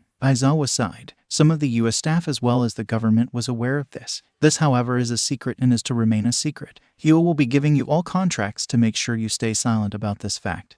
And any refusal to sign or breach of this contract will result in your immediate expulsion. Again, this did nothing to help the mood, making the students more anxious and depressed. Midoriya is going to bring a new age of technology and heroism. But do you have any idea how people would react if they knew where that all came from? Aizawa told them. The students stayed silent and acknowledged what the hero said. In less depressing news, the sports festival will be coming up soon. Aizawa tried to segue into that the best he could, but the mood whiplash was unavoidable. Wait, is it smart to have the sports festival after a villain attack like that? Minda shouted out. The sports festival is too big to just cancel. Plus it's a major event that helps show you off to both the public and other pro-heroes. Pro-heroes that have the choice of taking you under their wings. Aizawa explained. Your performance at the sports festival is what will decide how many offers you get for work studies, in which you will be working together with pro-heroes. This picked up the mood a little bit, as most of the students were distracted from their worries by the prospect of working with pro-heroes. Looks like that managed to distract them for now. Let's just hope it stays that way until Midoriya returns, Aizawa thought. Meanwhile, in Nezu's office, we need to increase our progress, Izuku told the animal principal. Izuku had called Nezu for a meeting, saying it was of dire urgency. We need to speed up our testing on all fronts. Our testing with Shinso needs to start immediately, and I would like permission to use 𝐻𝗲 energy for Project Drake. Lastly, I would like permission to have Sukui use 𝐻𝗲 energy, Izuku asked. And once all of that is done, we need to start building the new symbol of peace. Midoriya, while I do agree that we should speed up our pace, that is far too quick. Nezu shook his head. If something goes wrong, we could face an absolutely disastrous scenario. While I do agree we should proceed with caution, we can't afford to move slowly anymore. Izuku looked worried. As I've studied One for All, I've learned things about the very nature of quirks themselves. And in my studying, I've come up with a few theories. One that has very troubling implications. Nezu sat up and looked at Izuku with vested interest. The theory goes that quirks are more a part of a person's very being than originally thought. When I looked at the One for All matrix, it was a collective consciousness made up by other conscious. At first, I thought this was a trait unique to One for All, that it had constructed a consciousness inside itself made up of memories of its past users. But after looking into it some more, I think it's more complicated than that. Izuku said, it's possible that quirks themselves contain copies of the user's consciousness. All for One then in theory would contain all these consciousnesses. And as I was thinking about that, I remembered the story of how One for All came into existence. The initial quirk was the ability to pass on his quirk. However, without All for One's intervention, that would be a basically non-existent quirk. We thought that the first user's quirk fused with the power stockpiling quirk. However, given his direct relation of All for One, it's possible that first user's quirk allowed him to transfer his quirk ability to transfer quirks onto someone else, and that person would be able to transfer not only the transferability, but also their own quirk onto the next user, and so on and so on. So you theorize that One for All contains the quirks and consciousness of the past users. Nezu summed up. Yes, but the real issue is what that implies, Izuku said. Because if One for All has copies of its user's consciousness, then All for One is likely the same. Nezu started to put together what Izuku was hinting at, and his ever-present smile fell. Is it possible for these consciousnesses to take over the user? I don't know. Chances are if they can, then the past users of One for All wouldn't want to. But I doubt All for One would have those same moral limits, Izuku reported, meaning that there is a strong possibility that there could be, if there isn't already, two All for Ones. There was a long pause, as the dreadful possibility Izuku just suggested set in, and Nezu weighed his options. What is your plan? Nezu asked. Well, first I want to start my testing on Shinzo. He's passed all the tests, meaning he's good enough to start the testing. I saw the procedure should start soon after I fix 𝗧𝗵𝗲. After that, I need to immediately start on implementing 𝐒𝐻ERO energy into Project Drake. These two tests will show us how 𝐒𝐻ERO energy interacts with half-organic beings and fully mechanical beings approximately. Afterward, I'd like to give 𝗧𝗵𝗲 access to 𝐻ERO energy to see how it interacts with sentient mechanical beings. Although I'll need to start preparations on 𝗧𝗵𝗲 while I'm fixing her programming. If everything works out, we can start building the new symbol of peace immediately. Izuku laid out his plan. Nezu thought it over. I don't like how quickly we're moving, but with the possibility of 2 all-for-ones, and with All Might's time coming to an end, we need a symbol of peace more than ever. I approve of this plan, but I need constant reports on all projects. And I'm also giving Ms. 𝗧𝗵𝗲 permission to assist you on Project Drake. But doesn't she need to prepare for the sports festival? Izuku asked. Oh, I have something else planned for Ms. 𝗧𝗵𝗲. Something I think she will be quite happy with. Nezu said, but you'll need all the help you can get with this massive increase in workload. Fortunately, your daughter doesn't need to train quite as much as the other students, so she can help keep you company during the development of Project Drake. We're also looking into scientists that can assist you in your more secretive projects. However, your work is rather hard to replicate. I hate to add more to your workload, but if you could leave some simpler notes so that way we could increase your workforce, that would be wonderful. Of course, Izuku said. Hopefully we can start Project Kaiô by the end of the sports festival. Yes, and in the meantime, we have to have All Might conserve his strength. We need him to be ready in case All-for-One makes a move. Nezu took a sip of his tea. The future is uncertain, but one thing I do know is that I am going to need a lot more tea. A week later, 𝗧𝗵𝗲 opened her eyes and was immediately met with confusion. What happened? Did I crash? 𝗧𝗵𝗲 thought. 𝗧𝗵𝗲 looked to her left. She was on the maintenance table and Izuku was looking over her. Dad, 𝗧𝗵𝗲 started to stand up. What happened to me? Did I crash? No, to put it simply, after you found out about the less than ideal circumstances of your creation, you refused to accept the truth. This is an illogical action based on your more human side, which contradicted your logical machine side. This caused an error and put you into emergency shutdown. Izuku explained to her. Oh right, that. 𝗧𝗵𝗲 grimaced as her systems rebooted and she remembered their previous conversation. Wait, what about that headache? Well, that wasn't really a headache. The error caused an unpleasant feeling which you, not knowing what pain actually felt like, perceived as pain. This actually made the errors worse, as you know you can't feel pain yet we're feeling it anyway, causing more errors and more perceived pain and causing more errors and so on until your emergency shutdown kicked in. So I had a bug? 𝗧𝗵𝗲 asked. Well, yes, Izuku said, but I fixed it. Well, I fixed that bug. Wait, I have more bugs that you didn't fix. 𝗧𝗵𝗲 started to freak out. Why? Well, let me explain it this way. A human being is a very illogical being, and a computer is a purely logical being. So sometimes those two sides of you will come to a conflict, or a decision decreed as impossible by your programming, and it will cause errors that will put you into emergency shutdown. For example, there are 2 tracks, one with 5 people and one with only 1 person on it. A train is coming down towards the track with 5 people on it and will kill all of them unless you pull a lever, which will switch the train over to the other track with only 1 person on it, killing them. What do you do? Izuku asked. 𝗧𝗵𝗲 thought about it. Okay, so obviously I want to save the 5 people, but if I switch the tracks then I kill the other person. Right now you're able to think about it because the decision is not actually in front of you and you don't actually need to make the decision. But if you were in that scenario in real life, the impossibility of that decision would cause errors, causing your emergency shutdown to kick in. Izuku explained. This is because computers are not made to debate morals. They're made to follow their programming. If a computer is programmed to save the biggest number of people possible, then it would push the lever. If it was programmed not to kill anyone, it would not pull the lever. If you're unable to make a decision because it's too hard, your logical systems will be working overtime to answer a question they're not programmed to answer, causing an error. So if I have to make any hard decisions, I just collapse. 𝗧𝗵𝗲 was more than a little dissatisfied with this. And you can't fix it. Well, I can't fix it. If I tried, then I would have to program my own thoughts and decisions into you, in a way removing some of your free will. And I swore that I would never do that to you. Izuku told her. I can't do anything about this, but you can. 𝗧𝗵𝗲 didn't like to admit it, but she had no idea how most of her systems actually worked. And she wasn't anywhere near as smart as Izuku. Like I said, the only thing that causes you to shut down is the pressure of actually having to make a decision. You can think about those decisions freely so long as you don't have to make them. And you can still make those decisions just so long as you don't think about it for any extended period of time. Meaning if you can make up your mind what decisions to make before you have to make them, Then you could work around that bug. Izuku told her. It won't be easy, but I would suggest going through as many decision simulations as possible. Maybe not right now because Speaking of hard decisions, and it all came back to that. Tsukui stayed silent for once. Part of her still couldn't believe that her father had been desperate enough to work with such shady people. Most of her realized at this point that this was unfortunately the reality, and the rest of her blamed Bakugo. But she wanted to see what her father had to say. She didn't know how long she'd been out, but it probably took some time.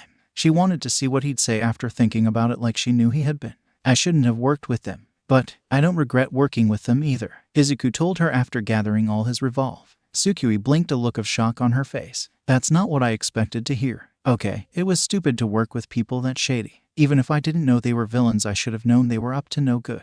Everything about what I did was completely irresponsible and I was putting myself in danger, Izuku said. But I can't bring myself to regret doing it. Not when the result was you. I can never regret creating you. Tsukui's feeling of elation was pushed down by a feeling of doubt. She obviously knew he wasn't lying. She had lie detectors after all, but she wanted to know why. If this conversation had happened a month ago, she would have been confident about her own positives. But after finding out she was made using resources provided to her father by villains, and also she had a bunch of bugs in her, combined with some of her past failures, meant that her self-esteem wasn't the greatest right now. Why? Tsukui asked. I haven't accomplished anything. I've barely kept you company like I was built to do. I mean, I got you hired by you, but you probably could have done that with a lesser invention. One not funded by villains. Instead, you helped the bad guys and all you got out of it was a buggy bot that constantly questions you and doesn't do anything you tell her to.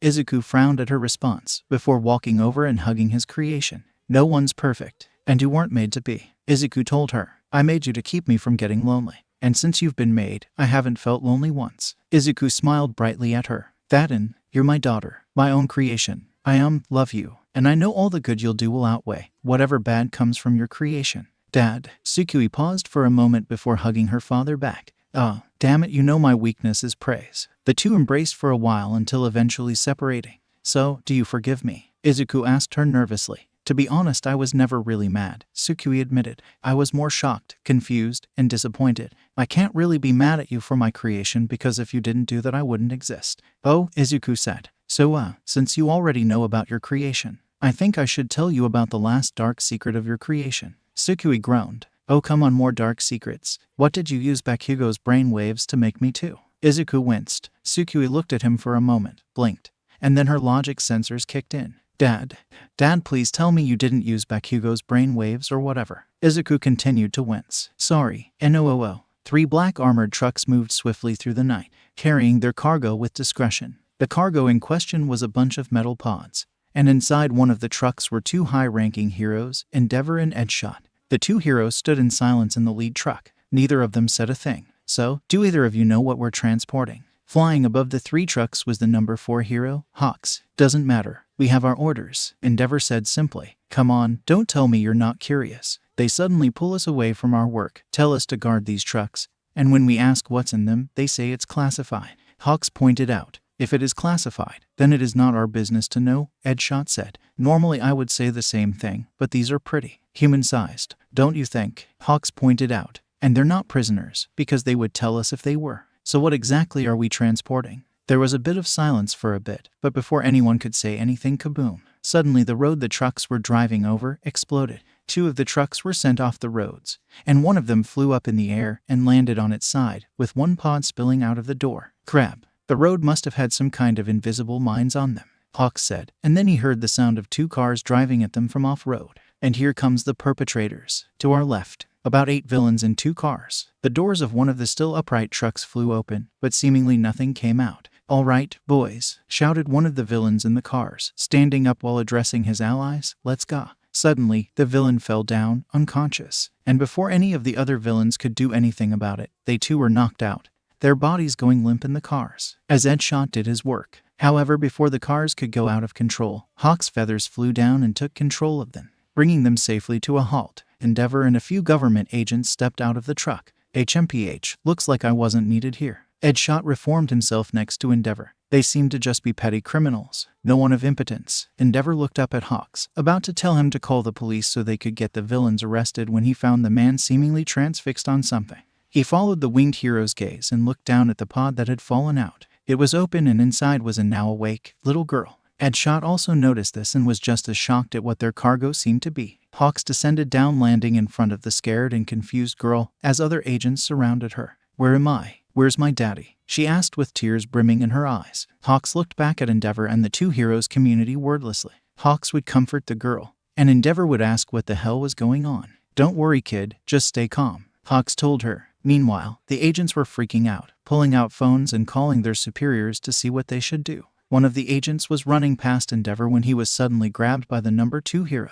"Ew, what the hell is going on? What exactly are we transporting? And why was there a little girl in one of the pods?" 𝗵𝗲 wasn't normally one to question the government, but he would be damned if he would let himself be a pawn in some sort of child slave transport ring or something of that sort. I'd have to ask the higher-ups if we're allowed to tell you that, sir," the man said, his eyes full of fear as he was stared down by an annoyed 𝗵𝗲. 𝗵𝗲 shoved the man away, causing him to fall on his ass. "Then ask them, and tell them that if I'm not given an answer, I'm going to find out myself." The agent scampered away and pulled out his phone as fast as he could. While 𝗵𝗲 waited for the man to finish his call, he realized that 𝗬𝗏 had disappeared. 𝗬𝗏, where the hell I am here? 𝗬𝗏 reappeared next to him. "I went to check if the girl had any injuries, but what I found was, she's not human." 𝗵𝗲 raised a flaming brow. "What do you mean, not human? She's a machine," 𝗬𝗏 revealed. "An android." 𝗵𝗲's eyes went wide with shock. Before looking back at the girl, she definitely didn't look or sound like a machine. She cried like a child and clung to Hawks like any scared little girl would. She seemed like any other child. The agent ran back to 𝗵𝗲. Sir, we've been given permission to explain." 𝗵𝗲 glared at the man. "Well then, start talking." The next day, in Izuku's lab, recovery girl, Nezu, Izuku, and the boy known as Shinso Hitoshi were all riding in the elevator down to one of the levels of Izuku's lab. Nezu got off the phone, storing it away in his pocket. "Is something wrong?" Izuku asked. "It seems that there was an incident with the first transport," Nezu explains, making sure not to say anything Shinso shouldn't hear. "And they had to explain the cargo to the heroes there. Was any of it damaged?" Izuku asked with concern. "No damage," Nezu said. Part of Shinso wanted to ask what that was about, but judging by how vague they were being, he had a feeling he wasn't supposed to know, and he didn't really care anyway. Ding! The elevator stopped, and then the door opened up. The three stepped out into the lab, and Shinso took a long, hard look around the laboratory. There were many machines, most of which he didn't recognize, tools he didn't recognize, and even robots he didn't recognize. There was also a metal table, with different machines that looked like they belonged in a hospital, as well as tables containing more devices he didn't know the purpose of. The most attention-grabbing thing in the room was a large cylinder, filled with some kind of strange energy. The cylinder looked like it extended into multiple floors. "I'm guessing the table is for me?" Shinso asked. "That's right," recovery girl said, moving over to the medical supply to pull out some gloves and a surgical mask. "As I said, Mr. Shinso, you will be here for quite some time. If you have anything you need to do in the near future, I would suggest you speak up," Nezu told him. "And of course, if you have any doubts or concerns about this process, then now would be the time to speak up." Shinso almost rolled his eyes. "If I had any concerns, I probably would have mentioned them before going down the secret elevator into the faintly sinister secret lab." "My lab isn't sinister," Izuku muttered as he too prepared for the operation. "I'm ready, so let's get this over with," Shinso said, getting onto the table and laying down. Recovery girl brought a stool over the operating area, so she could do everything she needed to without her height being an issue. "So eager, even when you'll be giving up part of your humanity." Shinso rolled his eyes. "What good is my humanity if people treat me like a monster anyway?" The recovery girl sighed and brought over a face mask onto Shinso's mouth and nose area. "This society." And those were the last words Shinso heard. Before the gas turned on, he was knocked out. Meanwhile, at a UA gym, Uraraka was floating in the air, a few inches off the ground, her mouth shut as her face turned green. Eventually, the 𝗂𝗧 was too much for her to handle, and she brought her fingers together and fell to the ground. 𝐵WAGH. The poor brunette vomited in a nearby bucket, as Tsukui, who had been on the side watching, walked over with a phone in one hand and mouthwash in the other. "You're doing better," Tsukui told her, giving her friend the mouthwash to get the taste of vomit out of her mouth. "Your time's increased by 7%. After spitting out the mouthwash into the same bucket, Ochako spoke to her friend. "Do you really need a stopwatch app? You're a robot." "Android," Tsukui corrected. "And I wasn't using the phone as a stopwatch, I was looking at the news. So far, no one has any useful information on the League, which guess I should have expected." Ochako gave her a concerned look. "You want to go after the League, don't you?" "Of course I do." Tsukui said it like it was the most obvious thing in the world. "Those bastards are a stain on my creation and my father's reputation. The sooner I put them away, the better me and Dad can sleep at night." and she wanted to find her brother. But she couldn't say that. Even if she knew the secrets of her creation and Class 1A knew a bit of them, most of it was still classified to them, as well as the public. Well, we are only students right now, 𝐒𝐵𝐴𝐻𝐴 pointed out. Maybe we should focus on the sports festival for now. Well, it's not here yet, 𝐬𝐭𝐚𝐲 countered, and it's not really like I can prepare for it. I can't develop muscle or train my quirk or anything. I mean, there is some training I can do, but it's not important for the festival. That's why I'm helping you train instead. You're welcome. Thanks. 𝐒𝐴𝐻𝐴 shook her head at her friend's antics. Well, at least she's out of her funk. So that's good. I should probably keep her distracted so that she doesn't do something crazy. Although to be fair, not like I had much better to do. 𝐬𝐭𝐚𝐲 sighed. Everyone else is busy training for the festival too, and not all of them want me around. Their loss, and Dad is super busy with some kind of super secret project. Again, so he's not going to be available for most of the day, for most of the next few weeks. That sucks. 𝐒𝐴𝐻𝐴 sympathized with her friend. I mean, Dad's trying to make time for me, but you know. Work. 𝐬𝐭𝐚𝐲 gave another sigh. I guess I shouldn't complain. You have it worse than I do when it comes to not seeing your parents. 𝐒𝐴𝐻𝐴's expression fell. Yeah, I miss Mom and Dad. Now that I think about it, why did you come here anyway? 𝐬𝐭𝐚𝐲 inquired. Why become a hero in the first place? Suddenly 𝐒𝐴𝐻𝐴 turned sheepish, blushing as if she was embarrassed about something. Well, promise you won't judge me about it. Promise. 𝐬𝐭𝐚𝐲 gave her a reassuring smile. 𝐒𝐴𝐻𝐴 took a deep breath and blurted out, I did it for money. I mean, my parents aren't really well off and we've been having money problems for a while. But they've always still managed to make me feel so loved and cared for, so I want to give back and make enough money so they can live comfortably. I know it's not really the noblest reason, but stop. 𝐬𝐭𝐚𝐲 brought up her hand to shut her friend up. I'm going to stop you right there. First of all, the whole noble reason for being a hero is silly. So long as you do your job and save people's lives, it doesn't matter why. Saving people is an inherently good thing. If someone saved my life and later they said they did it for money, I would still be happy to be alive. Also, being a hero so you can repay your parents is plenty noble to me. Heck, it's basically the reason I want to be a hero too. So don't ever feel ashamed of the reason you want to be a hero. 𝐒𝐴𝐻𝐴 kept blushing but with a big smile on her face. Thank you. It means a lot to me. 𝐬𝐭𝐚𝐲, without warning, hugged her friend, encompassing her in a crushing hug. Don't worry about it. And if anyone ever gives you crap about it, I'll beat the shit out of them. Please don't. 𝐒𝐴𝐻𝐴 struggled to breathe in 𝐬𝐭𝐚𝐲's embrace. Why do you have to be so violent? Because Dad decided it was a good idea to add 𝐒𝐽𝐈𝐺's shitty brain waves to my programming. 𝐬𝐭𝐚𝐲 thought. Hate that I had to go through that twice. The error in her programming caused slight memory issues, so she had to learn that nasty piece of information twice. 𝐬𝐭𝐚𝐲 let go of 𝐒𝐴𝐻𝐴, allowing the girl to finally breathe. All right, back to training. If you want to look impressive at the sports festival, you'll need to give your all. We're not stopping until you've vomited up your last 3 breakfasts. Let's not go that far. 𝐒𝐴𝐻𝐴 was pumped about the sports festival. Maybe not that pumped. Many hours later, 𝐒𝐿ZAQ walked into his living space, completely exhausted and covered in sweat. The operation had been both physically and mentally exhausting. Hours of standing up, performing very careful and intricate work, was hard to say the least, especially since he was not used to more biological work and the more than slight gruesomeness entailed, not helped by the fact that this was just the first day of operation, meaning he would have to do this for several days, more if the testing didn't go well. And that wasn't even the only project he'd worked on that day. He spent a few hours on Project Drake as well, although thanks to May he didn't need to spend as much time on that as he did Project Hybrid. May had been ecstatic when he introduced 𝐒𝐻𝐴𝐺 energy and Project Drake to her. She looked like a child who had just tasted candy for the first time, and then was left in a candy store with $1 million. The girl was a natural with machinery, and while he did have to explain a lot of things to her, she got the hang of things pretty fast, allowing him to focus on the more complex and delicate parts of the construction while she handled everything else. A true prodigy, despite her eccentric nature. With her help on Project Drake and Recovery Girl's help on Project Hybrid,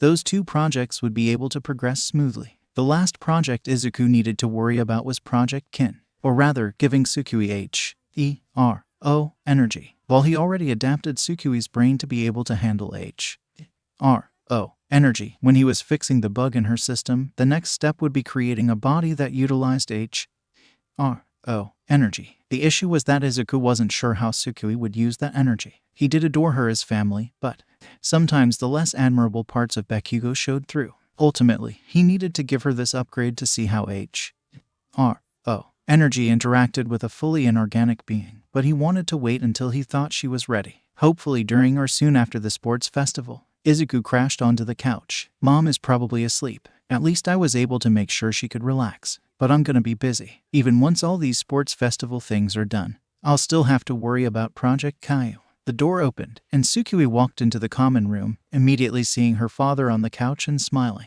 "Hey, Dad." Izuku gave a tired smile back. "Hey, 𝗧𝗵𝗲, how was your day?" "Pretty good. Most of the girls were busy, but Ochako let me help her train. We went for food after. I'm trying to convince her to do karaoke." "Hey Dad, can I sing?" 𝗧𝗵𝗲 asked. "Ooh, well, I made your voice sound nice, but I didn't really take singing into account when I made you, so you don't have any inherent sense for rhythm or tone or anything. So you'll need to learn that on your own." Izuku explained. "Sorry, no, don't apologize, it'll at least give me something to practice." 𝗧𝗵𝗲 gave an overdramatic sigh. "One of the disadvantages of being made perfect is that you can't improve yourself." Izuku wondered what she was talking about for a moment, before putting it together. I guess it's a little frustrating not being able to train the same way everyone else does. They're all out working their muscles, improving their quirks, and all that, while I'm here, at the peak of my existence, as I will always be." 𝗧𝗵𝗲 bragged. "Well, you can't train your muscles, but you can still train your mind," Izuku told her. 𝗧𝗵𝗲 gave him a confused look. "But I have scanners and stuff." "Yes, but those take time to work," Izuku explained. "In the middle of a fight, you might not have time to sit and process all your best possible options. Also, sometimes you just choose not to use it, so you might want to get used to fighting without it." 𝗧𝗵𝗲 thought about using her processors because Izuku pointed out how little she did that. "I guess you're right, but how do I do that? Not like I can just go outside and fight villains until I get better at it."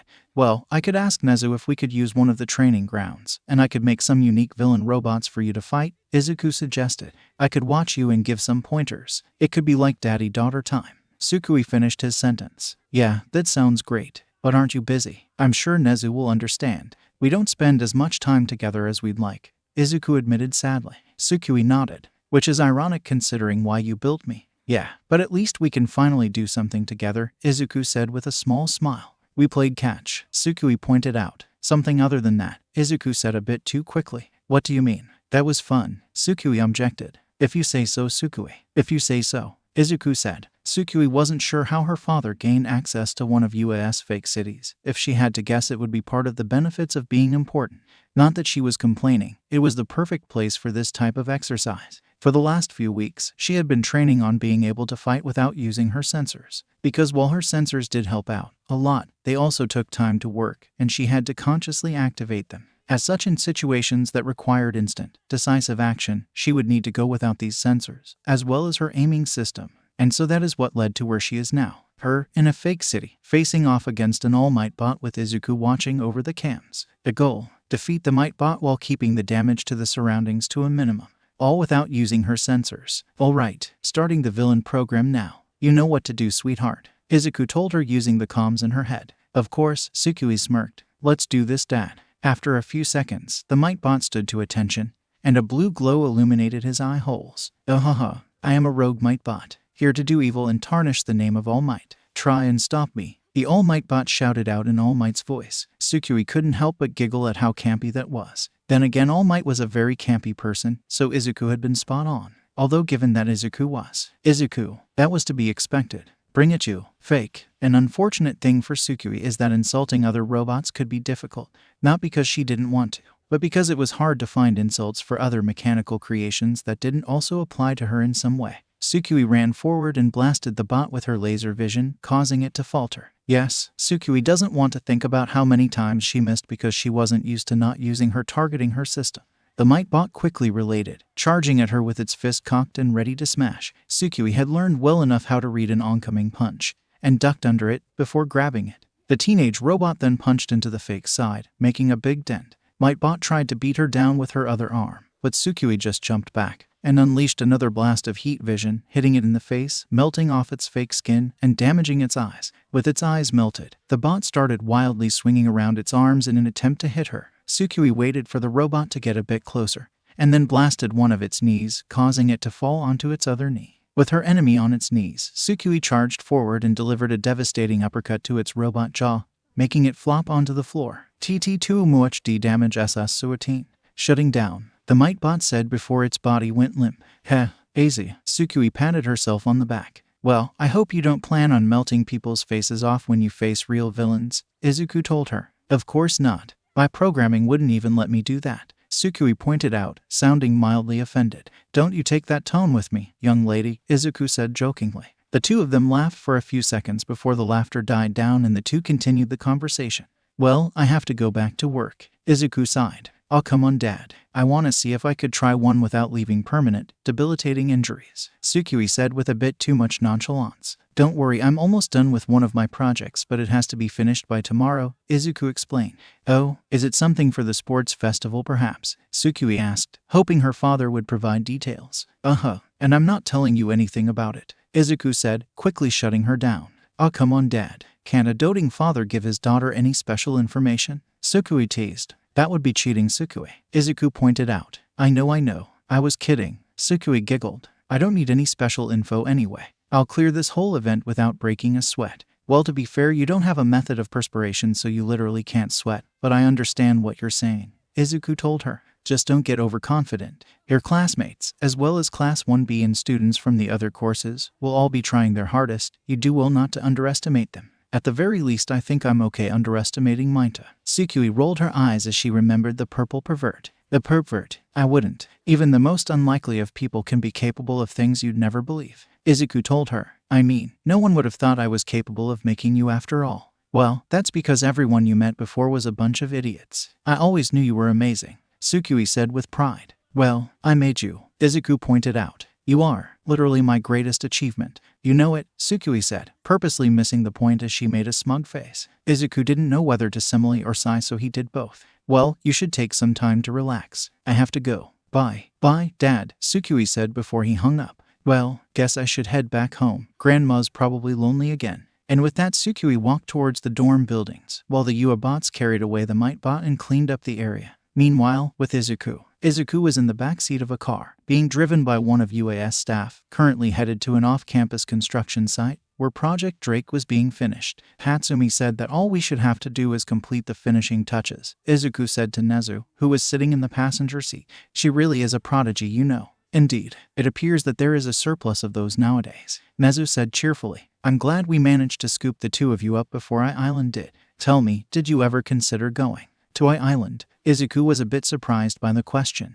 "Well, no, I never really considered myself smart enough for a place like that." "But you considered yourself smart enough to create a full sentient gyroid?" 𝗧𝗵𝗶 asked, pointing out the hole in 𝗧𝗑's logic. "Well, I honestly didn't think I could do that either. It was more of a desperation thing," 𝗧𝗑 sheepishly admitted. "It was only when I really started getting into the project that I realized it was possible. And when All for One took notice of me, I imagined that would be the case. He wouldn't commit his time to something he wasn't sure would work," 𝗧𝗵𝗶 affirmed. After all, being sloppy proved to be his downfall once before. The rest of the ride was silent, adding the mood to the long list of things All for One had killed. A few minutes later, the car stopped, and they got out onto the site. The site itself was inside a large building made of concrete, courtesy of 𝗬𝗵𝗲. This was to keep what was inside a secret. After entering, they were met with the sight of many robots running around, with scaffolding and ladders set up around a huge thing that was covered in a white tarp. They didn't get very far inside before hearing a familiar voice shout, "Midoriya." They looked to the side and saw Hatsumi running towards them with an enormous smile on her face. "Ah, Ms. Hatsumi," 𝗧𝗵𝗶 addressed her when she finally stopped in front of them.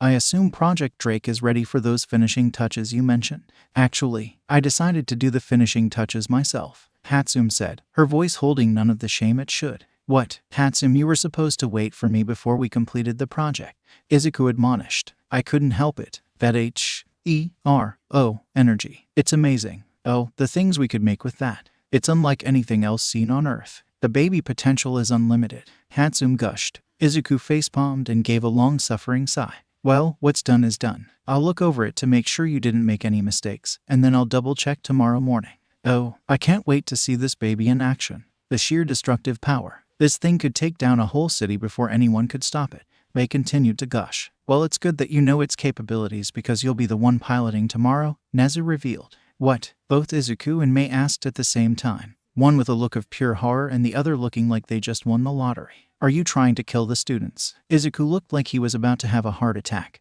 probably because his daughter was among those students. Now, Mr. Midoriya, Ms. Hatsumi was of considerable help during the construction of the project. I'm sure she knows how to use it without killing her opponents," 𝗧𝗵𝗶 reassured him. "And if she doesn't, we can always shut it down remotely. And if we are forced to resort to this, there will be dire consequences. Is this understood, Ms. Hatsumi?" seemingly unaffected by 𝗫𝗬's chilling threat. The huge smile and ecstatic energy remained as May nodded so rapidly they were surprised she didn't break her neck. "Yes, sir. I won't let you down." This did very, very little to reassure Izuku, and he was starting to wish he had told Tsukui about Drake. Suddenly, Izuku's phone rang. He pulled it out and saw that the one calling was Recovery Girl. Immediately he answered and held the phone to his ear. "Midoriya, get back over here. That Shinso boy is awake," Recovery Girl told him. "I'm running a medical diagnostic on him now, but I have no idea how to deal with the mechanical crap." "All right, I'll be over there immediately," Izuku responded before the conversation ended, and he turned to his boss and apprentice. "Shinso just woke up.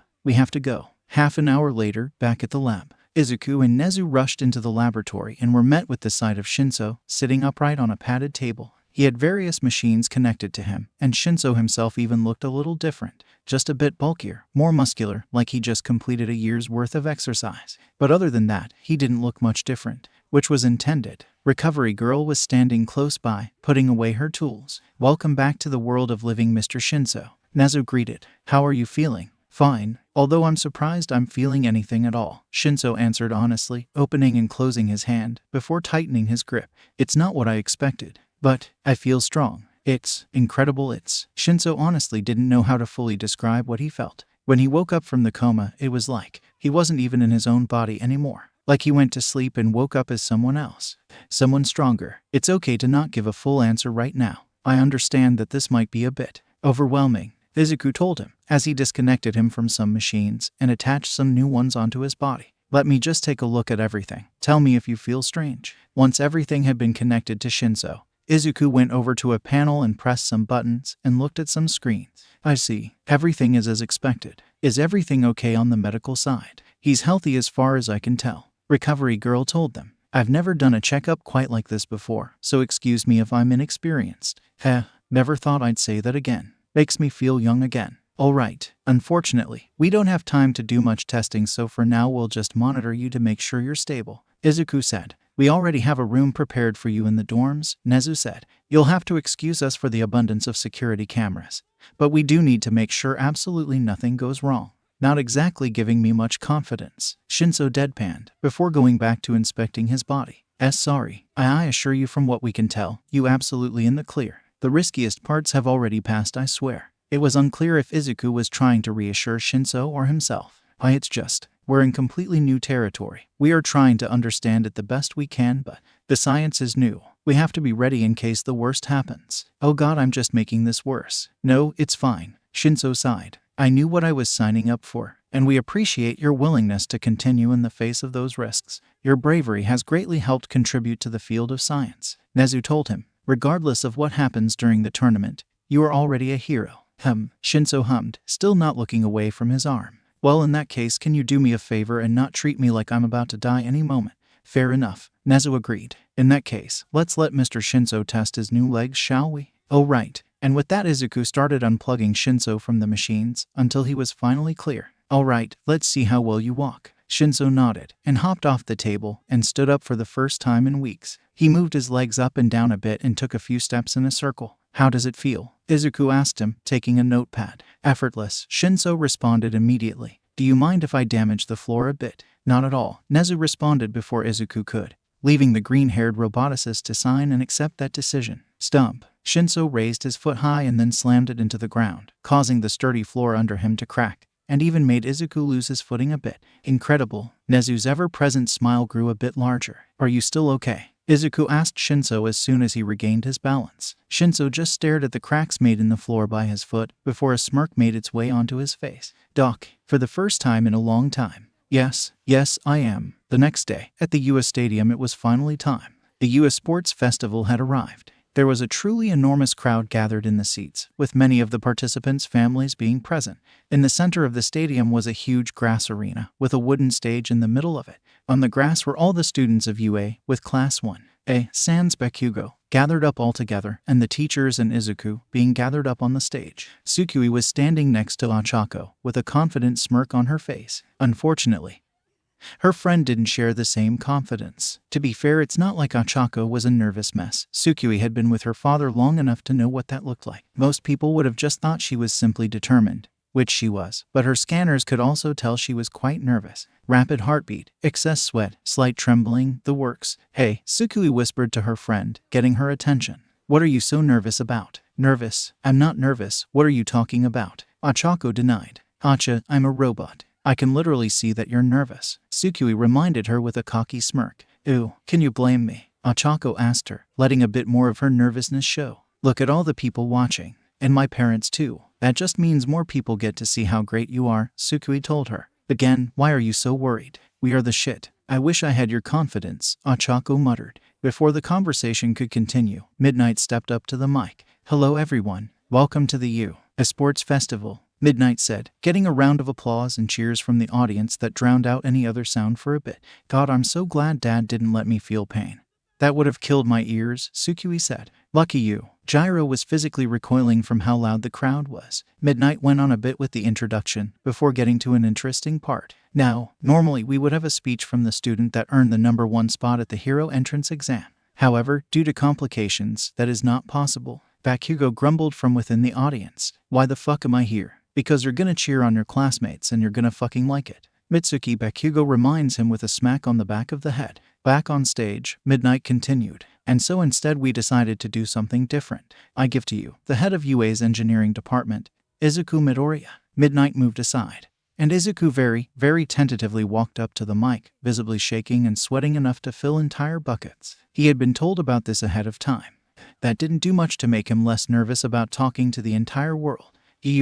Hello," Izuku awkwardly introduced himself, getting a mostly silent reaction from the crowd. "As so many of you have probably heard about the rumor of a robot or an android going to UA. This caused some murmuring amongst the audience. It was true that after Tsukui revealed herself as not being human, many of the people who witnessed it told a bunch of people. Of course, with no proof of this, many people had simply written this off as them seeing someone with a weird quirk playing a prank. That's not to say the rumor died. No, there were still a few people who believed it, and even certain reporters had tried to ask you questions about this, only to get stonewalled. So hearing you, of themselves, bring it up, suddenly caught people's attention. "Well, it's mostly true. I have created the world's first fully sentient gynoid. That's a female android," Izuku explained. The audience gasped, and after a few seconds of shock, the murmurs increased dramatically, getting much louder than before. Izuku trembled a bit more at the sheer weight of the attention that was now on him. It took him a few minutes to summon the courage to speak again. "And now I understand some of you might be confused about this, and you have a lot of questions, and you will be holding a press event specifically about this. But for now I think the best thing to do would be to introduce you to her. So, this is Tsukui Midoriya, my daughter." And Class 1A's eyes turned to Tsukui, and then the other class's eyes turned to Tsukui, and then the audience's eyes turned to Tsukui. Tsukui was taken aback at suddenly being put on the spot, but quickly got over it and walked onto the stage. The robot girl stepped up to the mic, getting an "I'm sorry" look from Izuku before he stepped back. "So, I wasn't really told about this. Thanks for that, Dad." Tsukui gave her father a look, once again receiving an apologetic look from her creator. "But since I'm up here, no, this doesn't feel right." And then, suddenly, without any warning, Tsukui ripped off her shirt and pants. And of course, she wasn't wearing a bra or panties because, why would she? So she was completely naked. "HHH," shouted pretty much everyone. "SUKUI," Izuku screeched at the top of his lungs. "What are you doing?" "Oh, relax, Dad. You gave me the body of a Barbie doll. See?" Tsukui pointed to her lack of nipples and private parts. "And if we're gonna show me off as the world's first robo-girl," Tsukui then proceeded to start taking off her artificial skin, starting with her head, then her torso, then her arms, and then her legs, until her true metal body was revealed for the world to see. Might as well show them the real me. Tsukui laid her entire body out for the world to see, letting everyone know that she was in fact mechanical and proud. The crowd was in shock. Some of them couldn't believe that they were looking at a real, sentient gynoid, and some of them weren't sure if they should be aroused or not. So, I know what a lot of you are thinking. Of God, it's the Terminator. Judgment Day is coming. Tsukui jokes. And I'm here to say, don't worry, I can't access the internet. I can't make 100 of me and put myself in different bodies. And my programming doesn't let me kill people without cause. So, no robot apocalypse. This got more murmurs from the crowd, but Tsukui ignored them and kept talking. Now I know some of you aren't going to be happy about a robot being able to be part of the hero course. And to that, I say fuck you. Tsukui put up 2 middle fingers, causing the entire US staff except for Nezu to facepalm. I'm gonna be a hero, just like everyone else. Except you know better. And that's really all I have to say about that. Accept me? Don't accept me. I don't give a shit. Bye. 𝐂𝐭𝐲 then grabbed her fake skin and torn Yua tracksuit and walked off stage. Midnight quickly took to the mic. Well, she certainly is a character, isn't she? If she didn't literally take her skin off, I wouldn't know she was a gynoid. Moving on. Let's start the US Sports Festival with the first event. It was obvious she was trying to take attention away from what 𝗂𝐭𝐲 just did. And it didn't really work out too well, as pretty much everyone's attention was still on 𝗂𝐭𝐲. Fortunately, Yua had something that would do a better job. Now, normally we start off with a race. However, Midoriya has been working on a special project, and we think now would be the time to unveil it. Midnight said. Suddenly, a giant shadow covered the stadium. Everyone looked up and saw that the thing casting said shadow wasn't a cloud, and it was getting closer. All the students in the center of that stadium started running away, leaving space for whatever it was to come crashing down. Smash, and then touching down in the stadium, hitting the ground so hard it caused the earth to shake and plenty of students around it to fall on their butts, was a giant, building-sized, mechanical dragon. Introducing the Dragoon.